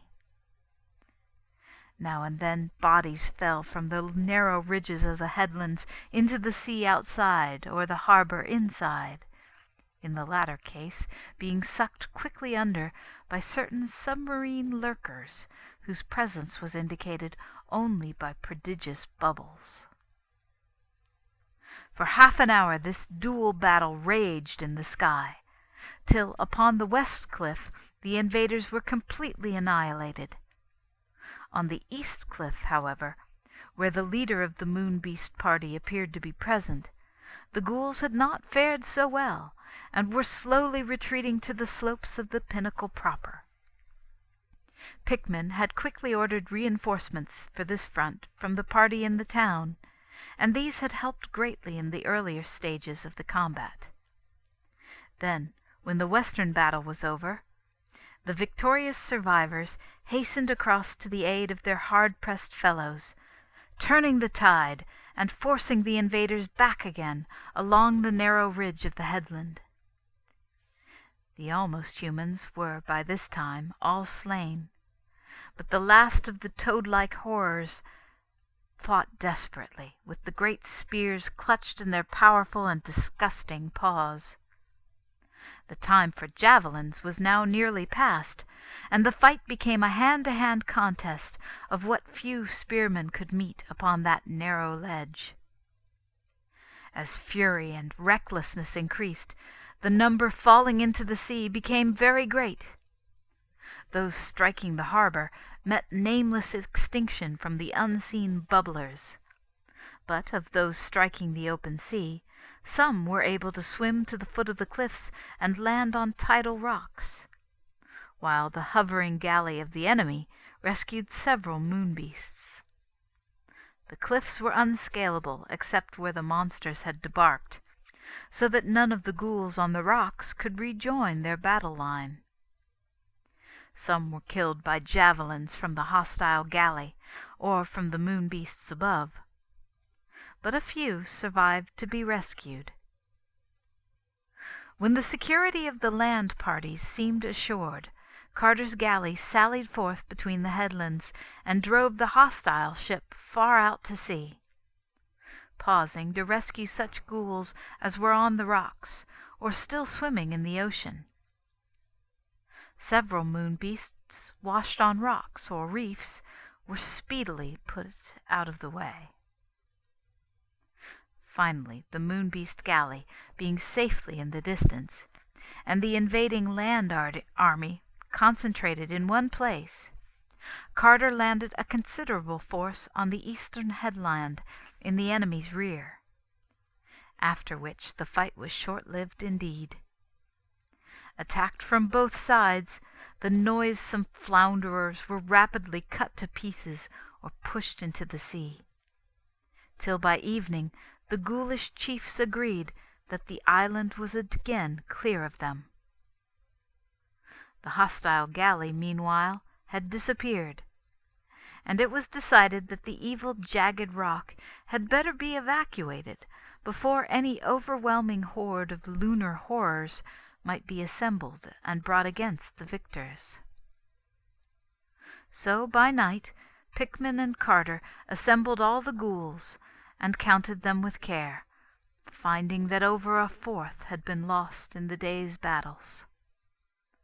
The wounded were placed on bunks in the galley, for Pickman always discouraged the old ghoulish custom of killing and eating one's wounded, and the able-bodied troops were assigned to the oars or to such other places as they might most usefully fill. Under the low phosphorescent clouds of night the galley sailed, and Carter was not sorry to be departing from the island of unwholesome secrets, whose lightless domed hall with its bottomless well and repellent bronze door lingered restlessly in his fancy. Dawn found the ship in sight of Sarkoman's ruined quays of basalt, where a few night-gaunt sentries still waited, squatting like black-horned gargoyles on the broken columns and crumbling sphinxes of that fearful city which lived and died before the years of man. Part 11. The ghouls made camp amongst the fallen stones of Sarkomand, dispatching a messenger for enough night-gaunts to serve them as steeds.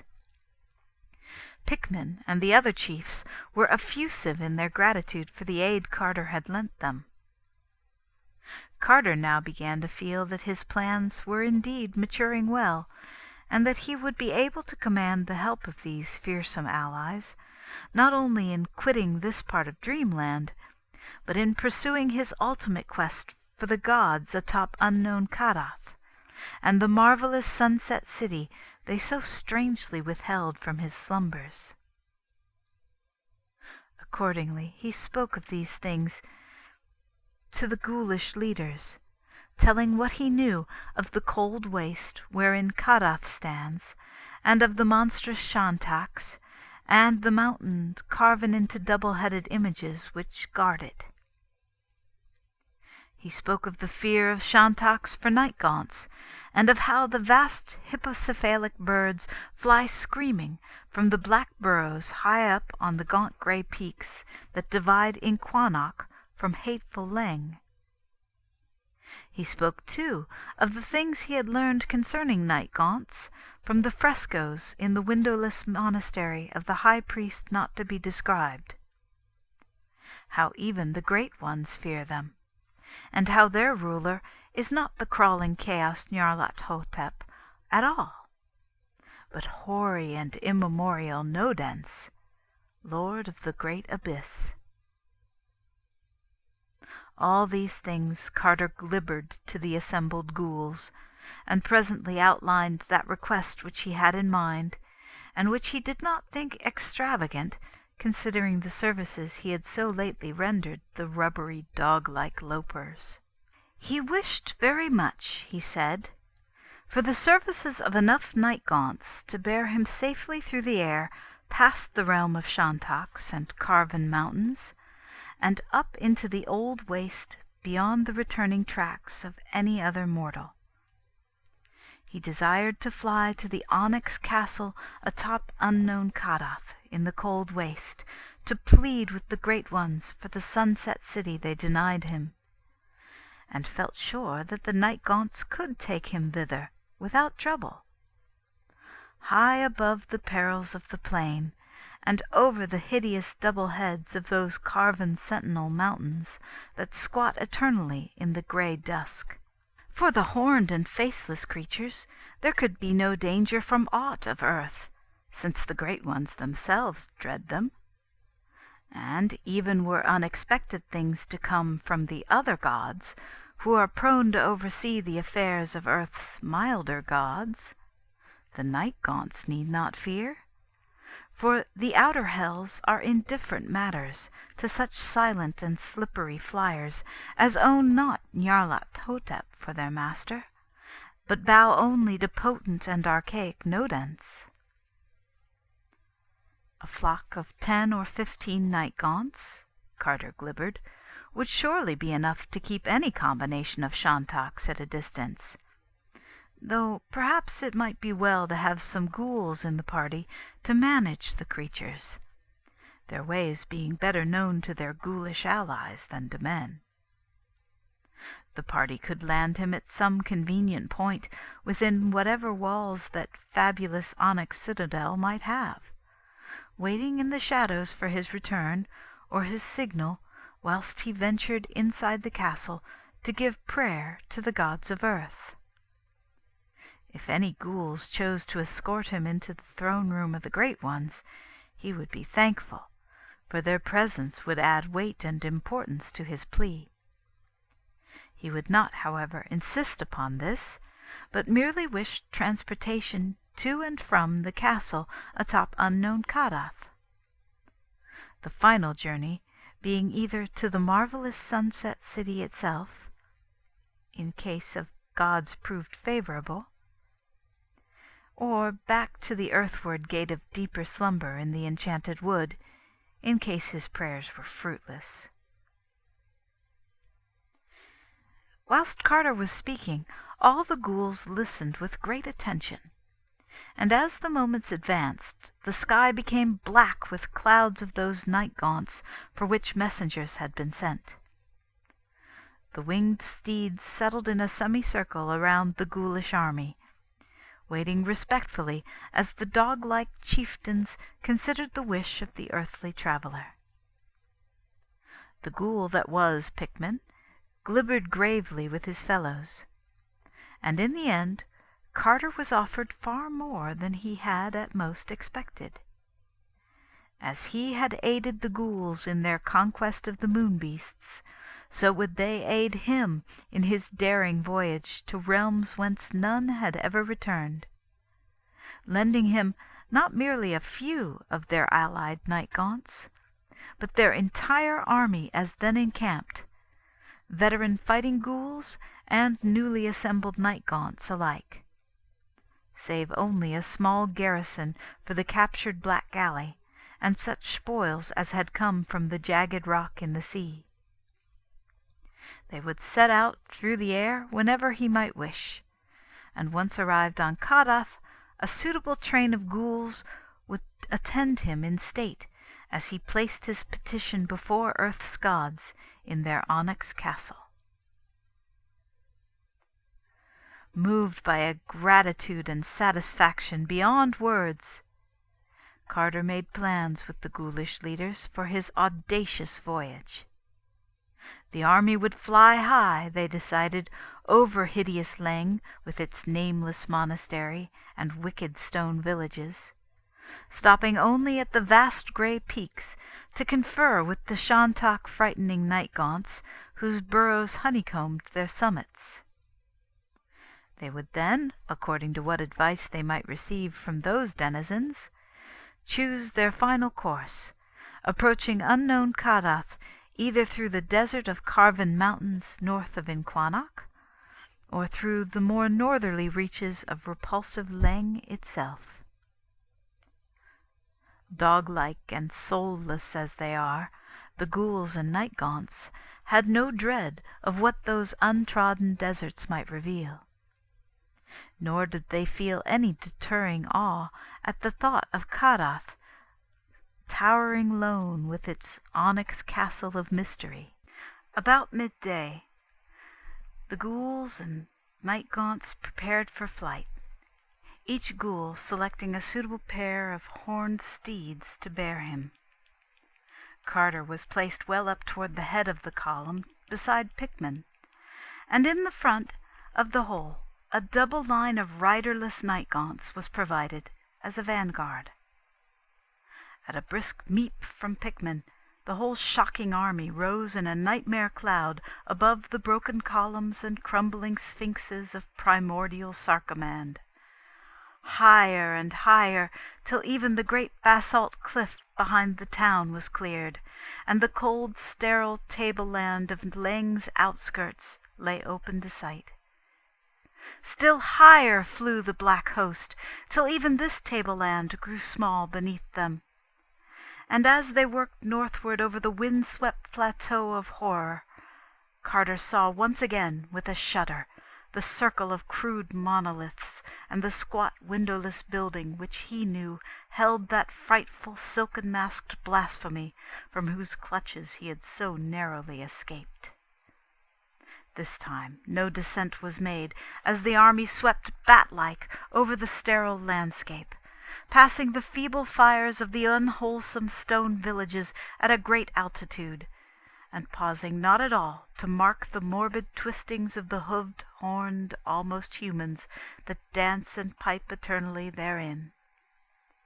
Once they saw a Shantak bird flying low over the plain, but when it saw them, it screamed noxiously and flapped off to the north in grotesque panic.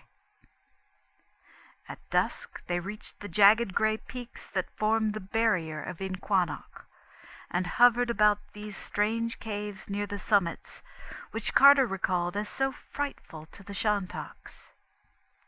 At the insistent meeping of the ghoulish leaders, there issued forth from each lofty burrow a stream of horned black flyers, with which the ghouls and night-gaunts of the party conferred at length by means of ugly gestures. It soon became clear that the best course would be that over the cold waste north of Inquanok, for Leng's northward reaches are full of unseen pitfalls that even the night-gaunts dislike, abysmal influences centering in certain white hemispherical buildings on curious knolls, which common folklore associates unpleasantly with the other gods and their crawling chaos, Nyarlathotep. Of Kadath, the flutterers of the peaks knew almost nothing, save that there must be some mighty marvel toward the north, over which the Shantaks and the carven mountains stand guard. They hinted at rumored abnormalities of proportion in those trackless leagues beyond, and recalled vague whispers of a realm where night broods eternally. But of definite data they had nothing to give. So Carter and his party thanked them kindly, and crossing the topmost granite pinnacles to the skies of Inquannock, dropped below the level of the phosphorescent night clouds, and beheld in the distance those terrible squatting gargoyles that were mountains, till some Titan hand carved fright into their virgin rock. There they squatted in a hellish half-circle, their legs on the desert sand, and their miters piercing the luminous clouds. Sinister, wolf-like, and double-headed, with faces of fury and right hands raised, dully and malignly watching the rim of man's world, and guarding with horror the reaches of a cold northern world that is not man's.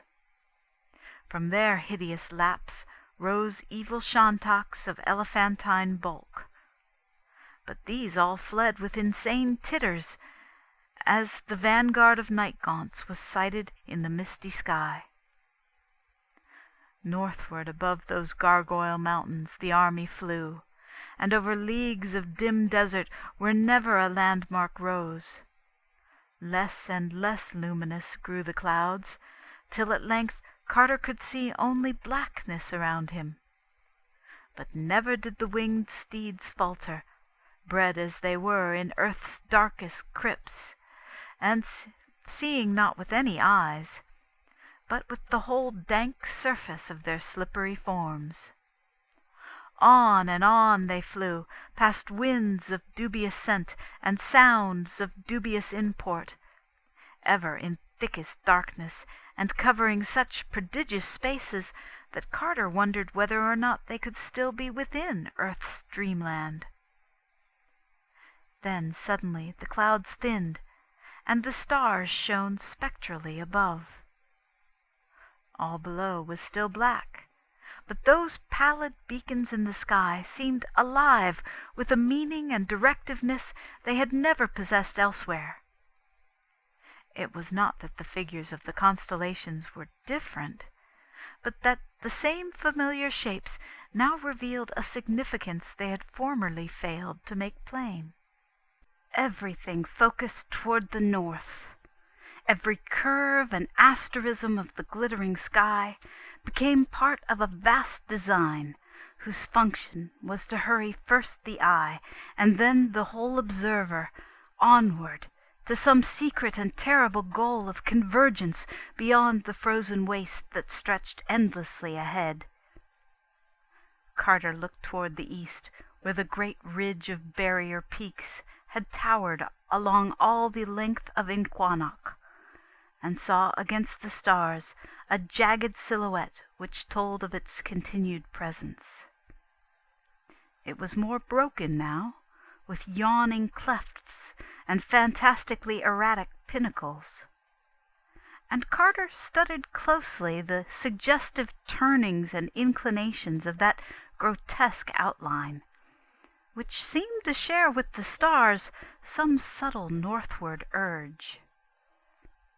They were flying past at a tremendous speed, so that the watcher had to strain hard to catch details, when all at once he beheld just above the line of the topmost peaks a dark and moving object against the stars, whose course exactly paralleled that of his own bizarre party. The ghouls had likewise glimpsed it, for he heard their low glibbering all about him, and for a moment he fancied the object was a gigantic Shantak, of a size vastly greater than that of the average specimen. Soon, however, he saw that this theory would not hold, for the shape of the thing above the mountains was not that of any hippocephalic bird. Its outline against the stars, necessarily vague as it was, resembled rather some huge mitred head, or pair of heads infinitely magnified, and its rapid bobbing flight through the sky seemed most peculiarly a wingless one. Carter could not tell which side of the mountains it was on, but soon perceived that it had parts below the parts he had first seen, since it blotted out all the stars in places where the ridge was deeply cleft. Then came a wide gap in the range, where the hideous reaches of transmontane Leng were joined to the cold waste on this side by a low pass through which the stars shone wanly. Carter watched this gap with intense care, knowing that he might see outlined against the sky beyond it the lower parts of the vast thing that flew undulantly above the pinnacles. The object had now floated ahead a trifle, and every eye of the party was fixed on the rift where it would presently appear in full-length silhouette. Gradually, the huge thing above the peaks neared the gap, slightly slackening its speed, as if conscious of having outdistanced the ghoulish army. For another minute suspense was keen, and then the brief instant of full silhouette and revelation came, bringing to the lips of the ghouls an awed and half-choked meep of cosmic fear, and to the soul of the traveler a chill that never wholly left it. For the mammoth bobbing shape that overtopped the ridge was only a head, a mitered double head, and below it, in terrible vastness, loped the frightful swollen body that bore it, the mountain-high monstrosity that walked in stealth and silence, the hyena-like distortion of a giant anthropoid shape that trotted blackly against the sky, its repulsive pair of cone-capped heads reaching halfway to the zenith. Carter did not lose consciousness or even scream aloud, for he was an old dreamer. But he looked behind him in horror and shuddered when he saw that there were other monstrous heads silhouetted above the level of the peaks, bobbing along stealthily after the first one. And straight in the rear were 3 of the mighty mountain shapes seen full against the southern stars, tiptoeing wolf-like and lumberingly, their tall miters nodding thousands of feet in the air. The carven mountains, then, had not stayed squatting in that rigid semicircle north of Inquannock, with right hands uplifted. They had duties to perform, and were not remiss. But it was horrible that they never spoke, and never even made a sound in walking. Part 12. Meanwhile, the ghoul that was Pickman had glibbered an order to the night gaunts, and the whole army soared higher into the air. Up toward the stars the grotesque columns shot, till nothing stood out any longer against the sky, neither the grey granite ridge that was still, nor the carven mitered mountains that walked.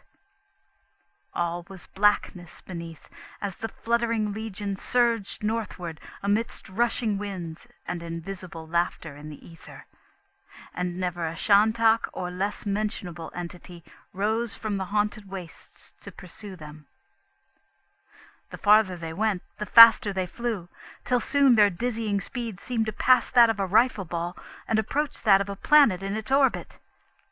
Carter wondered how, with such speed, the earth could still stretch beneath them, but knew that in the land of Dream dimensions have strange properties.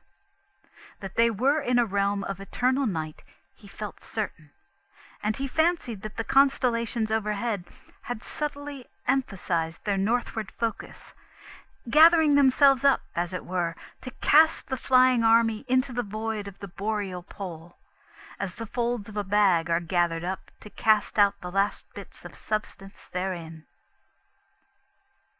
Then he noticed with terror that the wings of the night gaunts were not flapping any more.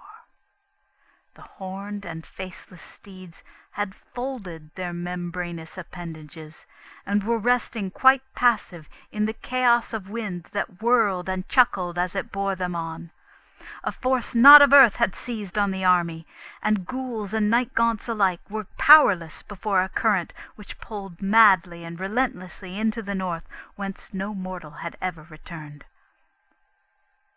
At length a lone pallid light was seen on the skyline ahead, thereafter rising steadily as they approached, and having beneath it a black mass that blotted out the stars. Carter saw that it must be some beacon on a mountain, for only a mountain could rise so vast as seen from so prodigious a height in the air. Higher and higher rose the light and the blackness beneath it, till all the northern sky was obscured by the rugged conical mass. Lofty as the army was, that pale and sinister beacon rose above it, towering monstrous over all peaks and concernments of earth, and tasting the atomless ether where the cryptical moon and the mad planets reel. No mountain known of man was that which loomed before them. The high clouds far below were but a fringe for its foothills. The groping dizziness of topmost air was but a girdle for its loins. Scornful and spectral climbed that bridge betwixt earth and heaven, black in eternal night, and crowned with a shent of unknown stars, whose awful and significant outline grew every moment clearer. Ghouls meeped in wonder as they saw it, and Carter shivered in fear lest all the hurtling army be dashed to pieces on the unyielding onyx of that cyclopean cliff. Higher and higher rose the light, till it mingled with the loftiest orbs of the zenith, and winked down at the flyers with lurid mockery.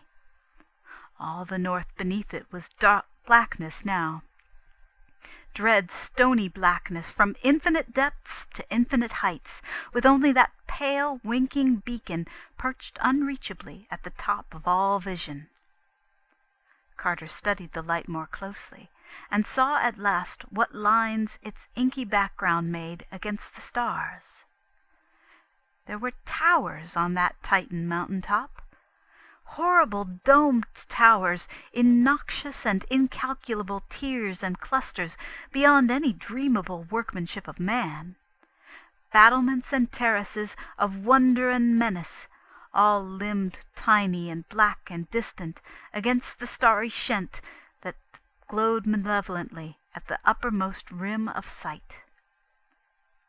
Capping that most measureless of mountains was a castle beyond all mortal thought, and in it glowed the daemon light. Then Randolph Carter knew that his quest was done, and that he saw above him the goal of all forbidden steps and audacious visions, the fabulous, the incredible home of the great ones atop unknown Kadath. Even as he realized this thing, Carter noticed a change in the course of the helplessly wind-sucked party.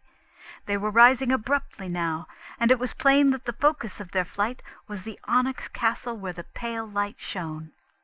So close was the great black mountain that its sides sped by them dizzily as they shot upward, and in the darkness they could discern nothing upon it.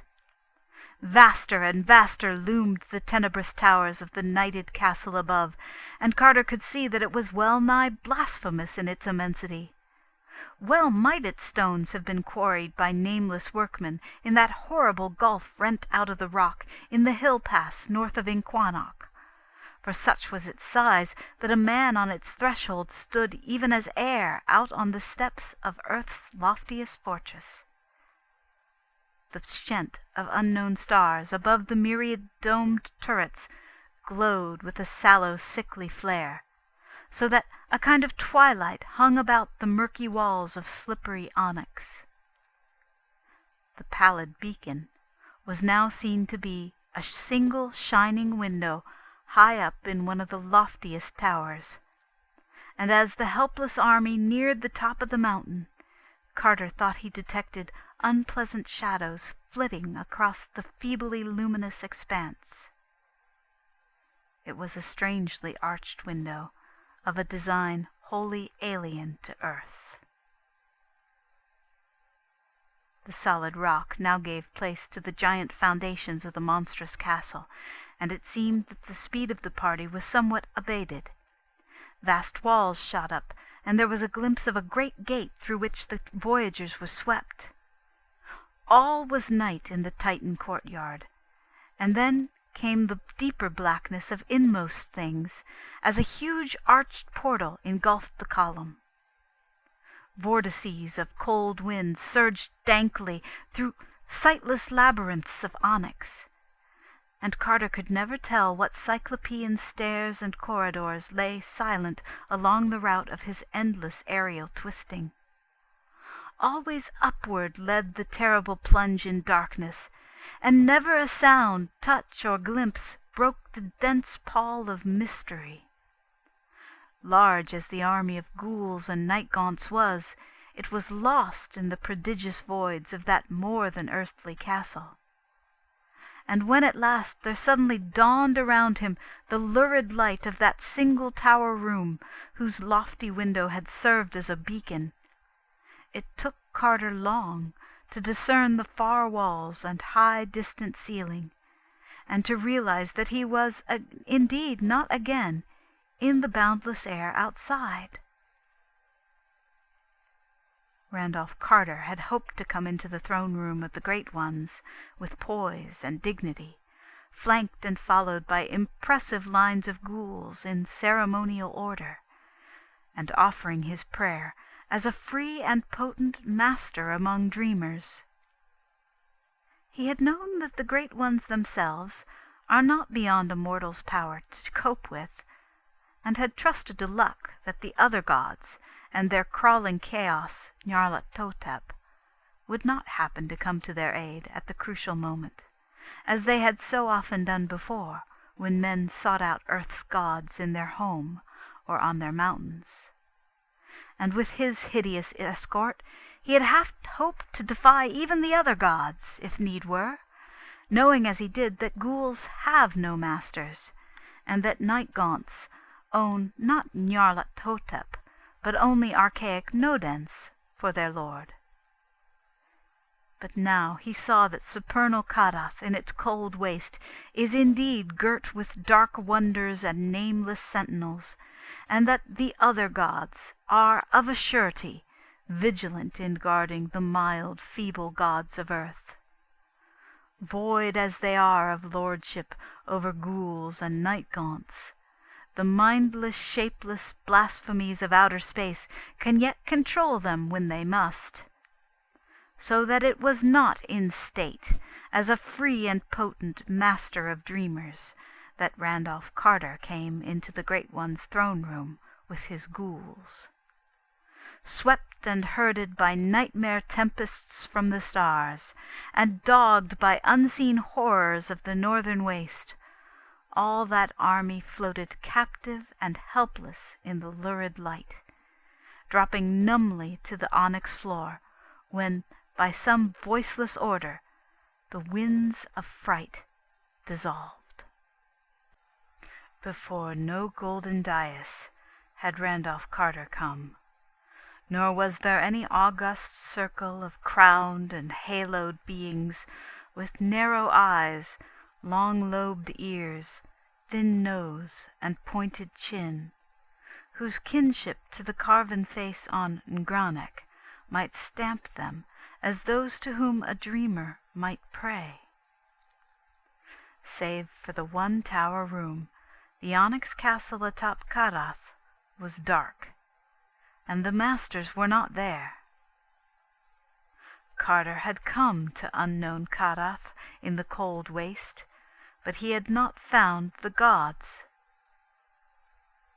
Yet still the lurid light glowed in that one tower room whose size was so little less than that of all outdoors, and whose distant walls and roof were so nearly lost to sight in thin curling mists. Earth's gods were not there, it was true, but of subtler and less visible presences there could be no lack. Where the mild gods are absent, the other gods are not unrepresented, and certainly the onyx castle of castles was far from tenantless. In what outrageous form or forms terror would next reveal itself, Carter could by no means imagine. He felt that his visit had been expected, and wondered how close a watch had all along been kept upon him by the crawling chaos, Nyarlathotep. It is Nyarlathotep, horror of infinite shapes and dread soul, and messenger of the other gods, that the fungus moon-beasts serve. And Carter thought of the black galley that had vanished when the tide of battle turned against the toad-like abnormalities on the jagged rock in the sea. Reflecting upon these things, he was staggering to his feet in the midst of his nightmare company, when there rang, without warning, through that pale-litten and limitless chamber, the hideous blast of a daemon trumpet. 3 times pealed that frightful brazen scream, and when the echoes of the 3rd blast had died chucklingly away, Randolph Carter saw that he was alone.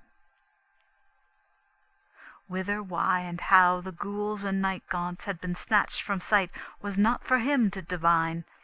He knew only that he was suddenly alone, and that whatever unseen powers lurked mockingly around him were no powers of Earth's friendly dreamland. Part 13. Presently, from the chamber's uttermost reaches, a new sound came. This, too, was a rhythmic trumpeting, but of a kind far removed from the 3 raucous blasts which had dissolved his goodly cohorts. In this low fanfare echoed all the wonder and melody of ethereal dream, exotic vistas of unimagined loveliness floating from each strange chord and subtly alien cadence. Odors of incense came to match the golden notes, and overhead a great light dawned, its colors changing in cycles unknown to Earth's spectrum, and following the song of the trumpets in weird symphonic harmonies. Torches flared in the distance, and the beat of drums throbbed nearer amidst waves of tense expectancy. Out of the thinning mists and the cloud of strange incenses filed twin columns of giant black slaves with loincloths of iridescent silk. Upon their heads were strapped vast helmet-like torches of glittering metal, from which the fragrance of obscure balsams spread in fumous spirals. In their right hands were crystal wands, whose tips were carven into leering chimeras, while their left hands grasped long, thin silver trumpets, which they blew in turn. Armlets and anklets of gold they had, and between each pair of anklets stretched a golden chain that held its wearer to a sober gait. That they were true black men of Earth's dreamland was at once apparent, but it seemed less likely that their rites and costumes were holy things of our Earth. 10 feet from Carter, the columns stopped, and as they did so, each trumpet flew abruptly to its bearer's lips. Wild and ecstatic was the blast that followed, and wilder still the cry that chorused just after from dark throats somehow made shrill by strange artifice. Then, down the wide lane betwixt the 2 columns, a lone figure strode. A tall, slim figure with the young face of an antique pharaoh, gay with prismatic robes and crowned with a golden chent that glowed with inherent light. Close up to Carter strode that regal figure, whose proud carriage and smart features had in them the fascination of a dark god or fallen archangel, and around whose eyes there lurked the languid sparkle of capricious humor. It spoke, and in its mellow tones there rippled the wild music of Lethean streams. "Randolph Carter," said the voice, "you have come to see the great ones whom it is unlawful for men to see. Watchers have spoken of this thing, and the other gods have grunted as they rolled and tumbled mindlessly to the sound of thin flutes in the black ultimate void where broods the daemon sultan whose name no lips dare speak aloud. When Barzai the Wise climbed Hatheg Kia to see the greater ones dance and howl above the clouds in the moonlight, he never returned. The other gods were there, and they did what was expected. Zenig of Aphorat sought to reach unknown Kadath in the cold waste, and his skull is now set in a ring on the little finger of one whom I need not name. But you, Randolph Carter, have braved all things of earth's dreamland, and burn still with the flame of quest. You came not as one curious, but as one seeking his due. Nor have you failed ever in reverence toward the mild gods of earth. Yet have these gods kept you from the marvelous sunset city of your dreams, and wholly through their own small covetousness. For verily they craved the weird loveliness of that which your fancy had fashioned, and vowed that henceforward no other spot should be their abode. They are gone from their castle on unknown Kadath, to dwell in your marvelous city. All through its palaces of veined marble they revel by day, and when the sun sets they go out in the perfumed gardens and watch the golden glory on temples and colonnades, arched bridges and silver-basined fountains, and wide streets with blossom-laden urns and ivory statues in gleaming rows. And when night comes, they climb tall terraces in the dew, and sit on carved benches of porphyry scanning the stars, or lean over pale balustrades to gaze at the town's steep northward slopes, where one by one the little windows in old peaked gables shine softly out with the calm yellow light of homely candles. The gods love your marvelous city, and walk no more in the ways of the gods. They have forgotten the high places of earth, and the mountains that knew their youth. The earth has no longer any gods that are gods, and only the other ones from outer space hold sway on unremembered Kadath.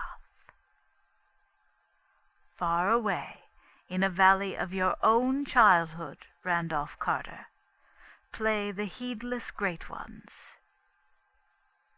You have dreamed too well, O wise arch-dreamer, for you have drawn dreams' gods away from the world of all men's visions to that which is wholly yours, having builded out of your boyhood's small fancies a city more lovely than all the phantoms that have gone before. It is not well that earth's gods leave their thrones for the spider to spin on, and their realm for the others to sway in the dark manner of others. Fain would the powers from outside bring chaos and horror to you, Randolph Carter, who are the cause of their upsetting. But that they know it is by you alone that the gods may be sent back to their world. In that half-waking dreamland which is yours, no power of uttermost night may pursue, and only you can send the selfish great ones gently out of your marvelous sunset city, back through the northern twilight, to their wonted place atop unknown Kadath in the cold waste. So, Randolph Carter, in the name of the other gods, I spare you, and charge you to seek that sunset city which is yours, and to send thence the drowsy truant gods for whom the dream world waits. Not hard to find is that roseal fever of the gods, that fanfare of supernal trumpets and clash of immortal cymbals, that mystery whose place and meaning have haunted you through the halls of waking and the gulfs of dreaming, and tormented you with hints of vanished memory and the pain of lost things awesome and momentous. Not hard to find is that symbol and relic of your days of wonder. For truly, it is but the stable and eternal gem wherein all that wonder sparkles, crystallized, to light your evening path. Behold, it is not over unknown seas, but back over well-known years that your quest must go. Back to the bright strange things of infancy, and the quick sun-drenched glimpses of magic that old scenes brought to wide young eyes. For know you that your gold and marble city of wonder is only the sum of what you have seen and loved in youth.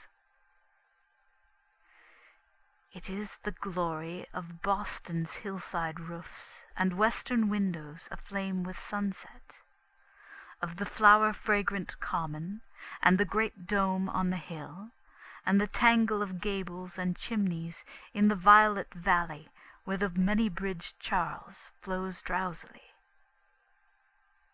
These things you saw, Randolph Carter, when your nurse first wheeled you out in the springtime, and they will be the last things you will ever see with eyes of memory and of love. And there is antique Salem with its brooding years, and spectral Marblehead scaling its rocky precipices into past centuries, and the glory of Salem's towers and spires seen afar from Marblehead's pastures across the harbor against the setting sun. There is Providence, quaint and lordly on its 7 hills over the blue harbor, with terraces of green leading up to steeples and citadels of living antiquity, and Newport climbing wraith-like from its dreaming breakwater. Arkham is there, with its moss-grown gambrel roofs and the rocky rolling meadows behind it, and antediluvian Kingsport, hoary with stacked chimneys and deserted quays and overhanging gables, and the marvel of high cliffs and the milky misted ocean with tolling buoys beyond. Cool vales in Concord, cobbled lands in Portsmouth, twilight bends of rustic New Hampshire roads where giant elms half hide white farmhouse walls and creaking well sweeps. Gloucester's salt wharves, and Truro's windy willows, vistas of distant steepled towns and hills beyond hills along the north shores, hushed stony slopes and low-ivied cottages in the lee of huge boulders in Rhode Island's back country, scent of the sea and fragrance of the fields, spell of the dark woods and joy of the orchards and gardens at dawn. These, Randolph Carter, are your city, for they are yourself. New England bore you, and into your soul she poured a liquid loveliness which cannot die. This loveliness, molded, crystallized, and polished by years of memory and dreaming, is your terraced wonder of elusive sunsets.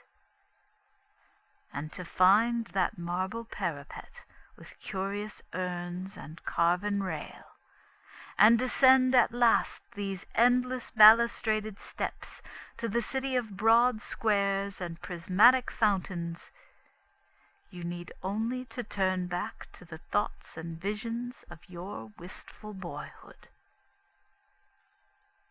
Look, through that window shine the stars of eternal night. Even now they are shining above the scenes you have known and cherished, drinking of their charm, that they may shine more lovely over the gardens of dream. There is Antares. He is winking at this moment over the roofs of Tremont Street, and you could see him from your window on Beacon Hill. Out beyond those stars yawn the gulfs from whence my mindless masters have sent me. Some day you too may traverse them, but if you are wise you will beware such folly. For of those mortals who have been and returned, only one preserves a mind unshattered by the pounding, clawing horrors of the void. Terrors and blasphemies gnaw at one another for space, and there is more evil in the lesser ones than in the greater, even as you know from the deeds of those who sought to deliver you into my hands, whilst I myself harboured no wish to shatter you, and would indeed have helped you hither long ago, had I not been elsewhere busy, and certain that you would yourself find the way. Shun, then, the outer hells, and stick to the calm, lovely things of your youth. Seek out your marvellous city, and drive thence the recreant great ones, sending them back gently to those scenes which are of their own youth, and which wait uneasy for their return. Easier even than the way of dim memory is the way I will prepare for you. See, there comes hither a monstrous shantak, led by a slave, who for your peace of mind had best keep invisible. Mount and be ready. There, Yogash the Black will help you on, the scaly horror. Steer for that brightest star just south of the zenith. It is Vega, and in 2 hours it will be just above the terrace of your sunset city. Steer for it, only till you hear a far-off singing in the high ether. Higher than that lurks madness, so rein your shantak when the first note lures. Look then back to earth, and you will see shining the deathless altar flame of Irad-Na from the sacred roof of a temple. That temple is in your desiderate sunset city, so steer for it before you heed the singing and are lost. When you draw nigh the city, steer for the same high parapet whence of old you scanned the outspread glory, prodding the shantak till he cry aloud. That cry the great ones will hear and know as they sit on their perfumed terraces, and there will come upon them such a homesickness that all of your city's wonders will not console them for the absence of Kadath's grim castle and the chant of eternal stars that crowns it. Then must you land amongst them with the shantak, and let them see and touch that noisome and hippocephalic bird. Meanwhile discoursing to them of unknown Kadath, which you will so lately have left, and telling them how its boundless halls are lovely and unlighted, where of old they used to leap and revel in supernal radiance. And the shantak will talk to them in the manner of shantaks, but it will have no powers of persuasion beyond the recalling of elder days. Over and over must you speak to the wandering great ones of their home and youth, till at last they will weep and ask to be shown the returning path they have forgotten. Thereat can you loose the waiting shantak, sending him skyward with the homing cry of his kind, hearing which the great ones will prance and jump with antique mirth, and forthwith stride after the loathly bird in the fashion of gods, through the deep gulfs of heaven, to Kadath's familiar towers and domes. Then will the marvelous sunset city be yours to cherish and inhabit forever, and once more will earth's gods rule the dreams of men from their accustomed seat. Go now. The casement is open, and the stars await outside. Already your Shantak wheezes and titters with impatience. Steer for Vega through the night, but turn when the singing sounds. Forget not this warning, lest horrors unthinkable suck you into the gulf of shrieking and ululant madness. Remember the other gods. They are great and mindless and terrible, and lurk in the outer voids. They are good gods to shun. Hey! Ashantanai! You are off. Send back earth's gods to their haunts on unknown Kadath, and pray to all space that you may never meet me in my 1,000 other forms. Farewell, Randolph Carter, and beware, for I am Nyarlathotep, the crawling chaos.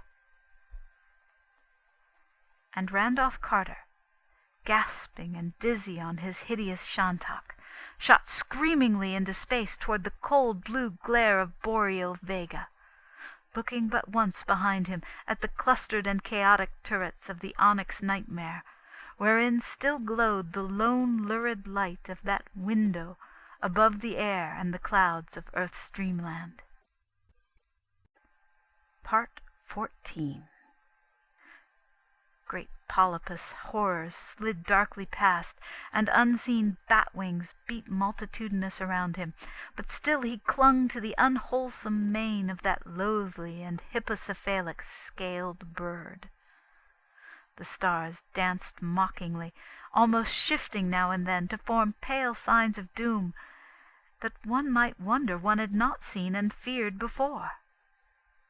And ever the winds of nether howled of vague blackness and loneliness beyond the cosmos. Then through the glittering vault ahead there fell a hush of portent, and all the winds and horrors slunk away, as night things slink away before the dawn. Trembling in waves that golden wisps of nebula made weirdly visible, there rose a timid hint of far-off melody, droning in faint chords that our own universe of stars knows not. And as that music grew, the Shantak raised its ears and plunged ahead, and Carter likewise bent to catch each lovely strain. It was a song, but not the song of any voice. Night and the spheres sang it, and it was old when space and Nyarlathotep and the other gods were born. Faster flew the Shantak, and lower bent the rider, drunk with the marvel of strange gulfs, and whirling in the crystal coils of outer magic. Then came too late the warning of the Evil One, the sardonic caution of the Daemon Legate, who had bidden the seeker beware the madness of that song. Only to taunt had Nyarlathotep marked out the way to safety in the marvelous sunset city. Only to mock had that black messenger revealed the secret of these truant gods, whose steps he could so easily lead back at will. For madness and the void's wild vengeance are Nyarlathotep's only gifts to the presumptuous. And frantic though the rider strove to turn his disgusting steed, that leering, tittering Shantak coursed on impetuous and relentless, flapping its great slippery wings in malignant joy, and headed for those unhallowed pits whither no dreams reach, that last amorphous blight of neithermost confusion, where bubbles and blasphemes at infinity's centre the mindless Daemon Sultan Azathoth, whose name no lips dare speak aloud. Unswerving and obedient to the foul legate's orders, that hellish bird plunged onward through shoals of shapeless lurkers and caperers in darkness, and vacuous herds of drifting entities that pawed and groped and groped and pawed, the nameless larvae of the other gods that are like them, blind and without mind, and possessed of singular hungers and thirsts. Onward, unswerving and relentless, and tittering hilariously to watch the chuckling and hysterics into which the risen song of night in the spheres had turned, that eldritch scaly monster bore its helpless rider, hurtling and shooting, cleaving the uttermost rim and spanning the outermost abysses, leaving behind the stars and the realms of matter, and darting meteor-like through stark formlessness toward those inconceivable, unlighted chambers beyond time, wherein Azathoth gnaws, shapeless and ravenous, amidst the muffled, maddening beat of vile drums and the thin, monotonous whine of accursed flutes. Onward, onward, through the screaming, cackling, and blackly populous gulfs. And then, from some dim blessed distance, there came an image and a thought to Randolph Carter, the doomed. Too well had Nyarlathotep planned his mocking and his tantalizing, for he had brought up that which no gusts of icy terror could quite efface. Home, New England, Beacon Hill, the waking world. For know you that your gold and marble city of wonder is only the sum of what you have seen and loved in youth. The glory of Boston's hillside roofs and western windows aflame with sunset, of the flower-fragrant common and the great dome on the hill, and the tangle of gables and chimneys in the violet valley where the many-bridged Charles flows drowsily. This loveliness, molded, crystallized, and polished by years of memory and dreaming, is your terraced wonder of elusive sunsets.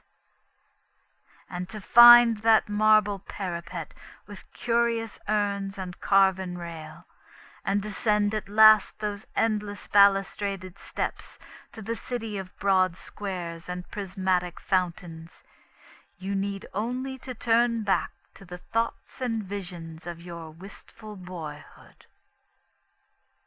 Onward, onward, dizzily onward to ultimate doom, through the blackness where sightless feelers pawed and slimy snouts jostled and nameless things tittered and tittered and tittered. But the image and the thought had come, and Randolph Carter knew clearly that he was dreaming, and only dreaming, and that somewhere in the background the world of waking and the city of his infancy still lay. Words came again. You need only turn back to the thoughts and visions of your wistful boyhood. Turn, turn. Blackness on every side, but Randolph Carter could turn. Thick through the rushing nightmare that clutched his senses, Randolph Carter could turn and move. He could move, and if he chose he could leap off the evil Shantak that bore him hurtlingly doomward at the orders of Nyarlathotep. He could leap off and dare those depths of night that yawned interminably down, those depths of fear whose terrors yet could not exceed the nameless doom that lurked waiting at chaos's core. He could turn and move and leap. He could. He would. He would. He would! Off that vast hippocephalic abomination leapt the doomed and desperate dreamer, and down through endless voids of sentient blackness he fell. Eons reeled, universes died and were born again. Stars became nebulae, and nebulae became stars, and still Randolph Carter fell through those endless voids of sentient blackness. Then, in the slow creeping course of eternity, the utmost cycle of the cosmos churned itself into another futile completion, and all things became again as they were unreckoned kalpas before. Matter and light were born anew as space had once known them, and comets, suns, and worlds sprang flaming into life, though nothing survived to tell that they had been and gone, always and always, back to no first beginning. And there was a firmament again, and a wind, and a glare of purple light in the eyes of the falling dreamer. There were gods and presences and wills, beauty and evil, and the shrieking of noxious night robbed of its prey. For through the unknown ultimate cycle had lived a thought and a vision of a dreamer's boyhood, and now there were remade a waking world and an old cherished city to body and to justify these things. Out of the void S'ngak, the violet gas, had pointed the way, and archaic Nodens was bellowing his guidance from unhinted deeps. Stars swelled to dawns, and dawns burst into fountains of gold, carmine, and purple, and still the dreamer fell. Cries rent the ether as ribbons of light beat back the fiends from outside. And hoary Nodens raised a howl of triumph when Nyarlathotep, close on his quarry, stopped baffled by a glare that seared his formless hunting horrors to grey dust. Randolph Carter had indeed descended at last the wide marmoreal flights to his marvelous city, for he was come again to the fair New England world that had wrought him. So, to the organ chords of morning's myriad whistles, and dawn's blaze thrown dazzling through purple panes by the great gold dome of the State House on the hill, Randolph Carter leaped shoutingly awake within his Boston room.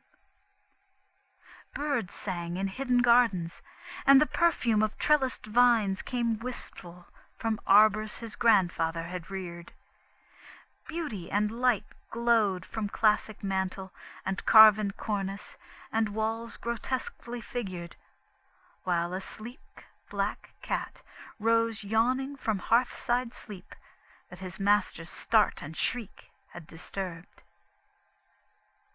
And vast infinities away, past the gate of deeper slumber, and the enchanted wood, and the garden lands, and the Serenarian sea, and the twilight reaches of Inquanok, the crawling chaos Nyarlathotep strode brooding into the onyx castle atop unknown Kadath in the cold waste, and taunted insolently the mild gods of earth, whom he had snatched abruptly from their scented revels in the marvelous sunset city.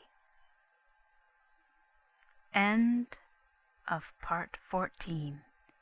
End of the Dream-Quest of Unknown Kadath.